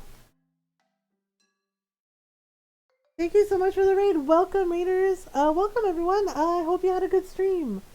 Can we get a shout out for Lobats, please? Please and thank you. Welcome on in everyone. I hope you're doing well. Hi Retro, how are you? Hi Milo. Hello. Welcome on in everyone. Thank you mods. And yes, go follow Lobat. Go say hello. Go check them out. Go say hi. Thank you so much for the raid. I hope you're doing well. Hope you had a good stream. I'm good. Been lurking. Well, I hope you've been enjoying the lurk. Well, welcome on in, everyone. And thanks for teaching me the word for sweets earlier. Yeah, you're welcome. Yes. So welcome on in, everyone. Hope you're doing well. If you're new, hi, hello. I'm Mothergamer, and I'm a variety streamer, and I like to play story games. JRPGs, RPGs, indie games, lots of Animal Crossing. We do talk about mental health in here as well. Yes, yeah, so far it's been really nice. So I live with depression and anxiety. Talk about those things openly and honestly, and we show others it's okay, not be okay. It's okay to talk about it. It's okay to need help. We do our best to be kind, welcoming, and supportive of everyone. So welcome on in. We're so glad you're here. Thank you for the follow. Welcome. Yeah, we're playing a visual novel. It's called Strawberry Vinegar. It's set in Japan, and basically the one little girl makes friends with a demon. Not not on purpose. It's kind of an accident. Because the demon showed up, and the little Alicia's the little demon girl. It showed up and started eating the cookies that she made, and told her make me basically just told her make me lots of food, or she's like, or I'll take your soul. And so it just kind of goes from there. And and her parents, Rie's parents, just kind of accept it, and they think she's from Norway. I don't know how they came to that, but yeah, when she's like, I'm from hell, they're like, oh, that sounds Norwegian, and I'm just like, how did you get Norway from that? So, but it's just like a cute little story. Yeah, it's a cute little visual novel game.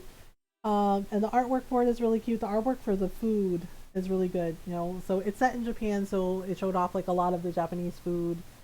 Um, and it's very cute so far, and it seems to be like evolving into like they're becoming friends.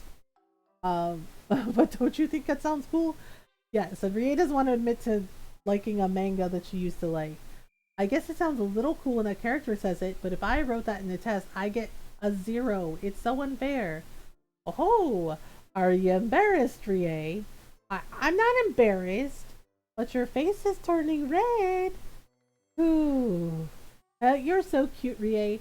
It's like unlimited blushing works. My cheeks turn even redder. My right eye twitches. Please shut up. If he doesn't, I won't be held responsible for my actions. Oh no. Oh, this miso soup is delicious. Aha, it looks like you're in high spirits today. Of course I am. We're going on a school trip. Isn't that right, Rie? You don't need to yell. I'm well aware that we're going on a trip. But I've never been on a human school trip before. I can't help it. Human? Dad suddenly pauses, his forehead furrowing. The expression on his face is unusually serious, his eyes hard like stones. A cold chill creeps down my spine. Well, why does the atmosphere feel so serious all of a sudden? Has Dad finally noticed just how strange Licia is? Did all the puzzle pieces slot into place? When Licia first forced her way into my home, I tried to tell my parents about her unusual background, but they didn't listen to me. They refused. Now that a few days have passed, however, I've finally begun to get used to Licia's company. Dad suddenly realized that there's something wrong with Licia. Would that be a big problem? What will Mom and Dad do to her? Will they kick her out of our home? Maybe call the police? No. Since she's a demon, calling the police wouldn't be enough. Maybe they'd call a priest from the local church and try to exorcise her from existence with a magic circle. Well, to be honest, I mean, right? It's like, well, I mean, this isn't it, right? We came so far together, Licia and me, but has this ruse finally come to an end? Is Dad going to point a finger at Licia in a dramatic burst of hot-blooded spirit and firmly declare her once and for all to be a rogue, an imposter, an unwanted interloper? There actually is a hell Norway. So they just made that assumption? That's so weird. Licia, are you saying you're not a human? Yep, I already told you right from the very beginning that I'm not human. I'm a demon. That, something like that though. I sit there, the blood frozen in my veins, waiting. Oh no, I believe you. I'm just like, waiting for the quiet, peaceful world I've built over these past few days to fall apart in a shower of broken hopes and dreams. Something like that is no good at all. No matter how poorly you may think of yourself, it's too tragic to think that a cute young girl like yourself doesn't even believe she's a human being. Oh, okay, it went the other way. It went the other way. Oh my god, her dad. Wait a minute, what? Oh, Licia, yes? Though you might call yourself a demon, I will always see you as a kind and gentle girl. Don't think for one second that you've been a burden on us. I had a lot of fun having you in our home, and I like cooking for you. I just... You didn't take advantage of our hospitality, and you're certainly no demon. If anything, I am the real demon for forcing my hospitality upon you so unashamedly. Oh boy. Yes, you do have a habit of doing that, dear. I think you're forcing yourself upon the poor girl right now. Licia, are you alright? Well... Licia stares at the wall, her eyes glazed and empty, as though she just witnessed a bloody battlefield. Maybe in a sense she has. What she bore witness to as she gazed into Dad's eyes was undoubtedly the sorry sight of his dwindling self-respect being slowly crucified. Oh, I'm sorry, Alicia. Did I frighten you? I didn't say too much, did I? Yuki, what's wrong? What did I do? I think you might have scared the poor girl, dear. That was quite the display. But I was just trying to be understanding. The first step to achieving happiness is to recognize oneself as a human being that deserves love and affection. Right? Well, I wonder. Did you say those things to Licia because you wanted to convince her of her own self-worth? Or were you saying them for your sake? That's kind of a complicated question. But maybe I got a bit carried away? A bit? Just a little. Oh dear. I fish the last block of tofu out of my miso soup and pop it into my mouth, then get to my feet. We have to go to school now. I don't want to be late. See you later. I take hold of Licia's hand and pull her to her feet. She doesn't resist. She doesn't do much of anything, really. She lets me drag her along as though she has no muscle to her bones, no strength in her body, and no free will at all. I guess that's what happens when you have to deal with my dad. He's pretty shy, but he can be intense in his own way. Licia, I really am sorry. And you're still trying to apologize to her? Don't be so selfish, dear. What do you mean? Aren't you burdening her with yet more worries? It's always better to see people off with a smile and a wave, not a sad face like that. Yes, you might be right. I'll do my best to say farewell with a charming smile from now on. Good luck, dear. I promise to cheer you on, even when everything goes wrong and you end up crushed in the pits of blackest despair. Thank you, Yuki. I can always count on you. You're welcome, dear. Okay, I know I've mentioned this before, but now I really want to know. Justin, what in King Arthur's good name is up with my parents? Right? It's just like they have that kind of relationship. Okay. Like there's a place called Hell in the Caribbean, dude. That's so weird. I mean, I know there's like Hell's Kitchen like in New York, but I don't know if we have anything else like that. Lucy and I walked down the familiar path to school alongside the winding riverbank. Oh, there we go. It's a warm day and the river is a clear crystal blue. It flows steadily, carrying silverfish along within it, their scales flashing in the sun. A few ducks bob along on the surface of the water, like the yellow ones you can play with in the bathtub, but these ducks are slightly noisier than their plastic counterparts. It really is pretty. I can feel my worries melting away one by one, like smoke dispersing into the atmosphere. Hey, Rie. What is it? I was just wondering, what happens on this school trip anyway? Didn't I already tell you we tramp all the way up the mountains to pick berries, and then we tramp all the way down again? It rained a lot last year, and the paths were all muddy, but we had to go to the mountains anyway, because that's what my school has always done, and you just can't beat bureaucracy. Hey, you sound like a disgruntled salaryman, Rie. When old books talk about hell on earth, they mean those two places specifically? I don't know. Maybe? Um, I'm just cynical. How can I help it when so many things in this world are so stupid? I bet everyone looks stupid to you since you're so smart. I I get good grades, but I don't know if I'm that smart. Not really. There are smarter people. But you see, you use so many long words that you're only 9 years old. I don't think knowing a lot of long words makes you smart. It's how you use those words that really counts. There's also a ghost town in California called Hell Neat.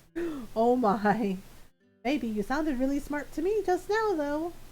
Well, you're easy to impress. Hey, maybe you're right, but I've never met a girl quite like you before. I'm only saying that because I'm the first human you ever spoke to. I'd find you interesting even if you were the thousandth or millionth human I'd spoken to. You're a lot of fun to be with. I look away, trying to hide my flushed face. Well, thank you, I suppose. Hey, you're welcome. So, Rie? Yes?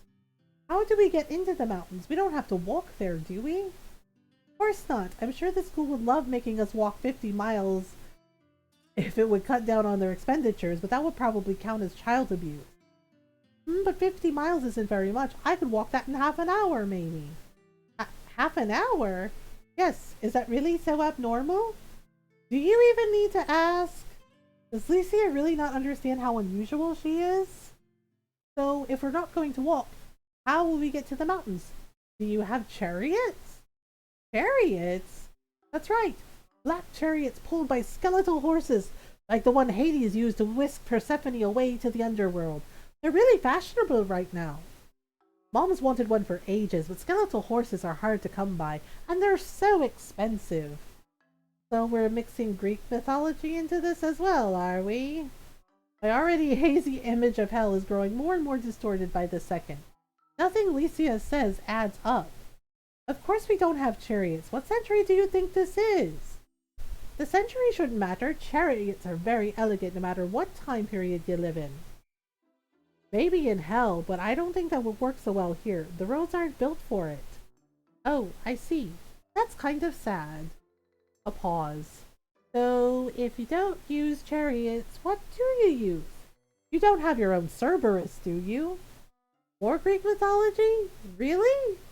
I'm still trying to get to terms with the fact that Hades and Persephone exist. So don't go in adding a colossal three-headed dog into the mix on top of that. No, of course we don't have a Cerberus. What on earth? Who on earth would own a Cerberus? And why are there more than one? Well, it's quite simple. When one Cerberus loves another Cerberus very much, they... Alright. I get the general idea. You don't need to go into so much detail. But Aurora taught me all about it a few weeks ago. I was really proud that I managed to learn something so complicated. Is she being serious? Sex education must be pretty lousy in hell if she only learned about the birds and bees a few weeks ago. Or as it were, the Cerberuses and the Cerberuses. Damn it, now I want a Cerberus puppy. Does that mean hell is overrun with monstrous dogs baying for blood with all three of their hideous heads? If I had no interest in going to hell before, I certainly don't now.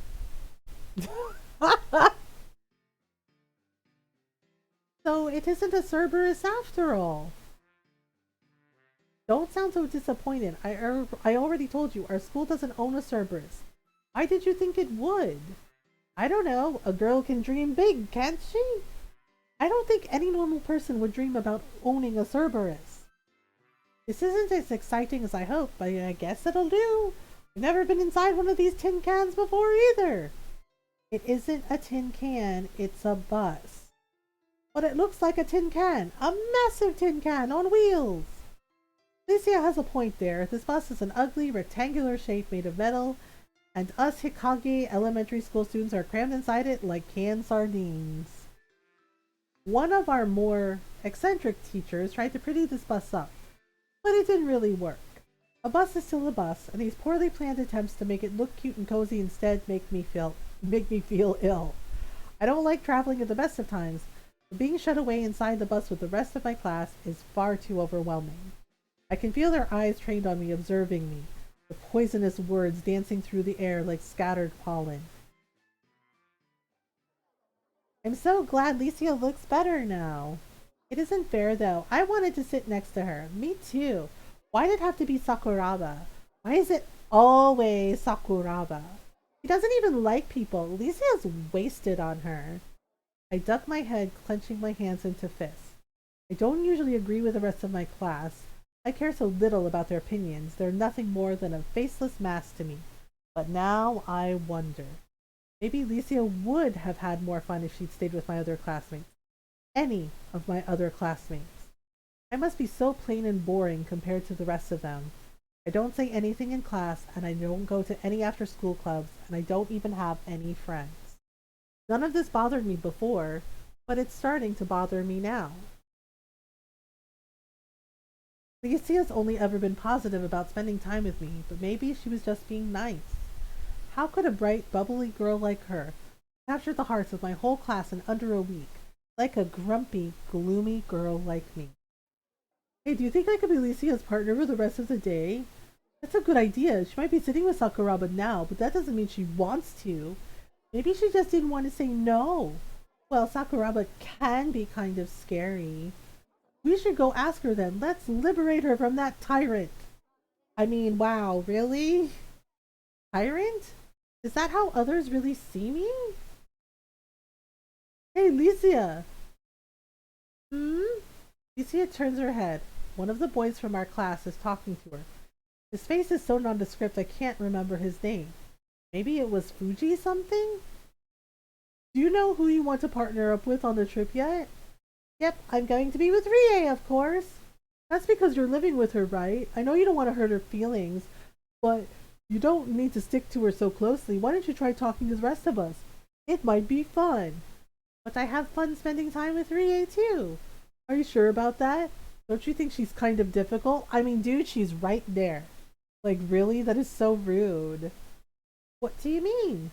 I mean, for a girl, she's kind of scary. Oh my god, he's really doing this. I bow my head. I know I should reply, but I can't bring myself to. I can't say I blame Fuji something. I know he doesn't like me. Since I never interact with him, I've never given him anything to like. Maybe Licia really would be happy if she went off with him. I'm not right for her. We're just too different. And yet, scary? I don't think Rie is scary. Really? Not even a little bit? No, why would I? I come from hell, and hell is filled with all kinds of horrible things. There are vengeful spirits, and pits of bones, and a huge beast made of fire with 7 heads and 10 horns. That's not nearly as scary as Rie. A beast with 7 heads? That's right, I'm not scared of Rie at all. In fact, she's my very best friend in all the world. She is? I am? Of course you are, silly. You let me stay at your home, and you made me lots of delicious food, and you talked to me when I felt sad, and you nursed me when I was sick. You're a really nice person, Rie. The best. Licia leans forward and takes my hands in hers. Her palms are warm, and though being held by her is a little embarrassing, especially in front of the rest of my class, I can't quite bring myself to care. It's comforting. I inhale. My breath catches in my chest, and my throat feels dry. Why is my heart beating so fast? You know what, Rie? What? I really do love you. Aww. Oh, that's sweet. What just happened? It's been almost 10 minutes since Licia's proclamation. My brain still can't process it. Was it some kind of dream? I'd be tempted to believe that if I didn't feel so distinctly travel sick. It must be true. She said she loved me, not just like, but love. Ooh. My face turns red. My cheeks burn. My heart thumps painfully inside my chest. How on earth am I supposed to react to this? It's true that Licia managed to get Fuji something to leave me alone, but at what cost? I can hear him whispering about it even now. Did Licia really say love? She did. There was no mistaking it. Not like, but love? Definitely love? Definitely love. That's so unfair. I wish Licia would say that to me. Perhaps Licia did not truly mean love, but was unable to communicate her feelings in any other way, given Japanese is not her first language? Oh, that must be it. I'm sure that must be it. Maybe I still have a chance after all. No. No way. When she said love, she really did mean it. The aura around those two is unmistakable. Aura? That's right. The pale white lily colored aura of two girls in love. Aww. I sink down into my seat. Why did this have to happen to me? Rie, are you alright? You've been really quiet for the last 10 minutes. Does she need to ask? Isn't it obvious I'm not alright? I hate being the center of attention, and a bold statement like Lycia's definitely got attention. I need to make notes quickly. I'm going to turn this into an epic, original story detailing the true love between two shy, sensitive schoolgirls and make loads of money at Comiket. And a manga adaptation, apparently. This is just great. What should I do? Scold Licia for drawing attention. You should thank her for supporting you, because she was. I'm fine, really. Are you sure? I'm sure. I just feel a bit sick. I don't like traveling very much. Yeah, these roads are pretty bumpy. That's why chariots are superior. Really rich families have skeletal horses that can fly, so you don't get stuck in traffic. Oh, how wonderful. It really is. You should come to hell with me sometime so you can ride in one of those chariots for yourself. Thank you for the invitation. I'll be sure to remember your kindness. It doesn't mean I'll act on it, but I'll remember it all the same. It isn't every day you get an invitation from a demon to come and visit hell that isn't accompanied with ominous thunderclaps or Latin chanting. Yay! Thank you, Rie. And, thank you for defending me back there. I really do appreciate it. It's no problem. I'd do anything for you, Rie. After all, you're my first ever friend. And you, yes? I look at Licia hesitantly, my eyelashes fluttering. I'm not used to being open with my feelings, and expressing my thoughts plainly is rather difficult. My emotions are sealed over with a layer of ice, but they bubble away underneath the surface like a Norwegian fjord. Oh, okay. It's difficult, but I want to tell Licia how I feel all the same. I think she deserves that much. You're my first ever friend, too. Yeah, they're both so cute, I'm going to melt. Huh?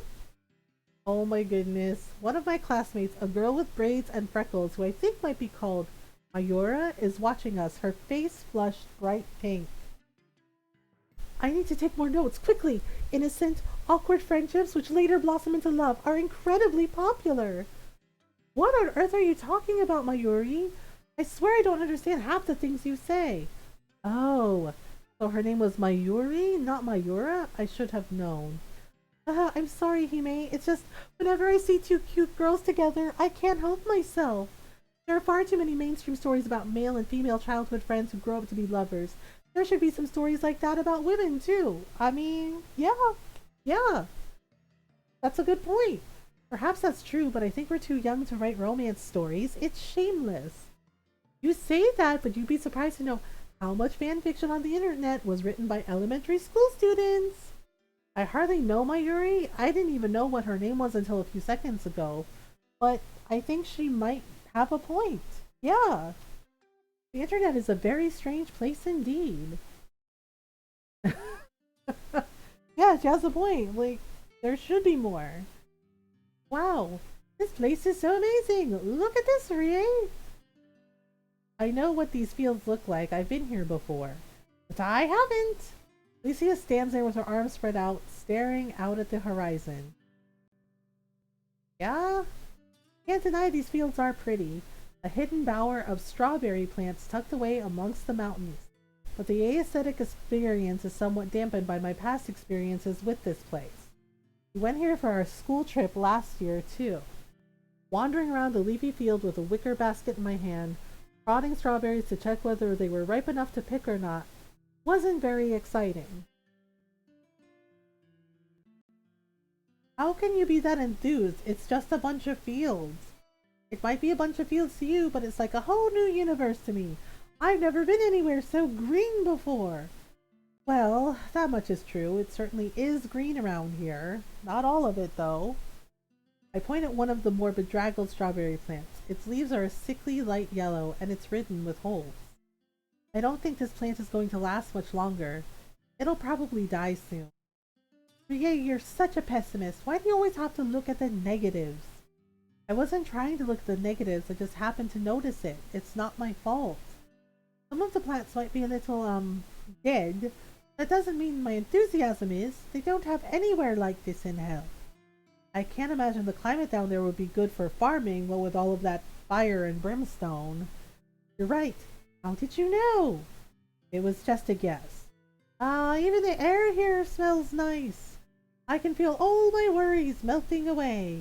But this is no time for being sentimental. We have to pick all these cute, delicious-looking berries. I can practically hear them screaming to me, saying, Licia, please eat me! Now, that sounds like something from a horror movie. Come on, Rie, let's go! Licia looks completely enamored. I want to tease her, but her smile is so pure, my words falter. Her face is bright red, almost dazzling. She looks like a young maiden who's fallen in love for the first time. Well, she did say she loved me on the coach earlier. Did that have anything to do with the smile on her face? No, that's ridiculous. I shake my head, my face flushing. Licia might have said she loved me, but she couldn't have meant it. She's too young to understand what that word means. And anyway, she isn't even a human. She's a demon. And are demons even capable of love? It seems contradictory. Licia's entire existence is contradictory. Contradicts the laws of modern science, rationality, and good old-fashioned common sense. And yet, though she shouldn't exist, she still does. She definitely does. If she didn't, how could she be holding my hand like that? True? Rie, do you think these are ripe enough? I kneel down, examining the strawberry Alicia is pointing at with the tip of her index finger. The strawberry is a washed-out light pink at the tip and pale green at the flatter end. Looking at it is making me feel kind of depressed. You should leave it alone. I don't think it's ready yet. Well, there's only one way to find out. She plucks the unripe strawberry off the vine, straightens up, and pops it into her mouth. Uh-oh. As soon as she does, her face turns pale. Yay, it's really hard and sour. Of course it is. I told you it wasn't ready yet. Why did you ask me for advice if you had no intention of following it?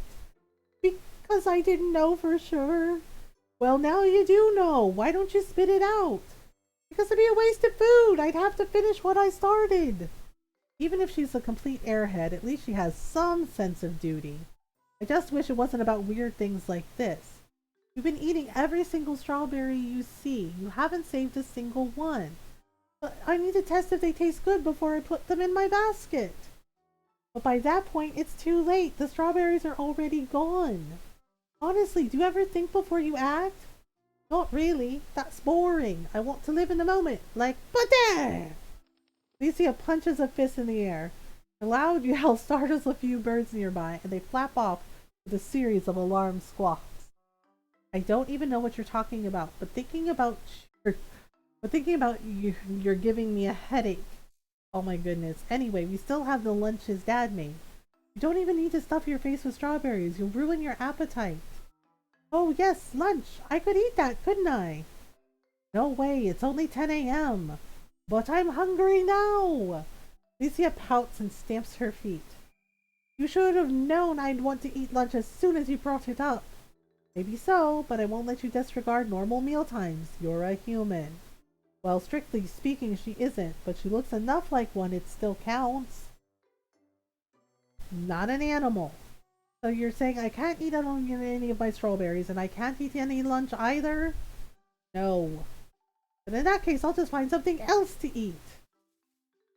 Hey, where are you going? Licia doesn't reply, but she doesn't need to. Her actions speak louder than words.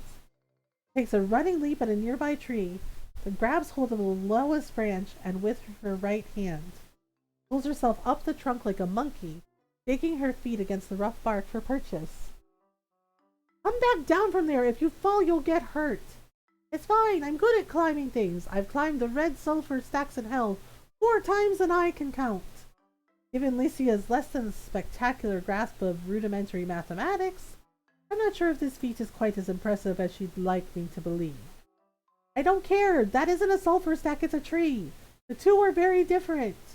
They might be different, but it's the same principle. Lucia pulls herself a little further up the tree. Her movements are surprisingly graceful, and I find myself being drawn to her despite myself. Didn't Lucia say she was going to exact her revenge upon Mother Nature a few days ago? Is this spectacle part of her revenge? Is she trying to one-up nature itself, proving her inherent superiority by scaling this tree? Oh. Ah, it's just as I thought. It's an apple tree. No, of course she isn't. Lucy didn't climb that tree to prove a point. Climbed it for the simplest of reasons, the exact same reason which led to mankind's discovery of fire. Did it because she was hungry. Ah, this is really good. The apple is so crunchy and it's all covered in dew. You want an apple too, Rie? I think I'll pass. Are you sure? It's really good, I promise. Here. I'm fine, thank you. Aw, come on, Rie. These apples are really refreshing, and they don't even have any worms. Well, I would hope not. I sigh. I'm not very hungry, but Licia looks so expectant. I feel mean to refuse her. All right, fine. I'll try one of them. Yay! You won't be disappointed. Licia tosses the apple down at me, darts through the air, a bright red projectile. I catch it with both hands. It hits my palms with a satisfying thud. The surface of the apple is shiny, and I can see my face reflected within it. The apple is slightly smaller than those found at a supermarket, and imperfectly formed, not quite a neat sphere. The few bumps and bruises that mar its skin only make the apple more charming, however. It seems more natural somehow. I don't even need to take a bite into the apple to taste it. Its scent is rich and enticing, and inhaling it makes my mouth water. Hey, you're cute, Rie. You look so happy and over something so simple, too. I'm not happy. I wasn't even smiling. Maybe not, but I could see it in your eyes. My eyes? What kind of cliche nonsense is this? How can she even see my eyes all the way up there? That's right. Your eyes look very warm and soft right now, like toffee. No matter what you say, your eyes can't lie. Giggling to herself, Licia takes the apple held in her hand and takes a bite out of it. I'm back. What did I miss? They're on the school trip. Licia got a tree. Climbed up an apple tree. Told Rie she loves her. The apple yields to her teeth with a sharp, sweet crunch.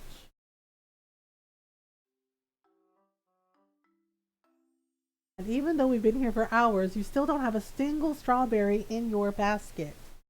Wah!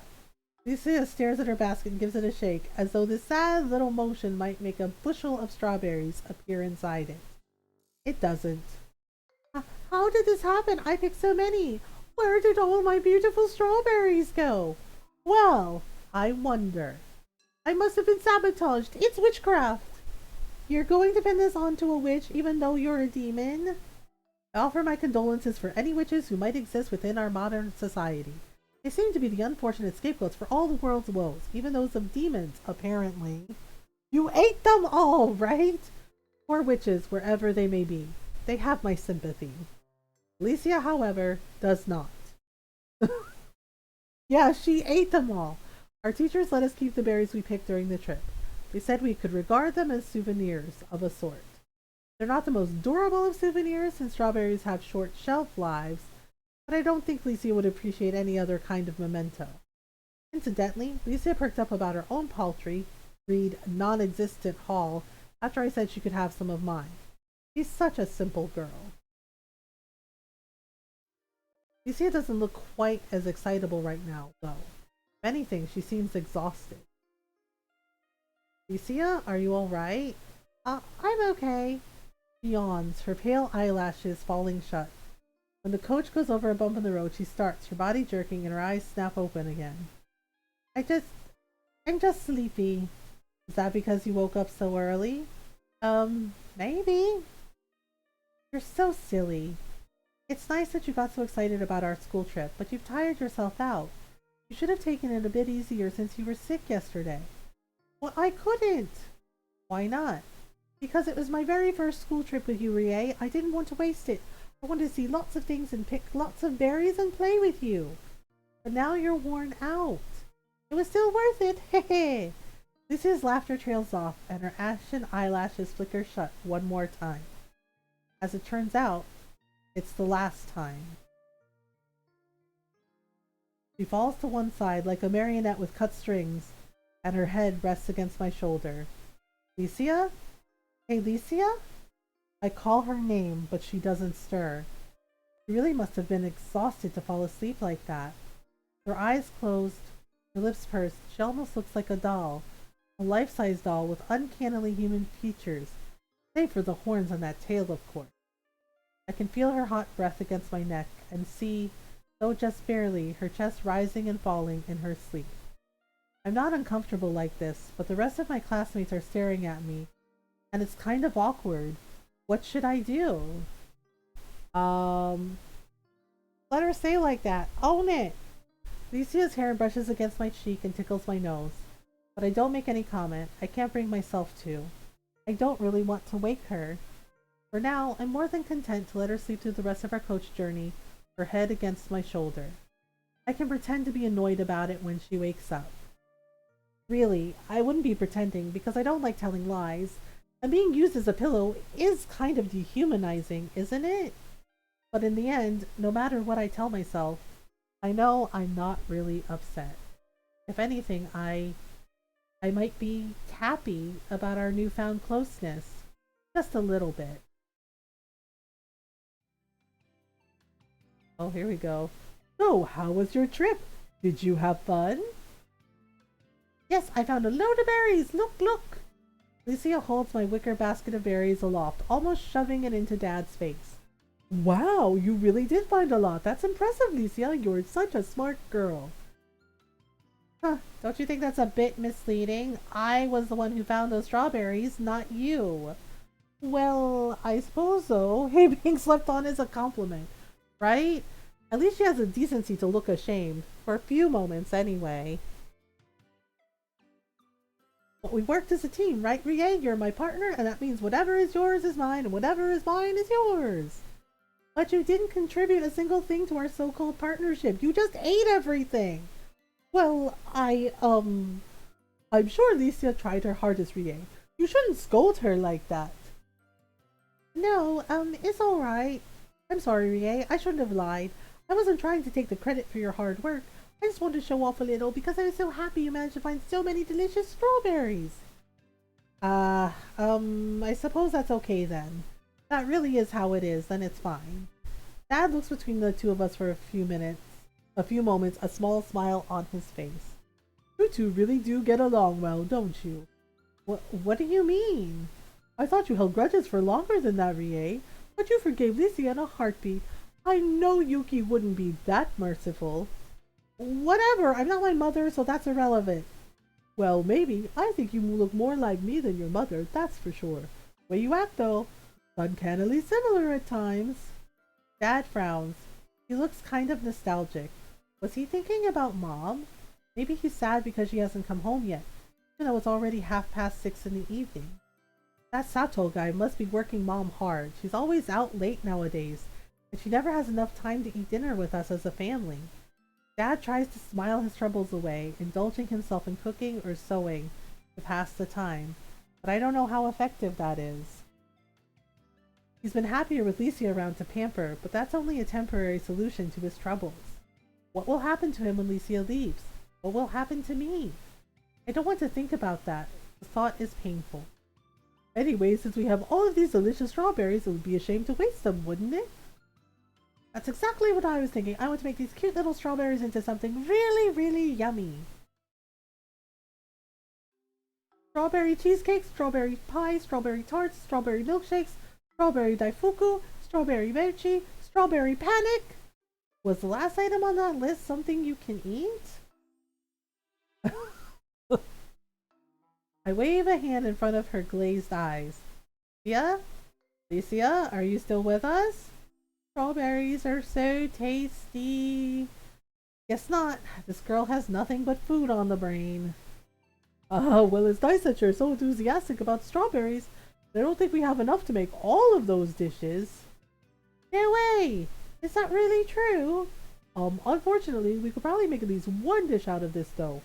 Wouldn't you like that? Well, I suppose it's better than nothing. In that case, I want to eat a strawberry shortcake. I've heard about them before, and they're meant to be really good. One of my big sisters had a slice of strawberry shortcake once, and she said it was so good, eating it was like falling in love. And what about you, Rie? Do you want to make strawberry shortcake too? I don't dislike strawberry shortcake, but I think it's a rather plain dessert. I've had strawberry shortcake several times before, so I know how it tastes. Actually, I think I want to try something a bit more unusual. What? Rie, you would betray me now in my hour of need? Hey, I was the one who picked all those strawberries. If anybody should get to decide what we make, it should be me. But a strawberry shortcake! So good it feels like falling in love! What do you know about love? You're only a kid. I mean, so am I, but I like to think I'm mature for my age. But I love food more than anything in the world. I love it more than the blood that runs through my veins, or the heart that bursts within my chest. You might love the food, but it doesn't love you. You got sick because you ate too much of it only yesterday, didn't you? I just miscalculated a little. Such a thing won't happen again, I promise. I don't want to be a burden on you any further, Rie. The girl doesn't want to be a burden. She sure is being stubborn about her stupid strawberry shortcake. You don't need to disagree on such a simple matter. Can't we make both instead? But you already said we don't have enough strawberries to make too many dishes, didn't you? Yes, I might have said that. You shouldn't go back on your word. It's not possible to please everyone. You've got to get used to that, even if you don't like it. Oh, you really are wise, Rie. I feel like a mere novice compared to you. Maybe you are. Now, as you are obviously incapable of being an arbiter, since you're too afraid of hurting people's feelings, I think I should decide what we should do instead. But you're clearly biased, Rie. So you might be my friend, but you're my opponent in this bitter and bloody battle. It isn't fair if you get to decide what we do. So you say, but these are my strawberries. I have a complete monopoly on them, and we're going to do what I want. But what do I want? I'm not the world's biggest fan of strawberry shortcake. But am I petty enough to spoil Lycia's fun?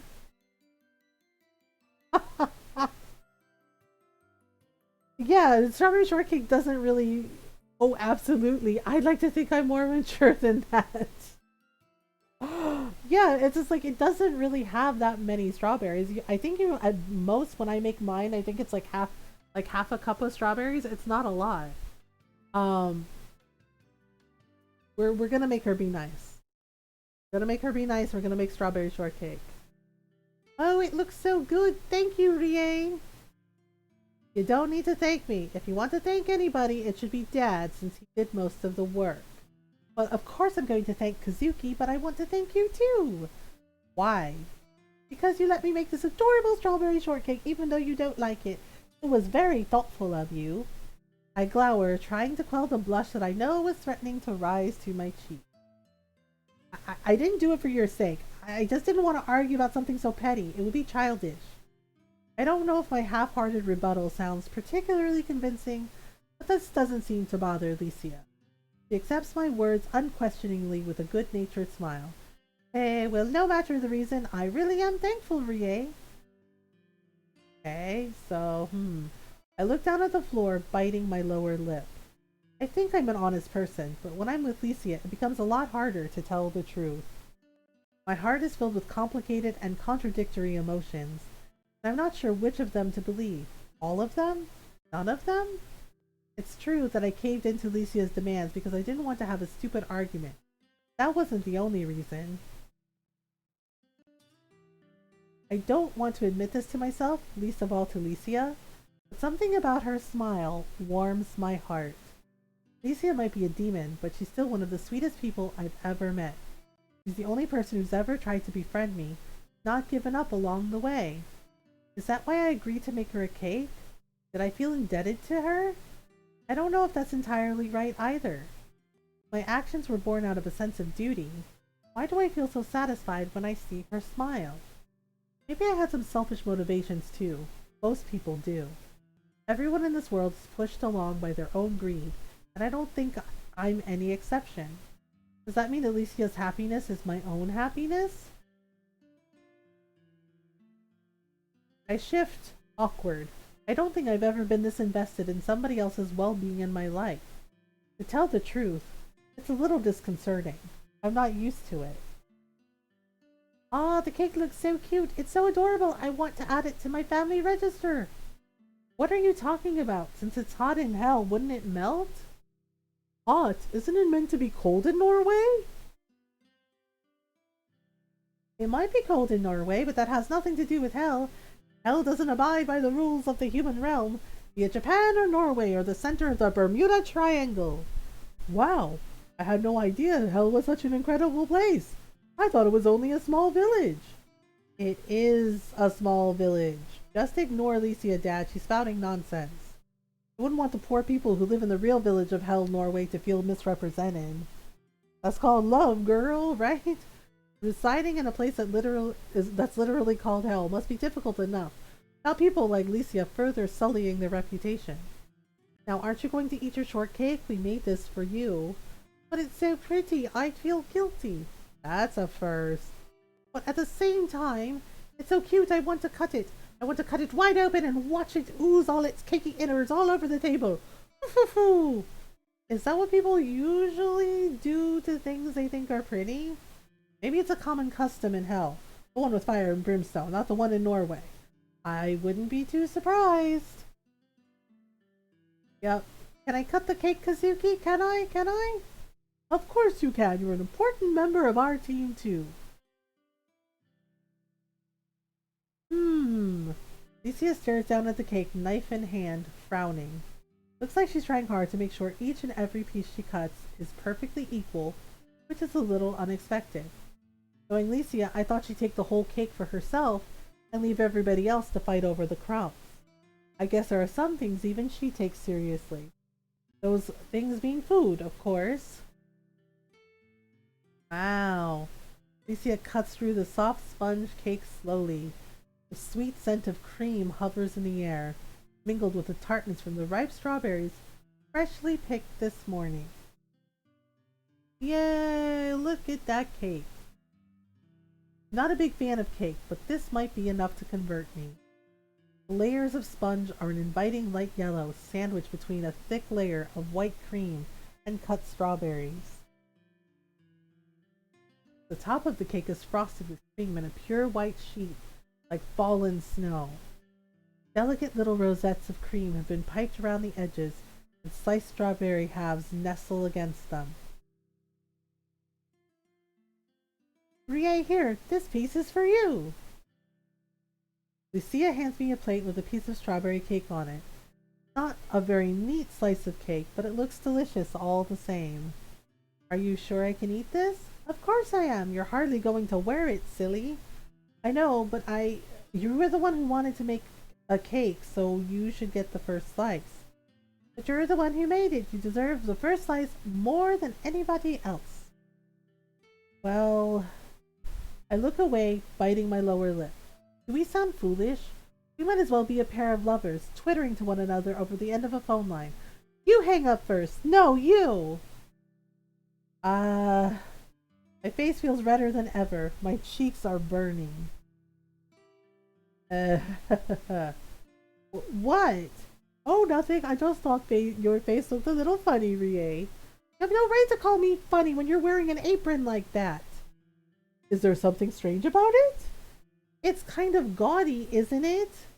But it's one of my favorites. They're all your favorites. Anyway, do you have something sensible to say, or did you just want to make fun of me?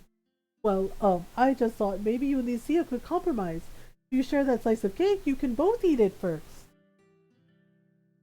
Share it? The same slice? I look at Lucia. She looks at me. We blink. Then a wide smile captures Lucia's lips. Her whole face sparkles. Of course we can share. We are friends after all. That sounds like fun. Hey, wait a minute. That's embarrassing. Only couples share slices of cake like that. But Dad doesn't listen. He hands Lisa and me a fork, smiling. All right, you two. Enjoy. You're a lot craftier than you look, you damn old man. Hey, I haven't been living with your mother all these years for nothing. Wow, her dad did that. Hey, Rie. What is it? I must have grown accustomed to my nightly chats with Licia, because I don't feel that once. A familiar twinge of annoyance when she says my name. Has this become part of my routine? Talking to Licia seems natural to me now. Natural as the strawberries growing in their field. I had a really nice time today, Rie. Really, it really was a lot of fun. That's good. I had a nice time too. You did? Really? Of course. Why would I lie about that? I don't know. I thought I annoyed you. You are a bit annoying, but you wouldn't be if you weren't. I can cope. Hey, thank you. Mild silence steals over us. Sit up in bed, the covers falling from my body, and look at Lucy. She's lying in her futon, her ashen hair spread across her pillow. Stares up at the ceiling, her crimson eyes wide and staring. Doesn't look like she's trying to get to sleep. Rie, I was thinking about something. What? Well... Quite unusually, Lucy is the one who looks bashful now. I can see the blush on her cheeks, even through the darkness of my bedroom. Maybe we're both allergic to each other. That might explain why we keep turning red. I mean, maybe. I've had so much fun these last few days. More fun than I've ever had before in my whole life. Isn't that because you got to eat a lot of food? That's partially it, but it's not the whole reason. I'm not that greedy. Well, I wonder. I think it's because I was with you, Rie. You might be a little stern, and you scold me a lot, but you only do it because you care about me. My big sisters are the same. My big sisters have to love me because they're related to me, though. At least that's what I think. That doesn't mean their love is worthless, and I love them a lot, too. But hi! Hi, Zyle! Holy crap! Thank you for the raid! How are you doing? Oh ho ho! Welcome on in, everyone! Can we get a shout out for Zyle, please? And thank you. How are you, Zyle? How was your stream? How are you? I'm good! We're enjoying a cute little anime visual novel. I'm good. How was your stream? Oh, you're playing Valorant. How was Valorant? Played a ton of Mahjong as usual and one game of Valorant? Oh, nice. Nice. And yes, everyone, please go follow our friend Zyle. Zyle is wonderful. Always very kind and welcoming. Yeah, plays a lot of Mahjong. A whole variety of games. Valorant as well. Go say hello, go give a follow. We did win Valorant in the end. Nice. And welcome on in, everyone. I hope you're doing well. Most of you know me. Those of you who don't, hi, I'm Mothergamer, variety streamer. Like to play story games, RPGs, JRPGs, indie games, Animal Crossing. And we do talk about mental health in here as well. I live with depression and anxiety, and I talk about those things openly and honestly. Show others it's okay to not be okay. It's okay to need help.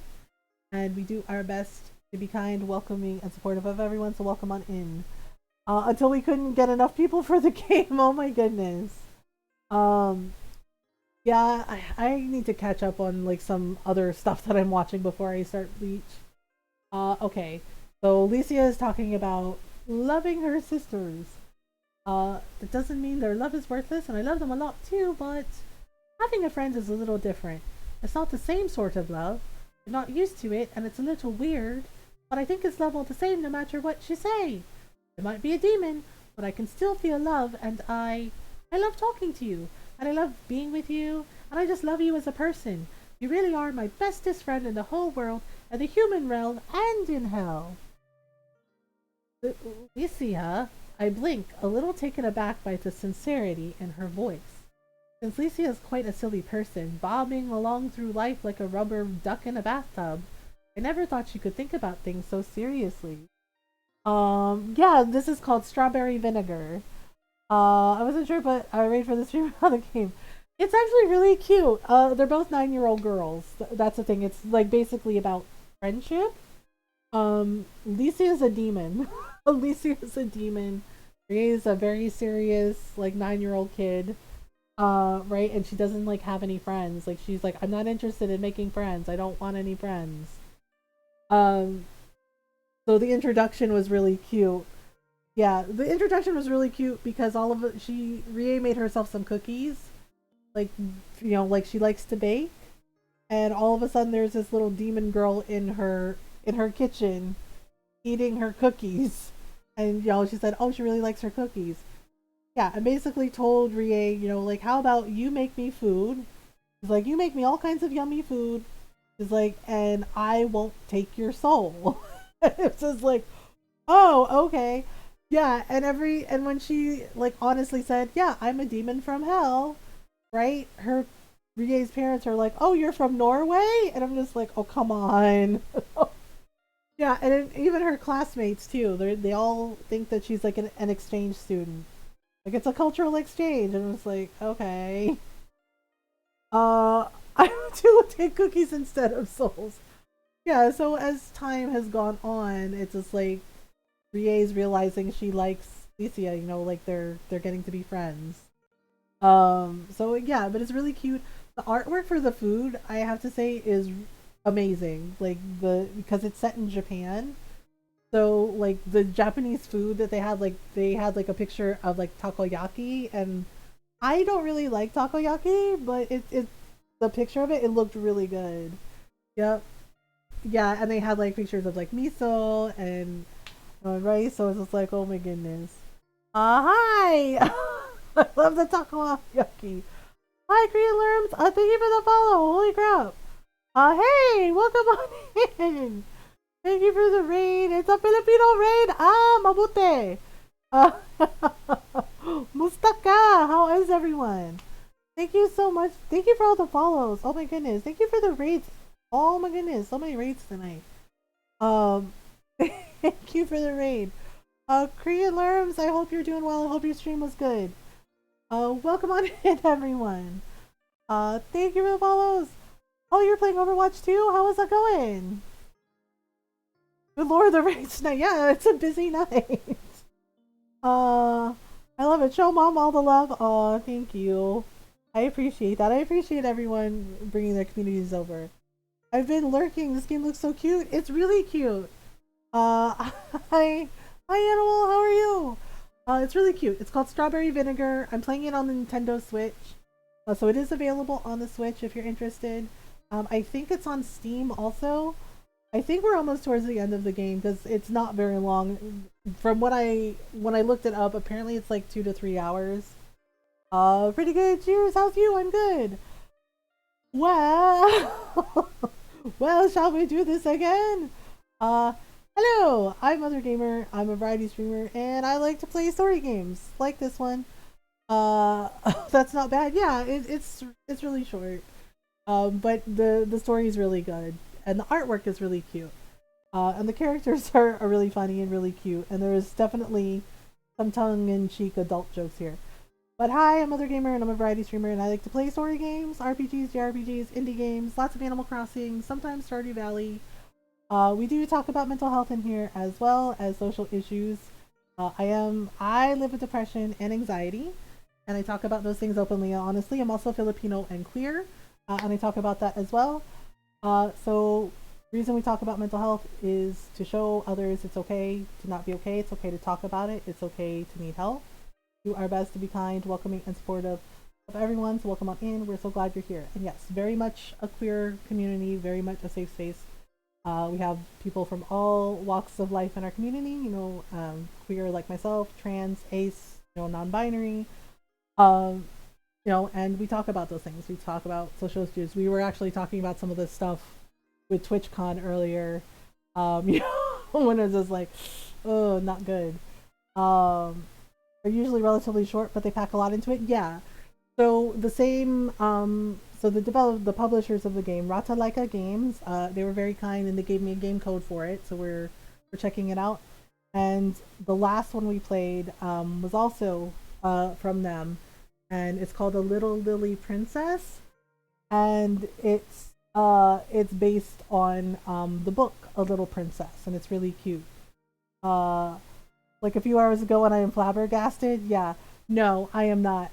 As I mentioned earlier on stream when we talked about it, I said everything that people were tweeting, everything that people were discussing about the disaster that was TwitchCon, yeah, basically showed me, a queer, non-white person and a woman, that I would not be safe there, like that it would not be a safe place for me to go.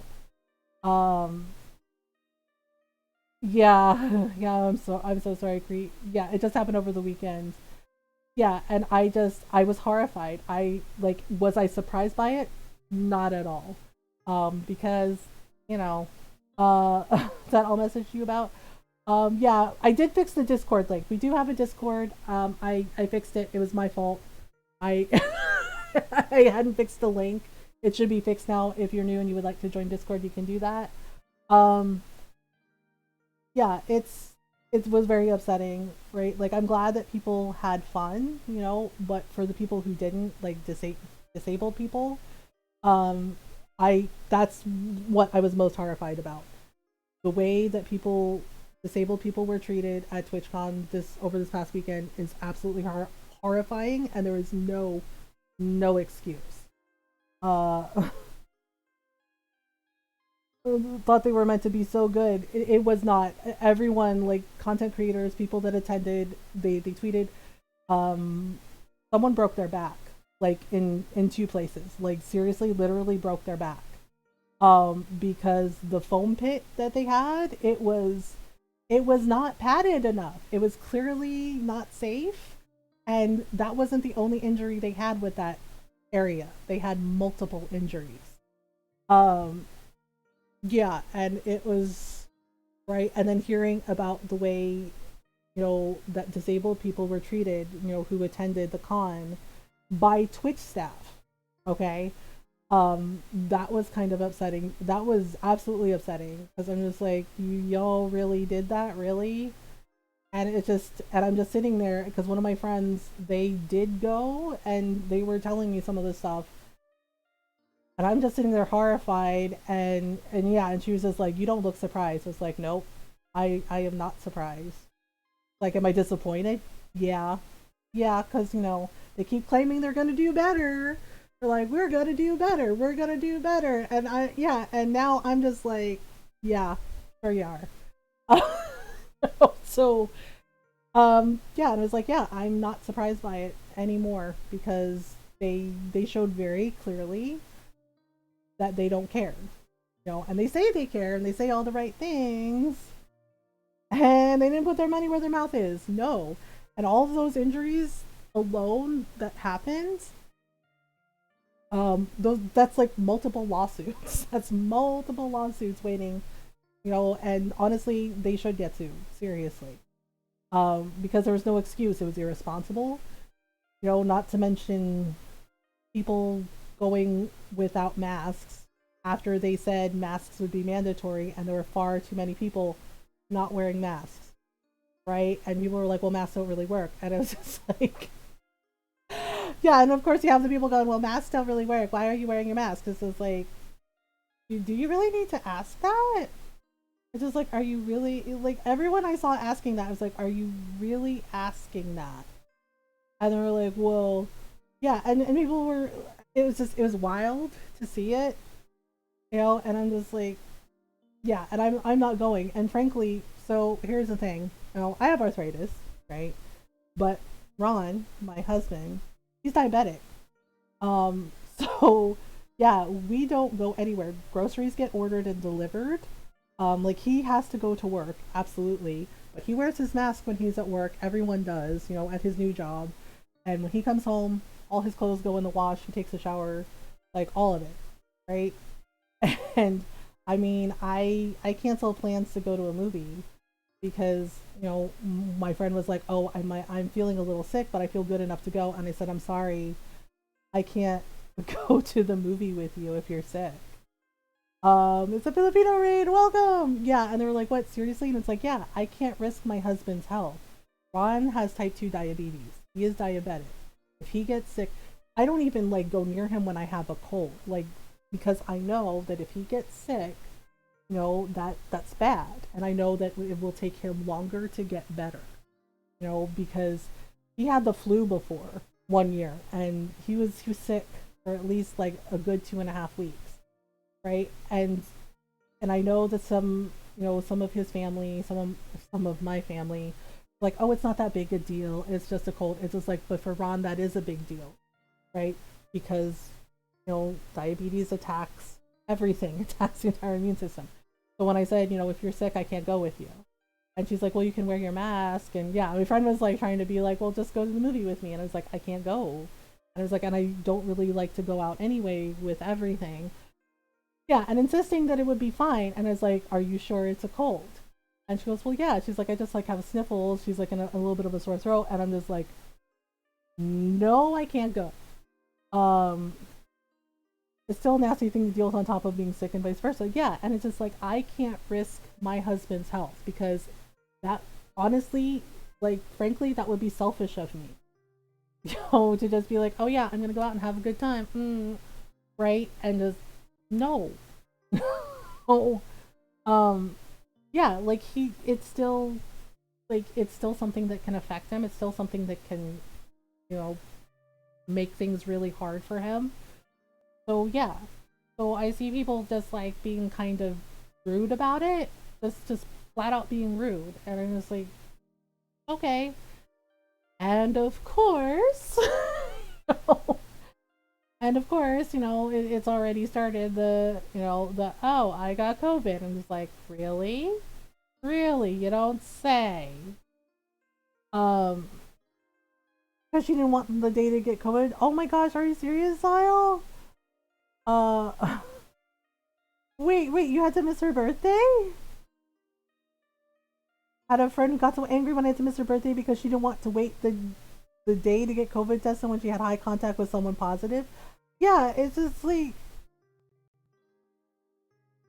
you can't risk other people's health. Like, I mean, like, I'm not trying to tell people what to do, not at all, but it's just, you also have to understand that for the thing is, it was hell. I'm so sorry about that, Julie. So I remember you telling me about that. Yeah, like, I'm not, by no means am I trying to tell anyone what to do. People are gonna make their own decisions, good or bad, their own choices. But for me personally, I'm not gonna go out of my way to, like, go out and be around a bunch of people I don't really know. And I can't trust whether or not they're gonna, like, take preventative measures, or wear their mask. Like, I can't take that risk. Like, not at all. Because when our oldest daughter lived here, like, she has epilepsy, and so we had two people in the house where this could affect them seriously. So yeah, no. We can wait we can wait the day to make sure you're safe. And she flipped out on me because I was being overly cautious. No, yeah, like, you're right to be overly cautious. It's important to be, and it's and that's the thing. It's just like, so many people just want to be like, well, I'm tired of the pandemic and I want it to be over. And it's like, I get that, but it's not over because you want it to be over, right? Like, this is, whether we like it or not, this is the new normal now, right? Like, this is where we're at, and it's important to not just protect ourselves but protect the people around us, right? And and even people we don't know, like, protect everyone around us. And you know it's just like, it's very serious. It is incredibly serious, and people not taking it seriously is definitely a bit frustrating, more than a bit frustrating, but it's frustrating. Flipping out about it and just saying, well, I'm tired of it. And it's like, yeah, a lot of people are. It's just like, my mom lives in California. She lives across the country. Yeah, I would love to go visit her and everything, right? But we stick to video calls because, I know it's not safe for her. She's an elder, you know. So it's just like, seriously, yeah. So all this stuff that was going on, like, everything, and was just so irresponsible. It's just like, oh, okay, yeah, and it's just, and it's a little bit frustrating. You know, it's irritating because it's like, oh, same shit, different day, basically. Yeah, and you know, when one of my friends was like, "Do you think you'd ever go to TwitchCon?" and I was like, "No," because over this weekend, every single like terrible thing that people were talking about, including transphobia and homophobia, from from other content creators too, I might add. You know, I was just like, it showed that I would not be safe in that space, like at all. That is not a place that is welcoming to someone like me. So no, so no, I won't.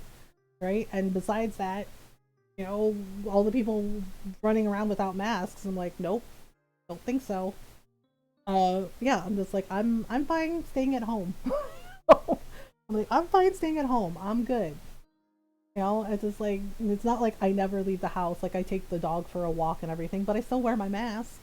You know, I still wear my mask and we go for a walk, and you know, and I go outside in my garden, but I don't really need to go anywhere else. All my stuff's at home. You know, the people I love are at home. You know, and we do video calls, right? Like my daughters and I do video calls. You know, because yeah, one of our daughters, she lives across the country too with our granddaughter. So you know, it's just like we do what we have to do, and everyone's doing the best they can. You know, but it's just like when you make excuses for why it's okay for you to jeopardize the health of people around you, like that's weird. Um, yeah, so it's just like, well, mm, yeah, I mean, it's like my dad lives in Texas, and you know, and that's like the same thing. He wears his mask, and you know, and he's like, I'm careful, right? And my dad has to be careful too because he's a cancer survivor, so right, and his doctors warned him about this. They're like, hey, this is something that can, you know, definitely, you know, get you, so you got to be careful. And yeah, and my dad took that seriously. You know, so yeah, and I worry about him too. I worry about both my parents. You know, I worry about my Filipino family and my dad's side of the family because it's just like a lot of them, you know, especially with my titas. You know, they're like my older titas. They're really old, so you know you worry about them. It's like, well, you know, what can you do? Um, okay, so Alicia is thinking about things seriously and telling Rie she loves her. I must have been wrong. What can I say? Okay. Tell Alicia you like her. Tell Alicia you love her. Oh, we could either tell her we love her or we can tell her we like her. You know what? I don't know why Rie's lying to herself. I really think she loves Licia. Like she just at first, you know, she was annoyed by her, right? And then over time as they got to know each other better, she seemed to like really seem to like love her. So we're gonna go with love. Well, I hold a hand to my chest. I can feel my heart pounding beneath the thin fabric of my pajama top. So loud, I wouldn't be surprised if Licia can hear it too. Yes. Yeah, Golden's like, yeah, love. This isn't the first time Licia has professed her love to me today. She did it once before, back on the coach. I was surprised by her sudden declaration at the time, but I didn't bring it up. Instead, I tried to ignore it. I ignored it because I didn't know what to say. I ignored it because I was flustered and confused, and I thought it would be easier to pretend she hadn't said anything. But that was wrong, wasn't it? It was cold and callous of me. Licia's feelings are important, even if I can't understand them, and they deserve to be treated with respect. While it's true that Licia's still young, maybe she really does love me. I don't have any right to deny her feelings. Where does that leave me? Though Licia might love me, I still don't know how I feel about her. I like her. That's an indisputable fact. But is that the same as loving her? What does loving somebody even involve? I know there's a definition of love written in the dictionary, but that isn't good enough for me. I bet if I asked 50 different people on the street what love means, I'd get 50 different answers. Remember falling for several of my female friends? Yeah. Oh, 1 second. I gotta sneeze.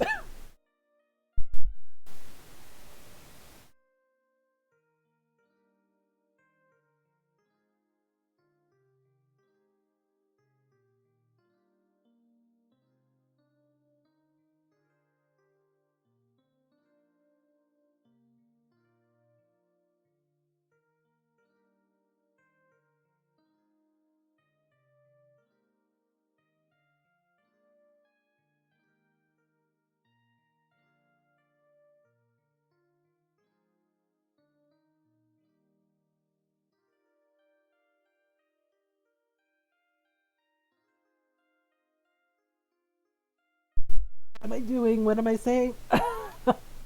Oh, hi, Norl. Yeah, I had a couple sneezes. I think my allergy meds are wearing off, which is annoying. Which is annoying. Norl, it's okay. It's okay if you're up late. I know you wanted to see the rest of the story. Oh, for goodness sake. Falls over and snores.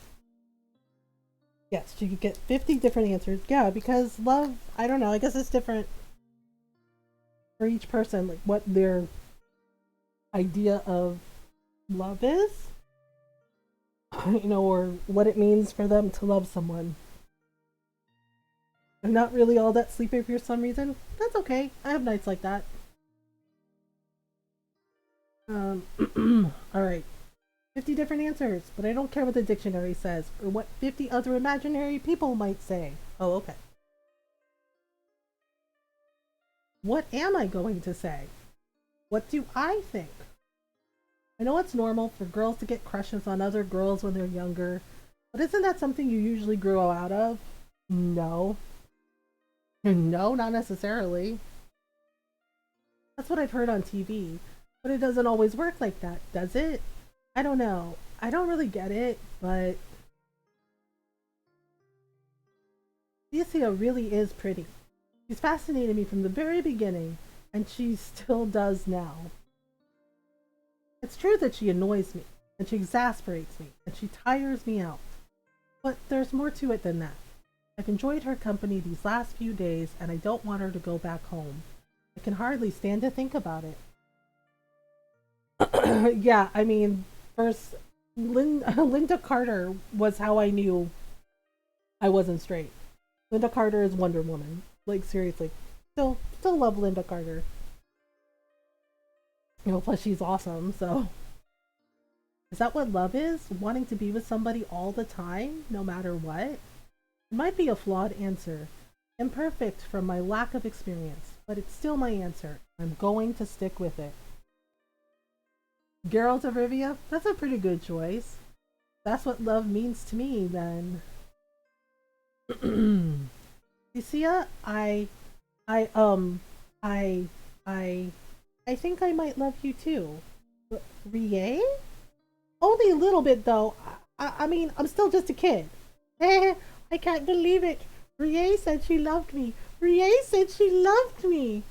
All of a sudden, with a delirious squeak, Alicia grabs hold of one of her pillows and hugs it hard. Rie said that she loved me. She loves me. Yeah! Oh my god, she's so happy. Yeah, Lucy Lawless is pretty awesome too. Oh my god. Lucy is so happy. Hey, keep your voice down. You're going to wake mom and dad up. It's not like I'm not happy about Lucia's reaction, but this is pretty embarrassing. I don't understand. How did I end up liking this silly girl so much? This world really is full of mysteries.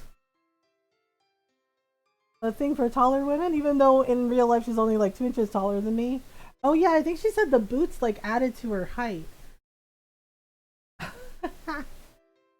Ta-da! The next day, day 6. Oh right, I think she's leaving, right? Saturday? It's her last day here. Okay, I yawn, blinking as the sunlight streams in through my bedroom window. My flimsy curtains attempt to resist the onslaught of holy light, but their best efforts are in vain. I sit up in bed and stretch.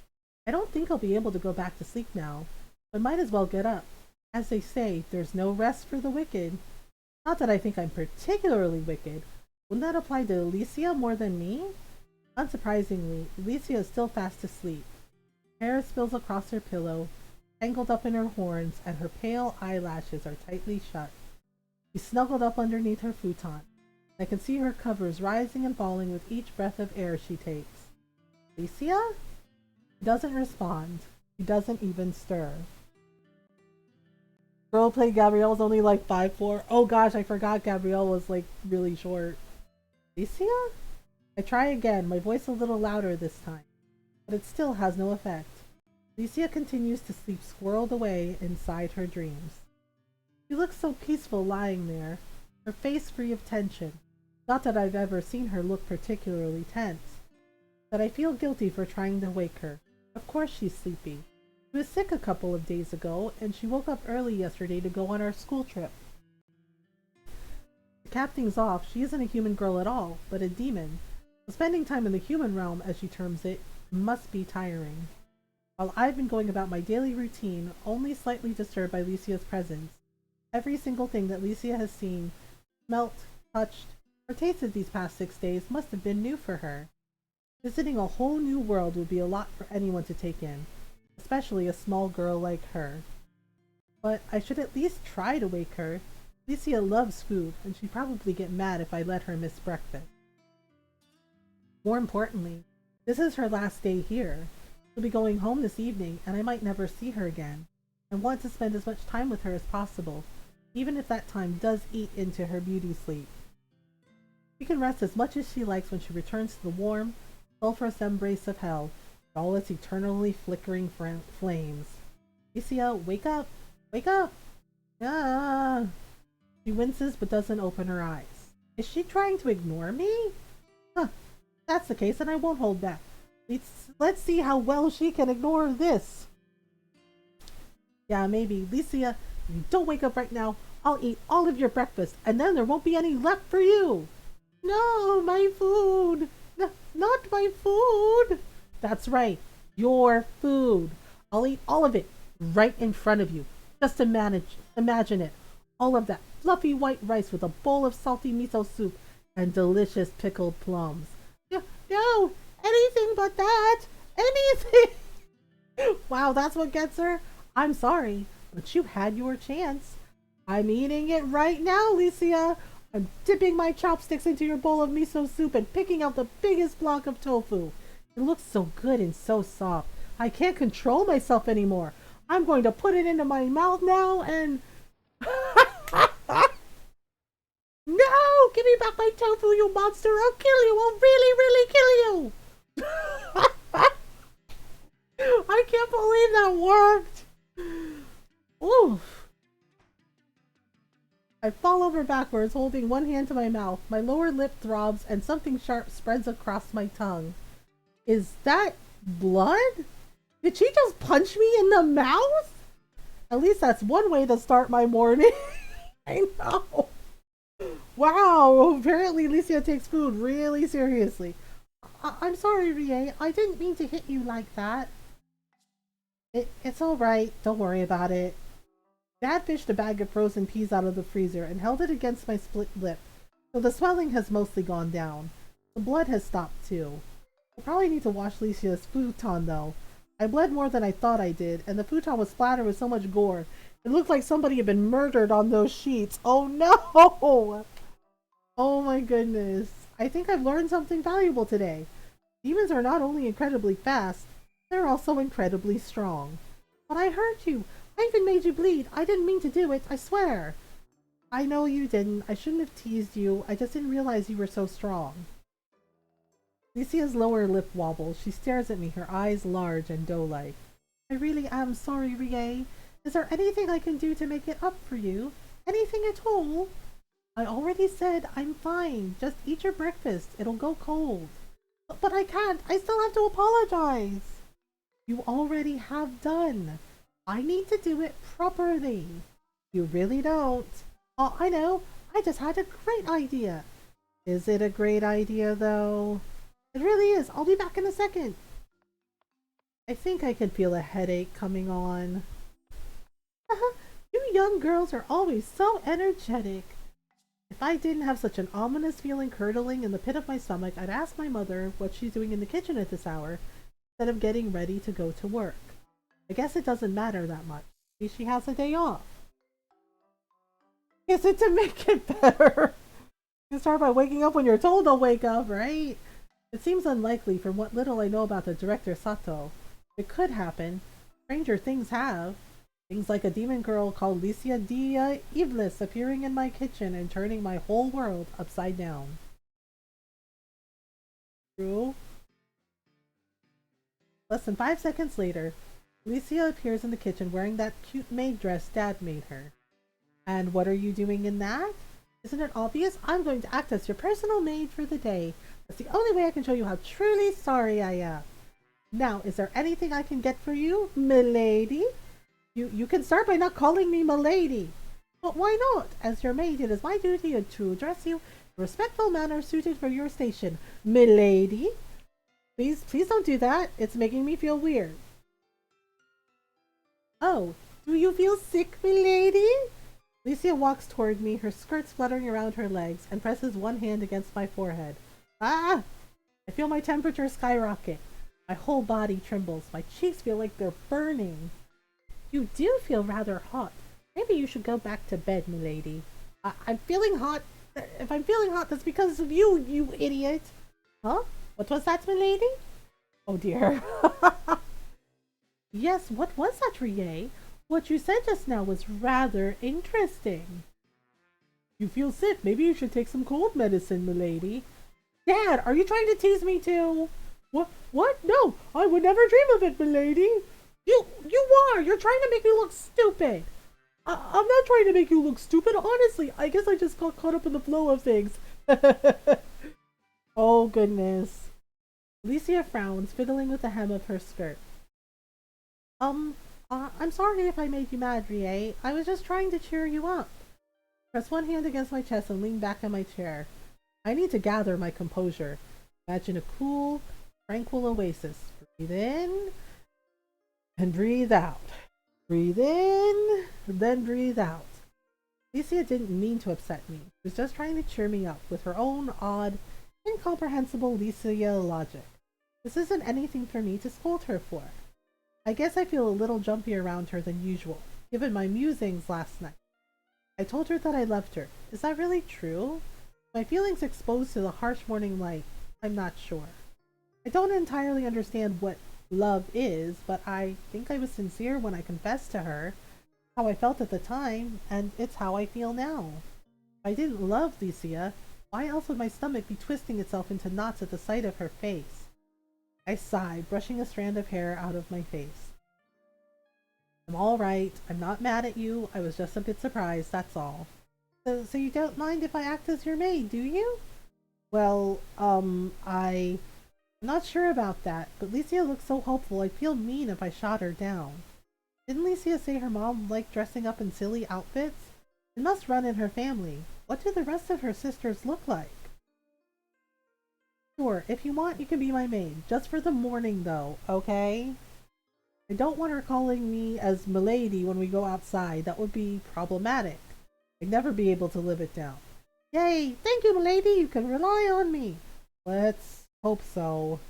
Now then, milady, would you care for some assistance? Open your mouth and say, ah! Are you trying to feed me now?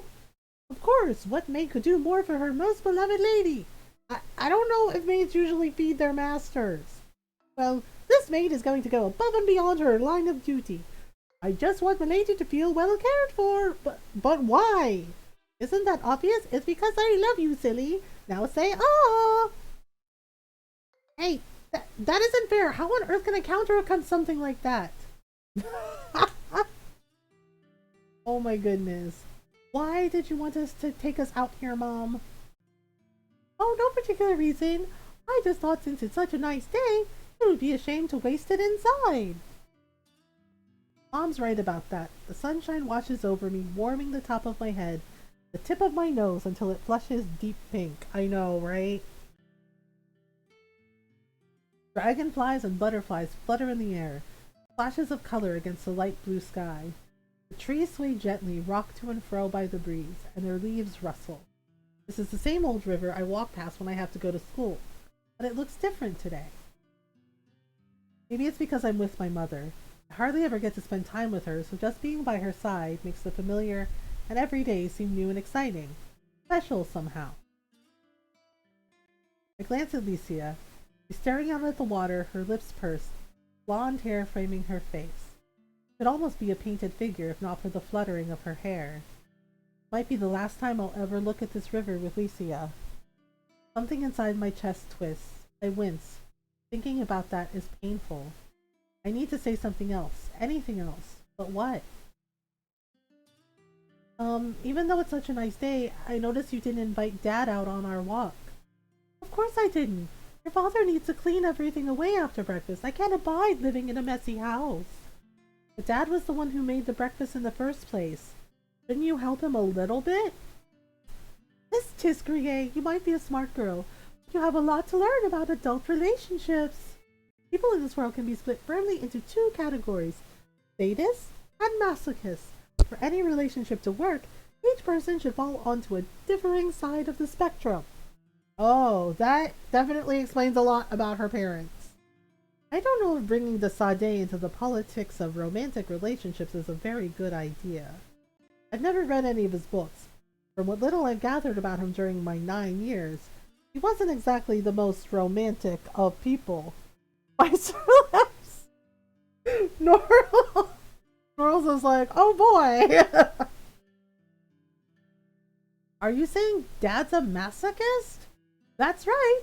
Your father loves being bossed around. It brings him joy and gives him purpose. Without my constant demands, he would float around like a jellyfish, swept along by the tide.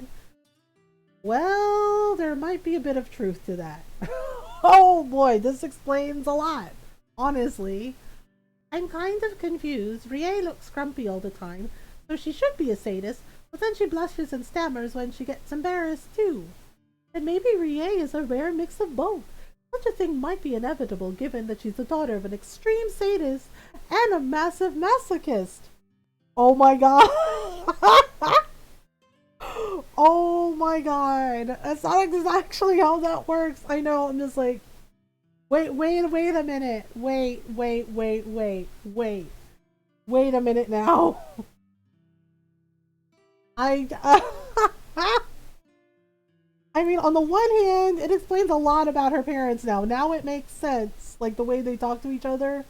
But yeah, like Norl says, that's not actually how that works. It's just like, wait a second. Like, wait a minute now. I'm gonna clarify something right now. I know, I'm just like, wait, this doesn't sound right. And why does she think Ria is a mix of both? That's weird. Well, that is not sadist and masochist. Yeah, I'm like, what is happening? Like, I don't think that's right. I'm like, I mean, her mom saying that, it makes a lot of sense now, or it's a dominance and submissives, which is completely different. Yeah, I'm just like, yeah, that's what I was thinking. I was like, doesn't that mean she's just a dom and he's a sub? Which is fine, like, no judgment.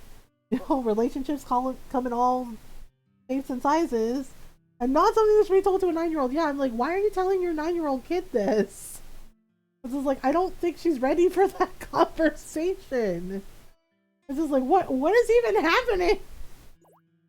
I'm neither of those things. Don't be so ridiculous. You can't just group people into categories like that. Really? But you belong to so many categories already, Rie. Your blood type is B, your star sign is Virgo, and you can still buy children's tickets on the train. This guard might get nervous seeing a woman with her weapon drawn, and the dragon is right next to him.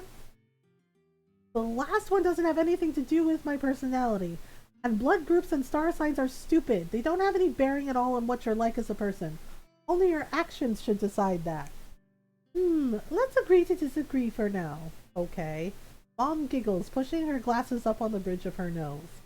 Mom always wears dark sunglasses when she goes outside.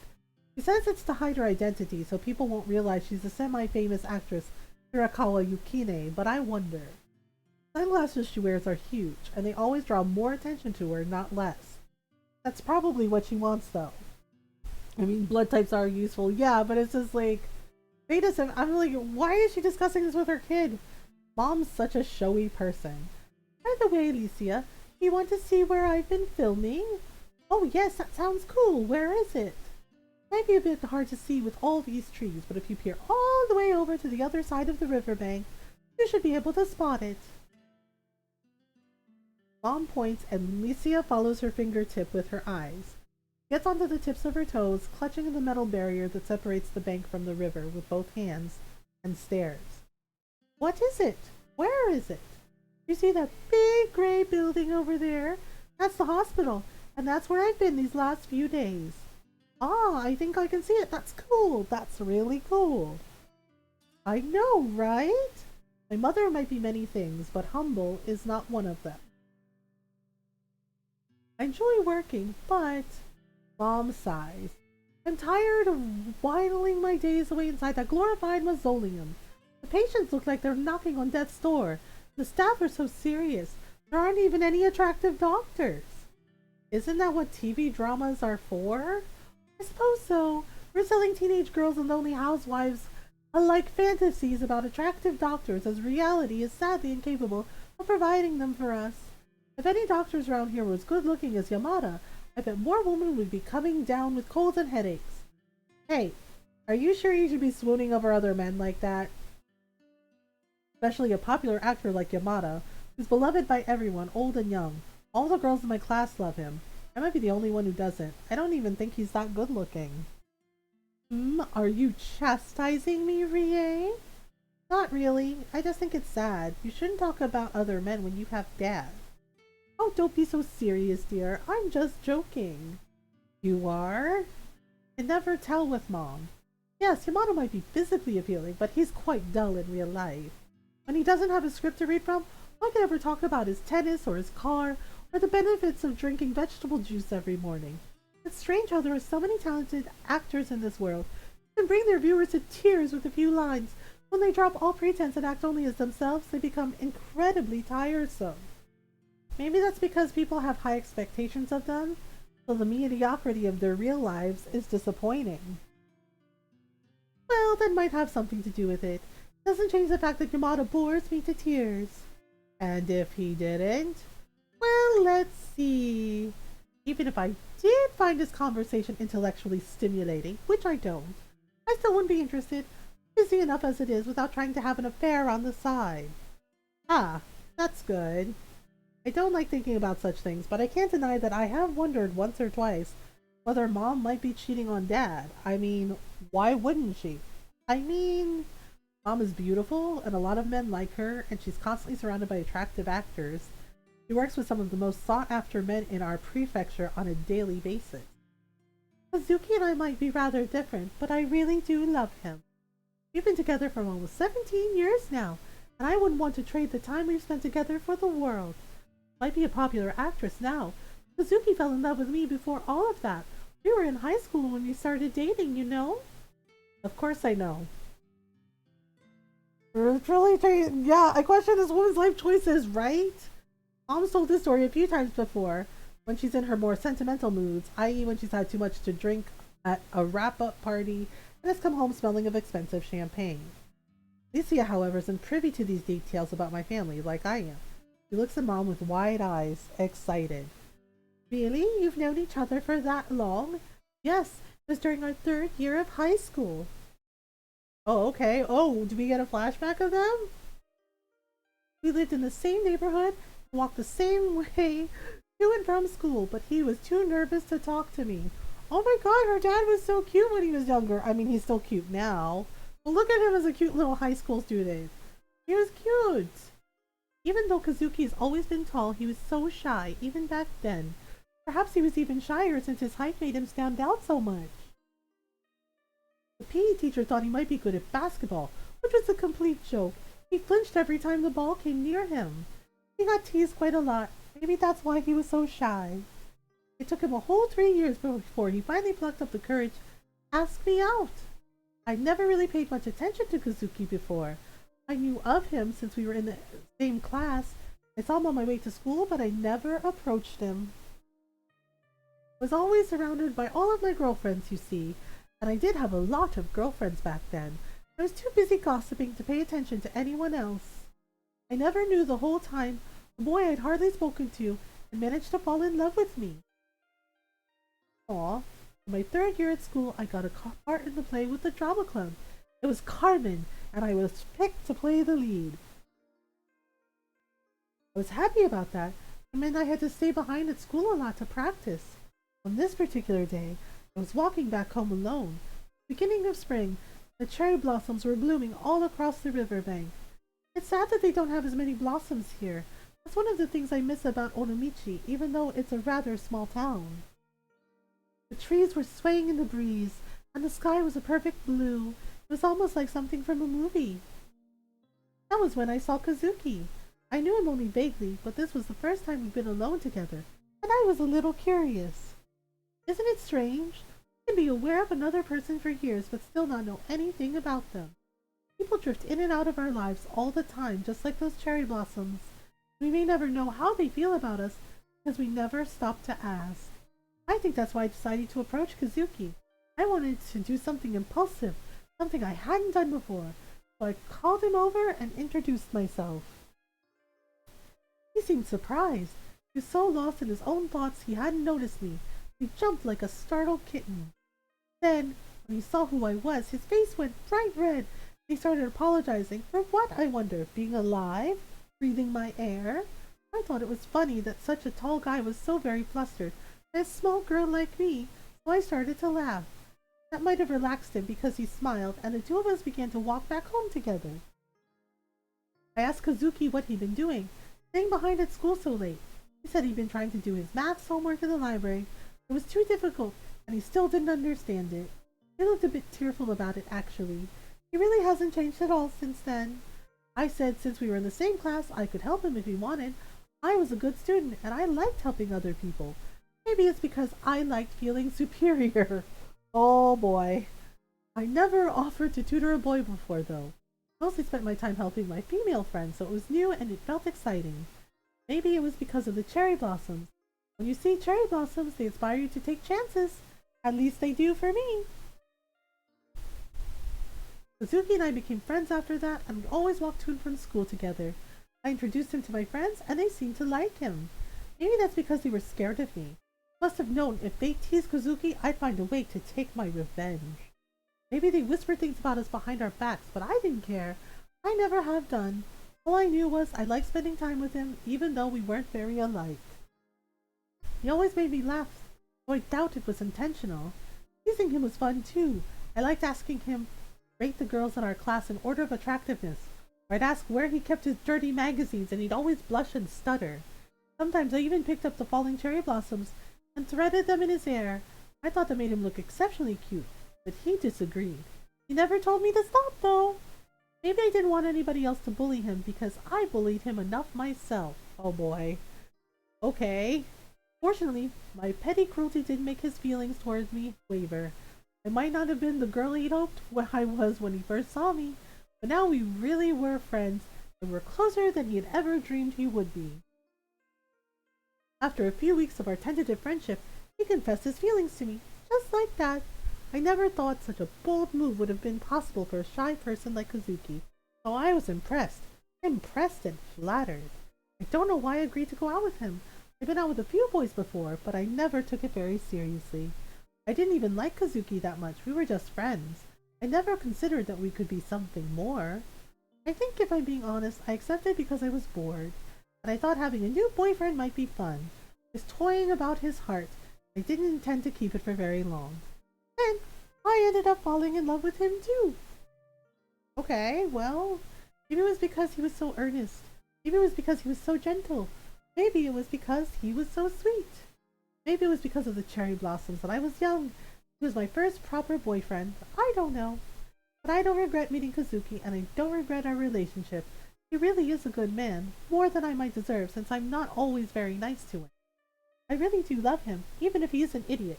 He's my idiot. Okay? I mean...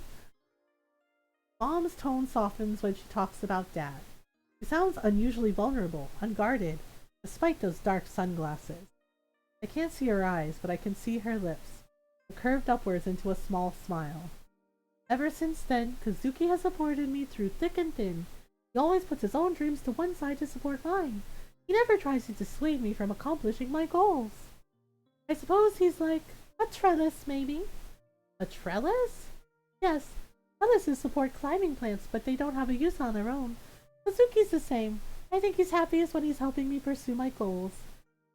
I appreciate it, but I worry sometimes.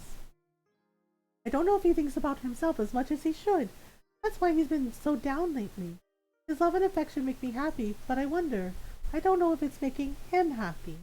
I know he stays at home to take care of the chores, and he likes being there to greet you when you return home from school, but I think he's a little more ambitious than he claims to be. He has his own dreams, and I'm worried mine may have choked his. Maybe I should have a talk with him. I don't want him to tire himself out. I love him too much for that. Sometimes I doubt Mom's feelings for Dad. Quiet moments like this, I'm able to gauge how she really feels. Mom does love Dad. Must. It's obvious in the way she talks about him. I hope, when I get older, I can love somebody just as much as Mom and Dad love each other. That really would be something to strive for. My parents have a lot of differences, but they're able to put those to one side so they can help one another. So they can support one another. Because they love one another. I know it might be a little cliche to say this, but that really is something special. Alicia, too, looks pensive. Taps Mom's arm, peering up at her with imploring eyes. Miss Yukine, I have a question.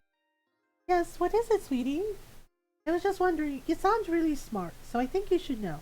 How do you know when you found somebody that you're in love with? Oh my, you young girls sure grow up fast nowadays to ask a question like that. I'm serious, I really want to know. This could be important. This isn't related to our conversation yesterday, is it? Well, love is a very complicated thing. Humans aren't all that intelligent, and we're bad at perceiving things with too many surfaces. We have a difficult time understanding our own feelings, and we often second-guess ourselves or get things wrong. We might think that we love somebody, when it's just a passing infatuation. We might tell ourselves our feelings are fleeting and foolish when they're rather more serious than that. Even so, I believe when one is loved, one should know it instinctively. In here, Mom places a hand against her chest, just above her heart. Chicken ramen incoming, nice. Even if our minds try to play tricks on us, you just have to be honest with yourself. Ah, so that's what love is, huh? It sounds kind of complicated. It is complicated. It's easier to understand our feelings when we get older. I see. If love is about wanting to be with somebody all the time and feeling happy when you're with them, then I really must be in love with Rie after all. I love her more than anybody in the whole wide world. Oh my. Oh my. Wow, what is this place? Is it some kind of palace devoted to the pagan worship of food? How funny, this isn't a palace, Licia. It's just a restaurant. Restaurant? You don't have restaurants in Norway? Maybe we do, but I've never seen one before. How peculiar. Then let me enlighten you. Restaurants are where people go to buy food rather than making it themselves. Oh, I see, but how are these unlimited stocks of food produced? You humans don't have access to Hell's patented magic circle technology, do you? Magic circles? Yes, they're very convenient. Wow, Norway sure sounds like an advanced country. Oh, come on, are we still trying to pretend Alicia comes from Norway when the stuff she says is obviously bizarre? I don't know why Mom and Dad decided to play along with this charade, but it's really starting to get on my nerves. You can spin a single joke out for far too long. At any rate, they don't summon the food, they cook it for us in the kitchens. You just can't see it from here because they closed that area off. Oh, so it's similar to convenience store food. I suppose, but it's a bit fresher than that. You order the food and they make it for you. I see. If it's handmade, then I suppose it's all right. Levels of love should be adequate. I'm sorry to burst your bubble, but most of the food here is packed in plastic bags and stored in the freezer. All they do is defrost it. Love is irrelevant in the face of the economy. Huh? Is that really true? Oh, Rie, don't be so mean to Licia. You spoil it for her. Mom chastises me, peering out over the top of her dark sunglasses. I don't know why Mom always wears those shades when we go out. What does she think is going to recognize her here? The lovey-dovey couple sharing an ice cream sundae over by the window? The little girl trying to shove her chopsticks up her nose to the embarrassment of her parents? The baby sitting in a high chair trying to lick its own elbow? Since we always used to take you here, Rie, Kazuki and I thought it would be nice to treat Licia too. It's something of a family tradition after all. I know, I know. Though I'm being rather negative about this restaurant, I don't dislike it. It's a nostalgic landmark from my childhood, a place where I whiled away many an hour when I was younger, happier, and decidedly less cynical. I've had several birthdays in here, and Dad used to take me here sometimes after our trips to the aquarium. He always bought me my favorite, strawberry sundae, even though it was so big I could never finish it by myself. It's been a couple of years since I last came, but the decor hasn't changed. It looks exactly the same as ever, from the pseudo wooden tabletops to the beige walls. Even the menus are exactly the same. I flip through my menu looking for the desserts and find, with no great surprise, that the strawberry sundae of my youth is still on here, and all its ice cream laden strawberry top glory. Are you looking at that strawberry sundae, Rie? No, of course not. Aha, I know you always like that sundae, but shouldn't you take a look at the dinner menu before you start thinking about sweets? You'll get indigestion if you eat dessert first. I know that. I'm not a little kid. Jeez. I flipped back to the dinner section, trying to hide my blush behind my menu. I don't like being teased, but it's especially galling being teased by somebody like Dad. I'm kind of happy about that, though. I'm glad you still remember those strawberry sundaes. You must have enjoyed the time we spent together back then. It was fine. I was young back then, so I would have been happy with anything. All right. If you feel like reliving your earlier years with the taste of that strawberry sundae, though, don't hesitate to ask. I'd love to order it for you. Don't be ridiculous. I'm not interested in the stupid sundae at all. My tastes have matured a lot since then, and I don't like sweets nearly as much as I used to. You're so cute when you can't be honest with yourself, Rie. You want to order the sundae, just say so. There's nothing wrong with indulging yourself. I want to try the sundae too. I love sweets. See, Licia sounds excited as well. Licia's always excited when food's involved. That might be true, but I'm not just excited about the food. I want to see you smile a lot, Rie, just like Kazuki said you used to. Seeing you with a big, big smile will be the fondest memory I could ever hope for than any kind of food. I look down at the table, my face turning bright red. Why does it feel like everybody's ganging up on me? Anyway, I'm going to order my main. We need to hurry up or we'll annoy the waiting staff. You might be right about that. Efficiency is next to godliness, or so they say. I think that's cleanliness is next to godliness. Maybe so, but to have a clean and tidy home, one must be efficient. Efficiency was what's truly important in this world. Sure is easy for Mom to say, given she never does any household chores. If Dad weren't such a doormat, he'd probably call her out on that. Of course he doesn't. He just smiles. So what are you two going to have? Since this is your last day here, Licia, feel free to get as much as you want. Really? I can have whatever I want? I can hear the sound of our family savings screaming in pain from here. You know what, Dad? As generous an offer as that is, I think you might want to retract it. Lest you live to regret it. Oh, there's nothing wrong with letting Licia pick a few more dishes, is there? You say that now, but you'll be sorry. She'll eat her way through the entire restaurant, and then we'll have to sell our house to pay for the losses. And then the Yakuza will come after us, and we'll have to harvest your organs and sell them on the black market. Okay. Yeah, that's so horrible. You're meant to be 9 years old, but you're talking like a hardened criminal.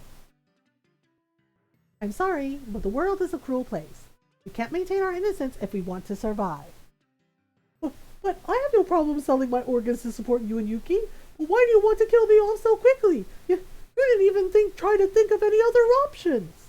I'm sorry, Dad, but the strong must prey on the weak to survive. You were never meant to last. Well, I don't know how I feel about that. I don't want to be eaten, but I don't want to eat others either. And that is precisely why your organs will be harvested and stolen, not mine. On second thoughts, maybe you should restrict yourself to only one meal, Licia. But there's so much good food on here. I want to eat all of it. Yes, but if you eat all of it, it might put our family's finances in a rather precarious situation. But if you're low on money, can't you just sacrifice a chicken on an altar to Mammon so he can bless you with wealth and riches? Oh no. I don't know how the economy works in Norway, but in Japan, there are no altars to any demons of greed. That's a shame. It sounds like you humans really do have it hard. Licia sighs, scanning through her menu with less enthusiasm than before. I don't really understand, but if it would inconvenience... I'll order only one dish, but what? Alicia ponders, holding one finger against her lower lip. Oh, I know, you're a clever person, Rie. You've been here before, so you must know what the tastiest, cheapest item on the menu is. I think I'll order what you get. Well, I wondered what I should get. This is the last meal she'll be having with us, so I don't want to pick something Alicia doesn't like. Order the omelet rice, order the hamburger steak. Ooh, gosh, that's a tough decision. I mean, omelet rice is really good, but hamburger steak also really good. You know what? I think we have to go with omelet rice. Omelet rice, yeah. Oh, it's so cute. Thank you. Lucia accepts her plate of food from our waitress with a wide smile, her whole face shining with anticipation. Hamburger steak, right? Oh, it's alright. I'm just doing my job, so you don't need to thank me. But it looks so good. I'm so happy. I'm glad. Waitress brushes a few strands of her black hair behind her ear, an awkward smile on her face. That smile, strained though it is, seems like nothing short of a miracle. Prior to her interaction with Licia, that waitress was sulking around the restaurant with narrowed eyes, as though cursing all the customers inside her head as simply for existing. The fact that our waitress has rather long dark hair, which looks oddly wet under the lights of the restaurant, doesn't help matters. It really does look like a character from a horror movie, minus the plain white dress. The smile suits her, however, makes her look rather less sinister, more like the teenage girl she is, rather than the malign monster doomed to rot inside a well she initially resembled. If you need anything, don't hesitate to ask me. I hope you enjoy your meal. And with a bow of her head, she makes her hasty retreat. Mom watches our waitress as she walks away, a small smile on her face. Kind of sounds like Lucia's gonna like pretty much anything, yeah. She seemed like a sweet girl, didn't she, dear? I suppose so. To be honest, I thought she was a little intimidating. That's not necessarily a bad thing. She might have some potential. Potential? Indeed. If Sato needs another dying young way for his hospital drama, her will be a perfect fit. She didn't look as though she had long left to live, did she? Don't tell her that, Yuki. You'll hurt her feelings. What if she's anemic? That's even better. Fragile girls are very popular at the moment. I thought your hospital drama already had a dying teenage girl in it, though. Indeed it does, but you can never have too many dying teenagers. Sometimes, Yuki, you say the most troubling things. I turn my attention away from my parents' conversation, focusing instead on the plate of omelet rice set before me. Ooh, that looks so good.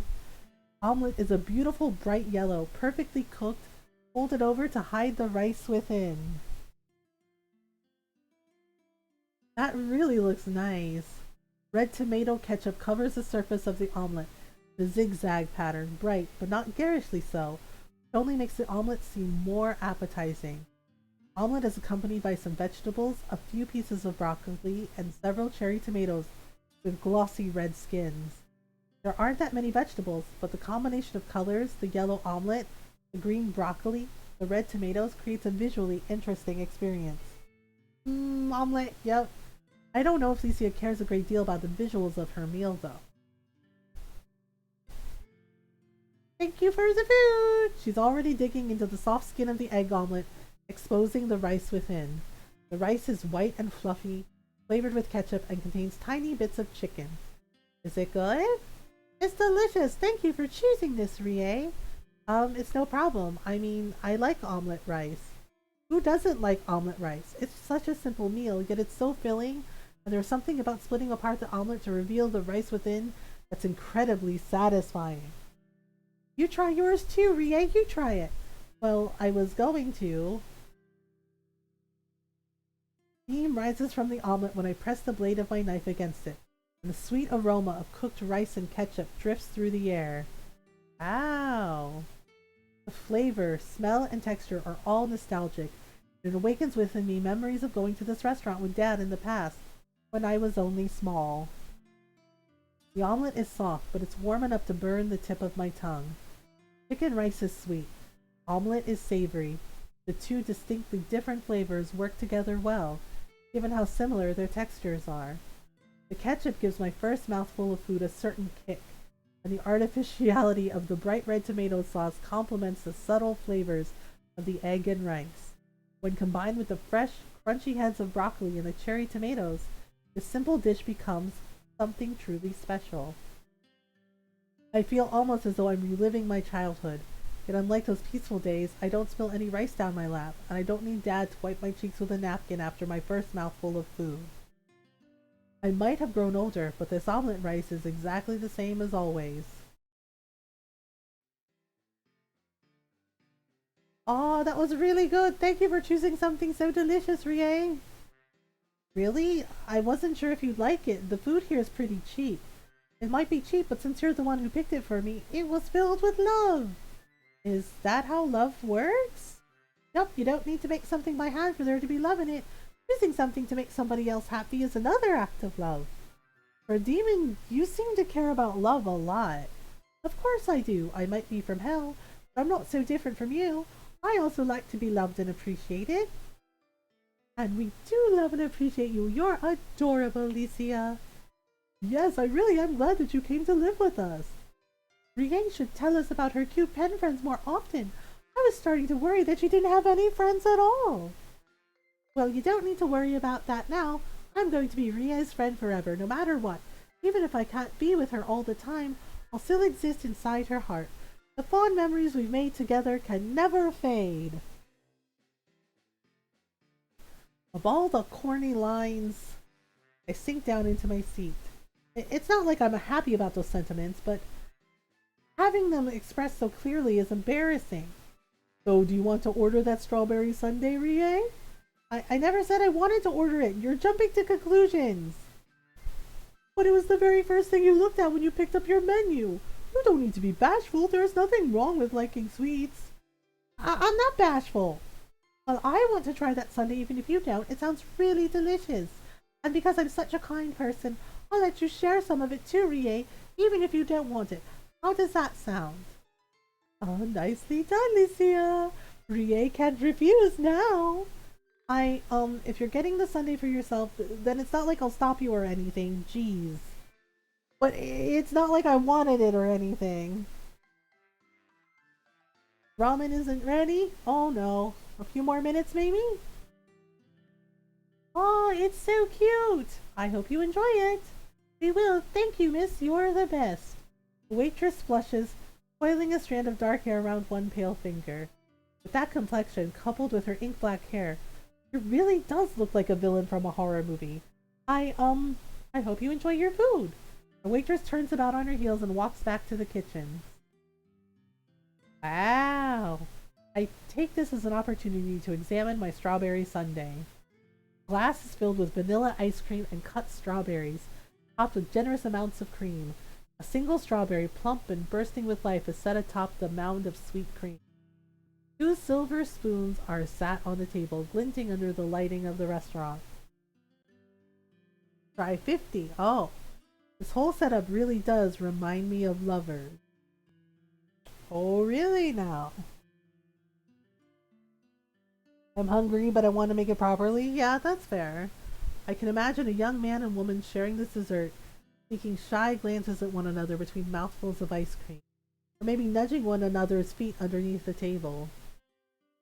I mean, I duck my head, my hands clasped together on my lap. I can feel my face turning red, just like the strawberry on top of my sundae.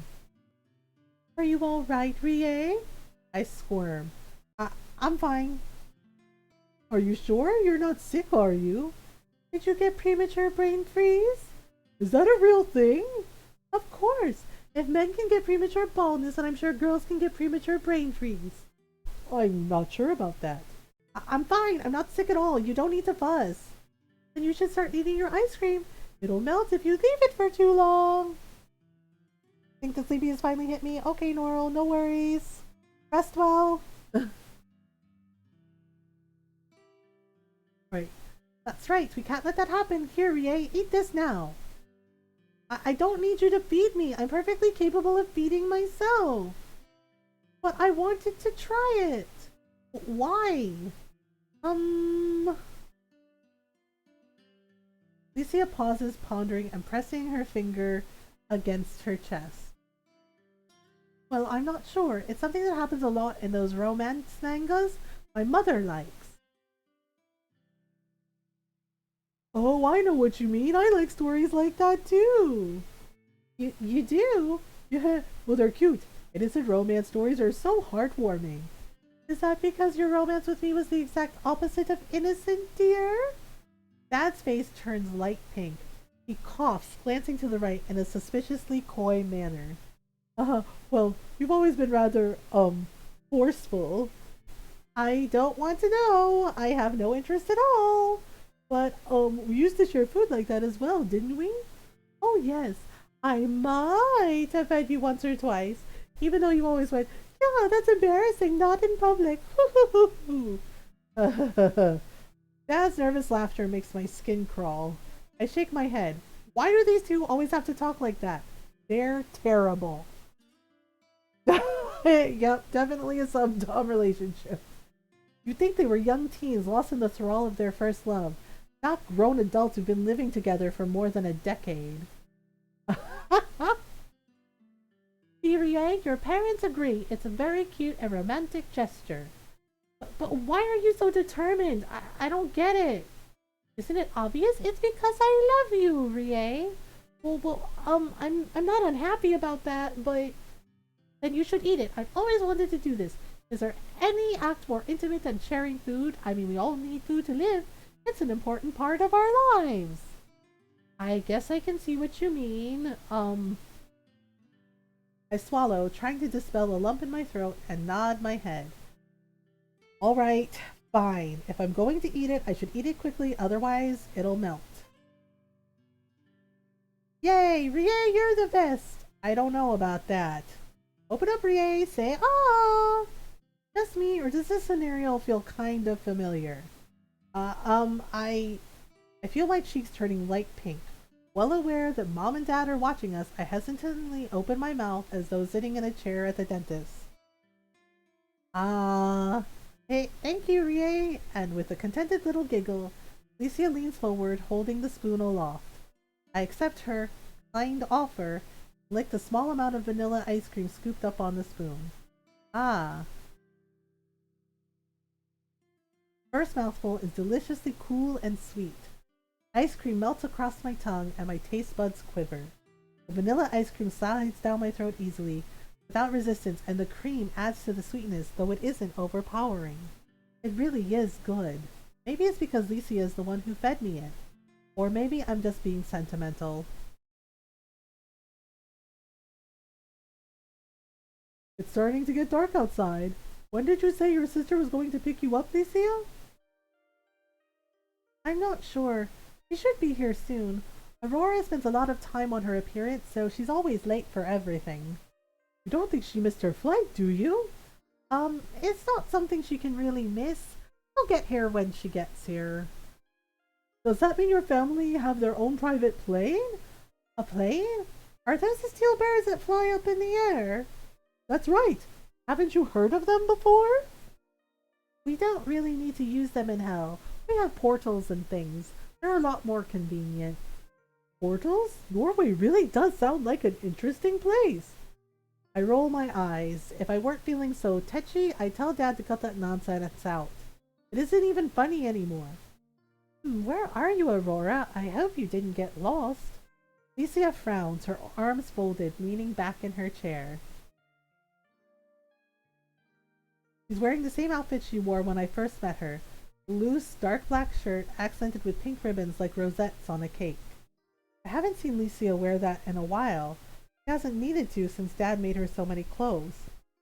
Sight of it makes something stir inside my chest. I know, right? I was like, Norway! Like, no. Feels like I've gone back in time to the moment when I found Licia sitting in my kitchen, eating her ill-gotten cookies without any remorse. Back then, I had no idea I'd grow to care about this girl as much as I do now. I'm scared if I so much as blink, I'll forget about all the strange, impossible, incredible events that happened over the last week. Meeting Licia was so amazing. I'm afraid I'll wake up tomorrow and find out if it was all one long, hazy dream. Licia, would you like another cup of rosehip tea? It's good for clearing the mind. It's okay. I think I'll pass for now. Does that mean my tea wasn't good enough? No, that isn't it, Kazuki. I feel kind of funny, that's all. I don't know if I'm ready to go back home yet. I had so many fun experiences here, and I don't like it back at home that much. Even though I miss my mom and dad and all my big sisters, I don't have any friends.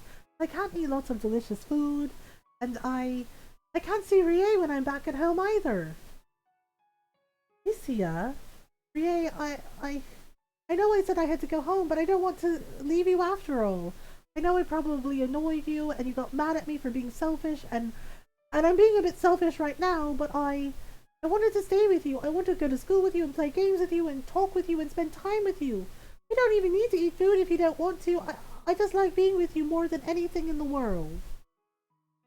Alicia, I, I blink, momentarily caught off guard. Something inside my chest twists. My heart hurts. My head feels heavy. I hold one hand to my chest, wincing. I, I liked having you here too. You did? Yes. Even though you said I was a burden. Yes, despite myself and despite what I thought initially, I really did grow fond of you. My old life before I met you, it was really boring. I didn't have any friends, and I didn't talk to anybody except my parents. I thought that was how it should be, that I preferred it that way, but I like spending time with you. I liked it more than I thought I would. Aw, Rie! Aw. Lucia runs over to me, wrapping my body up in a tight hug. She squeezes so hard, I swear I can hear my ribs splintering. But I can't bring myself to scold her. Not right now. In fact, I'm glad she's hugging me. It means I can bury my head in her arms and nobody will know that I'm crying. Aww. I don't even want to admit it to myself. I can't believe it. I don't cry. I never cry. I'm far, far too mature for that. That's what I always tell myself. So why? Why do I hate the thought of Licia leaving so much? But I step away from Licia sniffling and wipe my eyes with the backs of my hands. I hope my eyes aren't too red. I don't want to keep you away from your family. You've known them longer than you've known me, and they should come first. I don't want to be selfish. That's right. You're right. You're not a selfish girl, Rie. Might be a bit grumpy, but you really are nice after all. I don't want to go home, but maybe I should. Maybe I need to. I've already intruded on your family enough, and I don't want to make my parents worry. Now what's this nonsense? You weren't a burden at all, dear. We loved having you here. Isn't that right, Kazuki? Yes, of course. Preparing food for you every day was like a dream. Then does that mean... That's right. We'd be more than happy to let you stay here for as long as you want. The house has felt rather empty as of late since Yuki's always at work. It was nice having somebody to take care of. Especially a cute girl like you. Then but I don't know if my parents would like that. They might worry about me. And my big sisters, too. Oh, Licia, do you really think we're that cruel? Oh, is that her sister? There's a strange woman standing in the hallway as though she's been here all along. She has long blonde hair that falls down to her waist, pale skin like that of a doll's, and deep red eyes framed with pale lashes. Why does she look so familiar? I glance between Licia and the mysterious interloper, blinking. It takes me a few moments to realize how uncannily similar they look. Who are you? The woman snorts one perfectly plucked eyebrow. I wonder how long she fusses over those in the mirror each morning. Raise. Are you honestly asking me that, little girl? Me? Yes I am? I don't usually stutter, but something about this woman's presence is disconcerting, and I find it hard to meet her eyes. Her large, red eyes. Yeah, it's very cute. Of all the chic. Why, my name is Aurora Superbia Iblis. Have you not heard of me? Realization finally dawned. Oh, you must be one of Lycia's sisters. Indeed, I am not just one of Lycia's sisters either. I am the oldest and the most intelligent and the most beautiful. Do you not agree? Well, I don't know what her other sisters look like, so I couldn't say. Did Lycia not tell you about me? Did she not exalt my name, singing praises of my fair face and noble character? I can't rightly say, Miss Aurora. Don't call me Miss Aurora. That makes me sound old. I'm sorry, I didn't mean to offend you, Miss. Oh, I'm sorry. I mean, Madam Aurora. That makes it sound even worse, you cretin. Do you think I own a brothel? Brothel? Oh dear. There, don't get mad at Kazuki. He's but a simple man, and he doesn't understand how to flatter women. That much is obvious. Aurora glares at Dad. Her lips are pursed like a sulky child who's grown tired of playing with their dolls. At any rate, it appears as though you've enjoyed yourself with this family of humans, Lycia, boorish though they are. A pause. Well, the woman may have some common sense, knocking around inside her skull. I rather think I could get along with her. I feel much the same. I like headstrong young women. Yes, indeed. I am a young woman, not a miss or a madam must be, and I am very headstrong. Oh, must be. One must be, you know, to get what you want in this world. I quite agree. Heh. Oh no, there's two of them. Of course Mom would get along with this demon apparition from hell. Sometimes I think Mom is quite devilish herself. I wonder, though, why a skilled woman of your caliber chose to marry a buffoon like this. Buffoon? Do you not worry his conduct will reflect badly upon you? Oh, I don't trouble myself over such things. Why should I worry about the judgment of others? I love Kazuki and nothing else matters. Yuki, I didn't realize that you cared about me so much. My. You are truly an interesting woman. I would not be adverse to the idea of having a drink with you to learn more about your philosophies on life. Oh, you flatter me. I'm not particularly interesting. I'm just a popular actress with lots and lots of fans. Mom, stop showing off.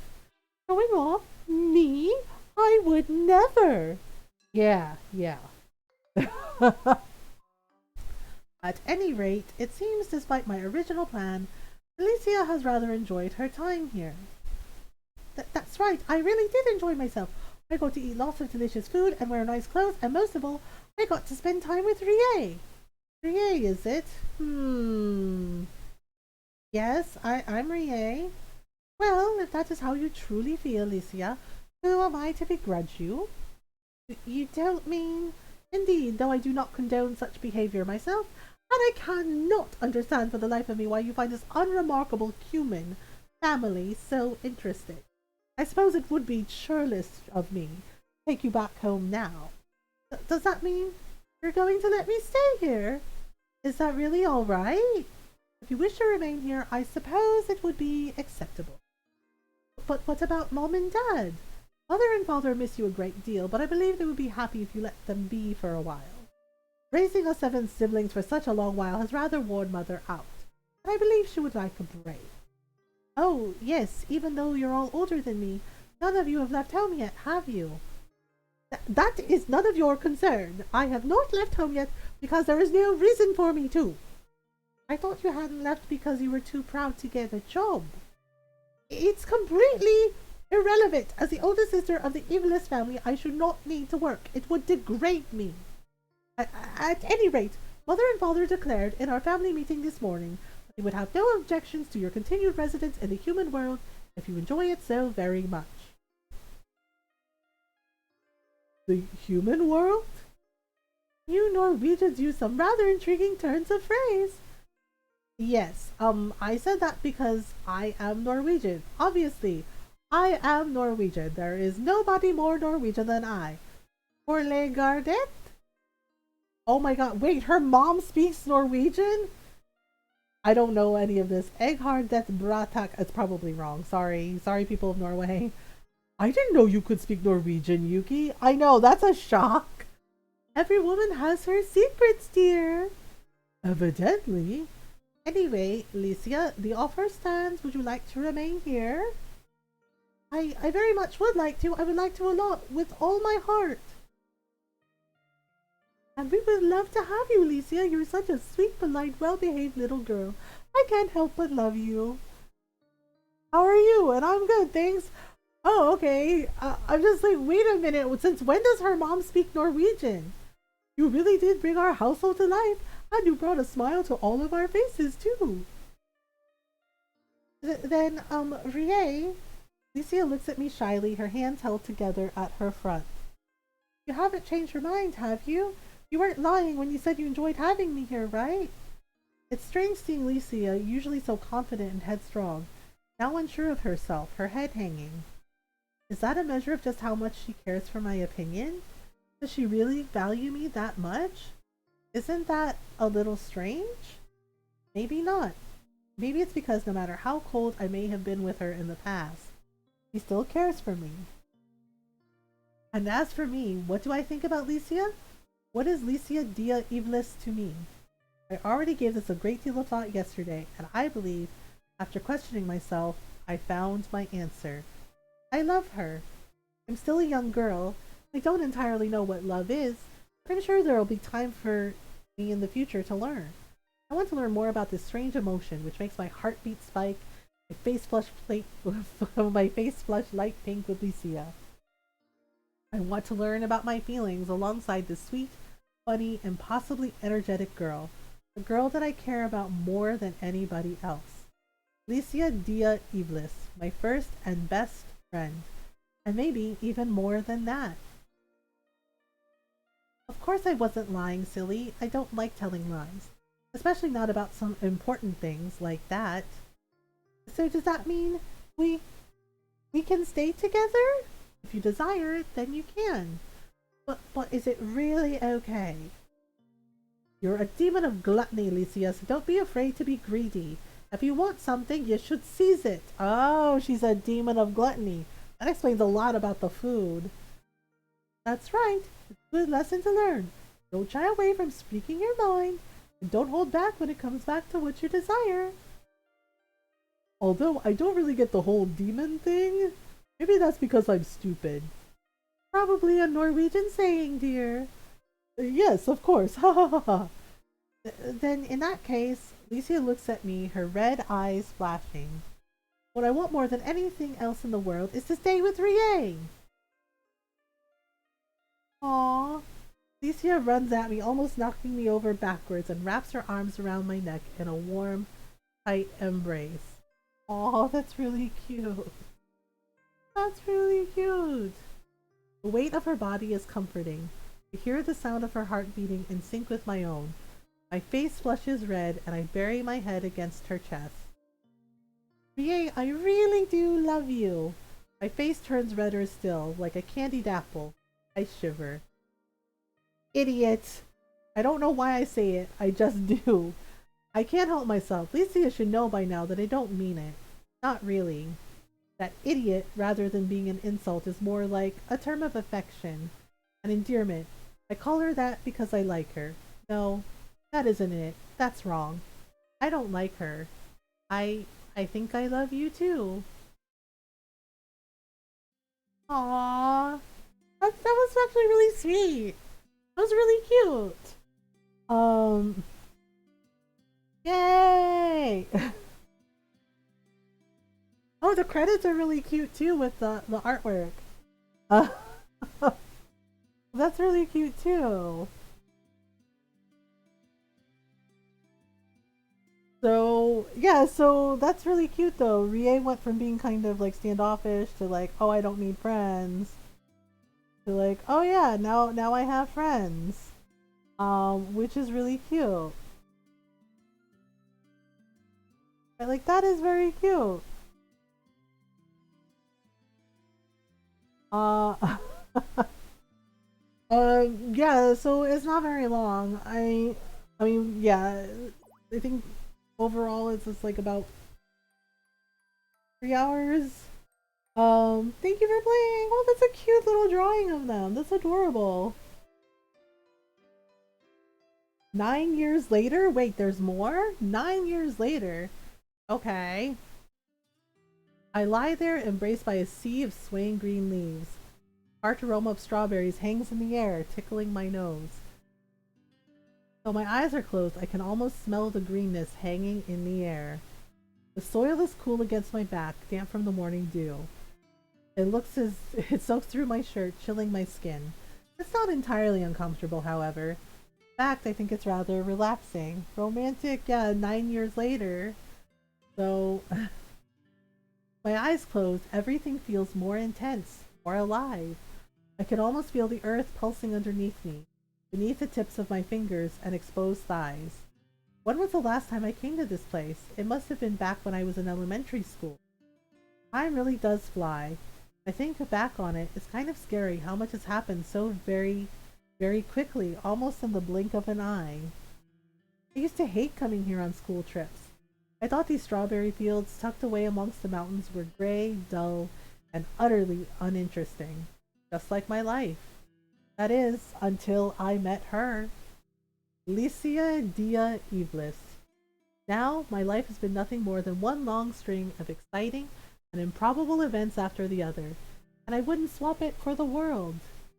Licia managed to prise her way into my heart, stubborn and headstrong as she is, and she's been residing there ever since. I no longer feel like my old self, Sakuraba Rie. Licia has become a crucial part of me, as important as the blood that runs through my veins or the air that I breathe. Know what they look like already? I don't know if they will. I don't know what I would do without her. To be perfectly honest, thought is kind of frightening. She's my first friend, my best friend, and even more than that. Fortunately, I don't have to worry about that right now. Because... Hey, Rie, what are you doing lying down here? Working on your tan? There she is! Licia stands before me, a smile playing across her lips. Oh, so this is them all grown up. Well, they were 9 years old when they met, so 9 years later. She looks different to how she did 9 years ago. But then again, so do I. Licia's still Licia, though. Undeniably so. She may be a bit taller now, with higher cheekbones and a more mature figure, but she still has the same ashen blonde hair and red eyes. Red eyes that peered down at me, filled with mischief. I pout. Oh, and there's Rie. That's right, I was sunbathing. You're blocking the light. Can you move, please? Aw, how cold, Rie. I thought you came here to spend time with me. I could spend time with you anywhere. You're always hanging around me. You say that like it's a bad thing, but I know you like it really. How confident. Have I done or said anything that would give you that impression, Alicia?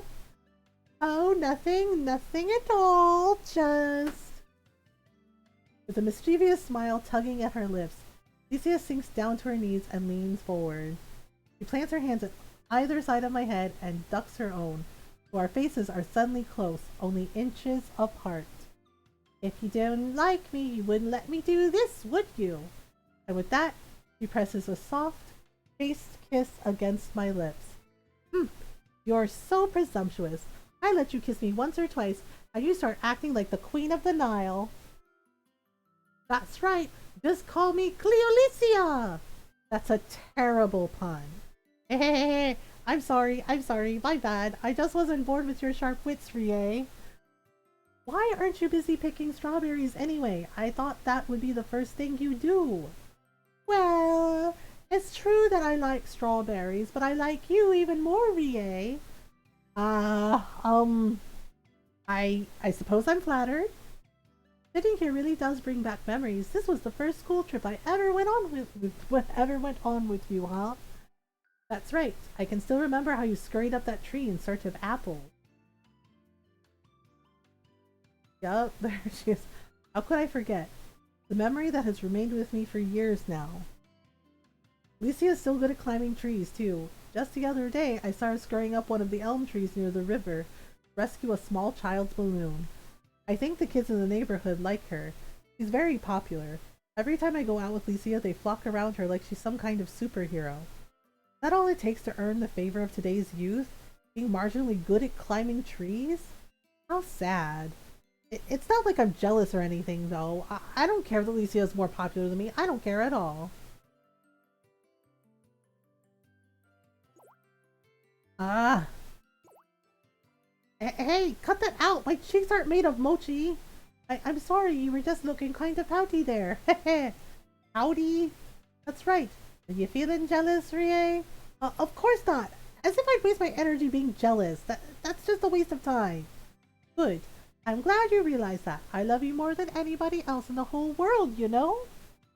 You've already said that. I thought you might need a reminding. Even though you're really smart, you can be kind of silly sometimes. Says the girl who always puts her shirts on backwards in the morning and still doesn't understand how to do long division. I don't need to understand how to do long division. I'm a music student. You look like a music student, too. And what's that supposed to mean? I mean, you always wear those ridiculous outfits. Do you have to show so much skin? That's probably another reason why the local kids, the boys in particular, like Licia so much. Doesn't dress herself properly in the winter, and in the summer, it's even worse. This is all Mom's fault. I think I get what's going on. What do you mean? There's nothing going on. I rather think there is.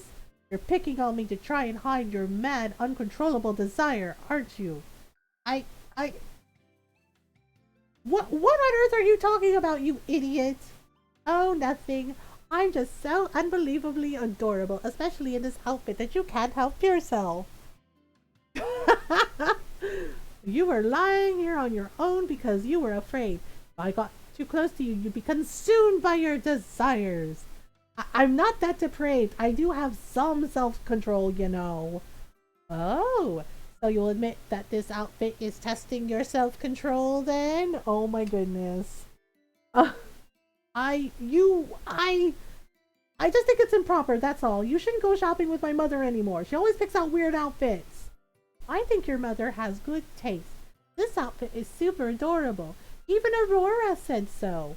Well, Aurora would think that. I feel kind of bad for Kazuki, though. I haven't worn any of the outfits he's made for me in a while. I'm sure Dad can cope. He's been pretty busy himself, surprisingly enough. So, about my outfit. Are we still talking about this? That's right. I want to hear your opinion. I already told you it's improper. That's what you said, but it's not what you really think. I want to know the truth, Rie. I demand the truth. All right, fine. I think it looks cute, okay? It looks really cute. You look so cute, I'm turning red just looking at you. Well, what? You'd really go that far? I might have been a bit too transparent with my feelings there. Why on earth did I say something so candid? Must be Licia's fault. Maybe she cast a spell on me. Don't make me say it again. I shouldn't even need to say it at all. You should already know what I think about you. Yeah, I know. Licia smiles fondly, resting her head against my shoulder. Her hair tickles my cheeks and nose, but I don't shove her away. I don't even try to. I like it when she rests against me like this. The warmth of her body is comforting, her heartbeat as familiar as my own. You love me, right, Rie? That's right. I still don't entirely know what that word means, but I know I love you. And I love you too. My shirt even says it. Did you notice? Doesn't it say I heart flowers? No, it's not just any flower. It's a cherry blossom. So I heart sakura? Not just sakura, but sakuraba. Do you get it? It was your mother's idea. Oh, I see. Ha ha ha. Very clever. Yep, I love you lots and lots, Rie, and I want everybody to know that.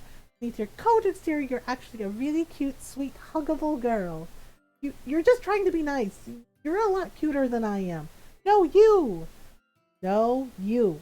No, Rie, you are the cutest girl in the whole world, and I won't take no for an answer. Well, if you refuse to accept common sense, I suppose I can't argue. Think whatever you want. I will. Mwahaha. You don't need to cackle about it, though. I'm sorry, but I am a demon. I need to cackle about some things, or I'll lose my credibility. Since when did you care about being credible? Hey, you've got me there. I might not care about that, but there are things I do care about.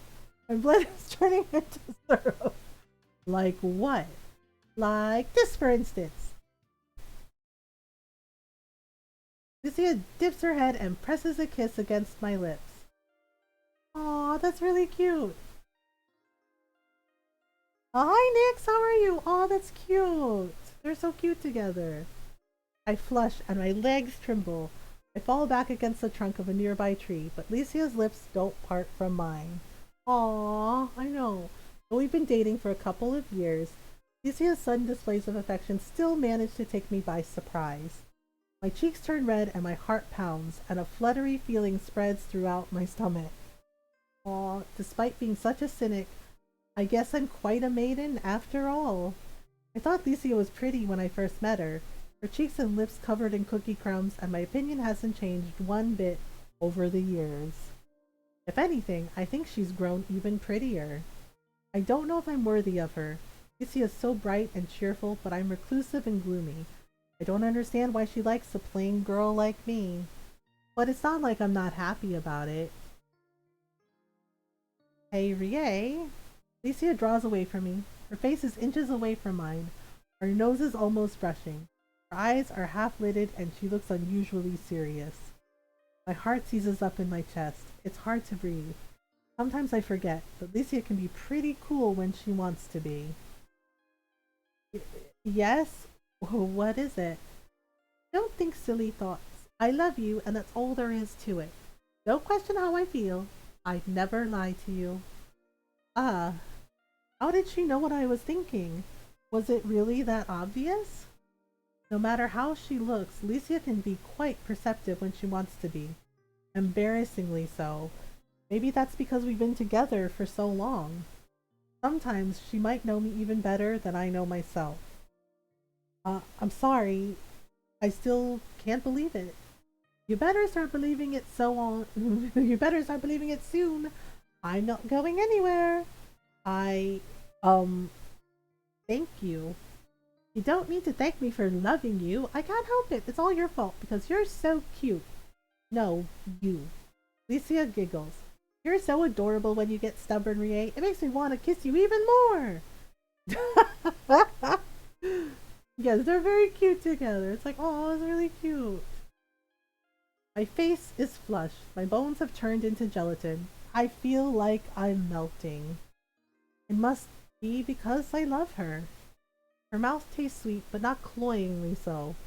It is how Lucia should taste. It's because Lucia is Lucia with all her noisy, unpredictable, playful mannerisms that I like her. That I love her. I want to stay with her no matter what. Aw, so that's cute. They had like a bonus scene showing them like all grown up. Oh, and then the ending screen. Oh, that's cute. That is really cute. Okay. Yeah, so that's cute. And they're like, okay, thanks for playing. I'm like, okay, that's the end of the game. They're like, but no, 9 years later. So that's really adorable. Um, yeah, so not a very long game, but definitely very cute. I really enjoyed it. Yeah, I know we said Animal Crossing tonight, but I don't know if we're gonna have time. Um, I'm not sure. I don't know. Would y'all? Maybe we can do Animal Crossing on Tuesday. Yeah, I think we're gonna do some Animal Crossing for Tuesday night stream. Um, yeah, but I hope you. I really liked the game. It was very cute. The art style is very cute. Definitely enjoyable. Really cute visual novel. I did like that at the end because I wasn't sure how that was gonna go because it's about two little kids, two little girls, like becoming friends. But I do like that time jump. Like that time jump is really cool. Um, showing that the where they are later, and it's very cool. So she just stayed with her the entire time. Oh, I know. I was just like, that's really cute. Yeah. So I think Tuesday night we'll move Animal Crossing to Tuesday night because I'm a little tired. I'm a little tired. Uh, and hungry. I'm definitely hungry. Um, so I think what we're gonna do. Uh, So I hope y'all enjoyed it. Thank you to Radalaika Games for the game code. This game is really, really cute. Definitely, definitely cute story. Definitely very anime, but also really lovely. We haven't said hello to Dawashi in a while. I think he's playing some Dead by Daylight. Do do do. I think he's playing some Dead by Daylight, but Dawashi's cool. He doesn't just play Dead by Daylight. He also plays like a lot of like Super Mario, Legend of Zelda. Um, so a lot of party games. Thank you so much for hanging out, everyone. Thank you for all of the raids. Like holy crap, we had so many raids. Yes, and if you're new and you'd like to join our Discord, you can do that and hang out with everybody after streams. And follow. You can also follow on socials. Um, yes, Instagram, Twitter, TikTok. The TikTok's kind of new. And if you would like to subscribe to the YouTube channel, you can do that as well. We're trying. The keyword is trying to get to to my brain just kind of borked. To 100 subscribers so I can change it to the Mothergamer URL. But yes, if you want to grab one of the raid commands, if you're not subbed, you can grab the command with the hearts. If you are subbed, you can grab the sub raid command with the emote. We're gonna raid my friend Tawashi. Yeah, I don't get to raid him a lot because Tawashi's in Australia.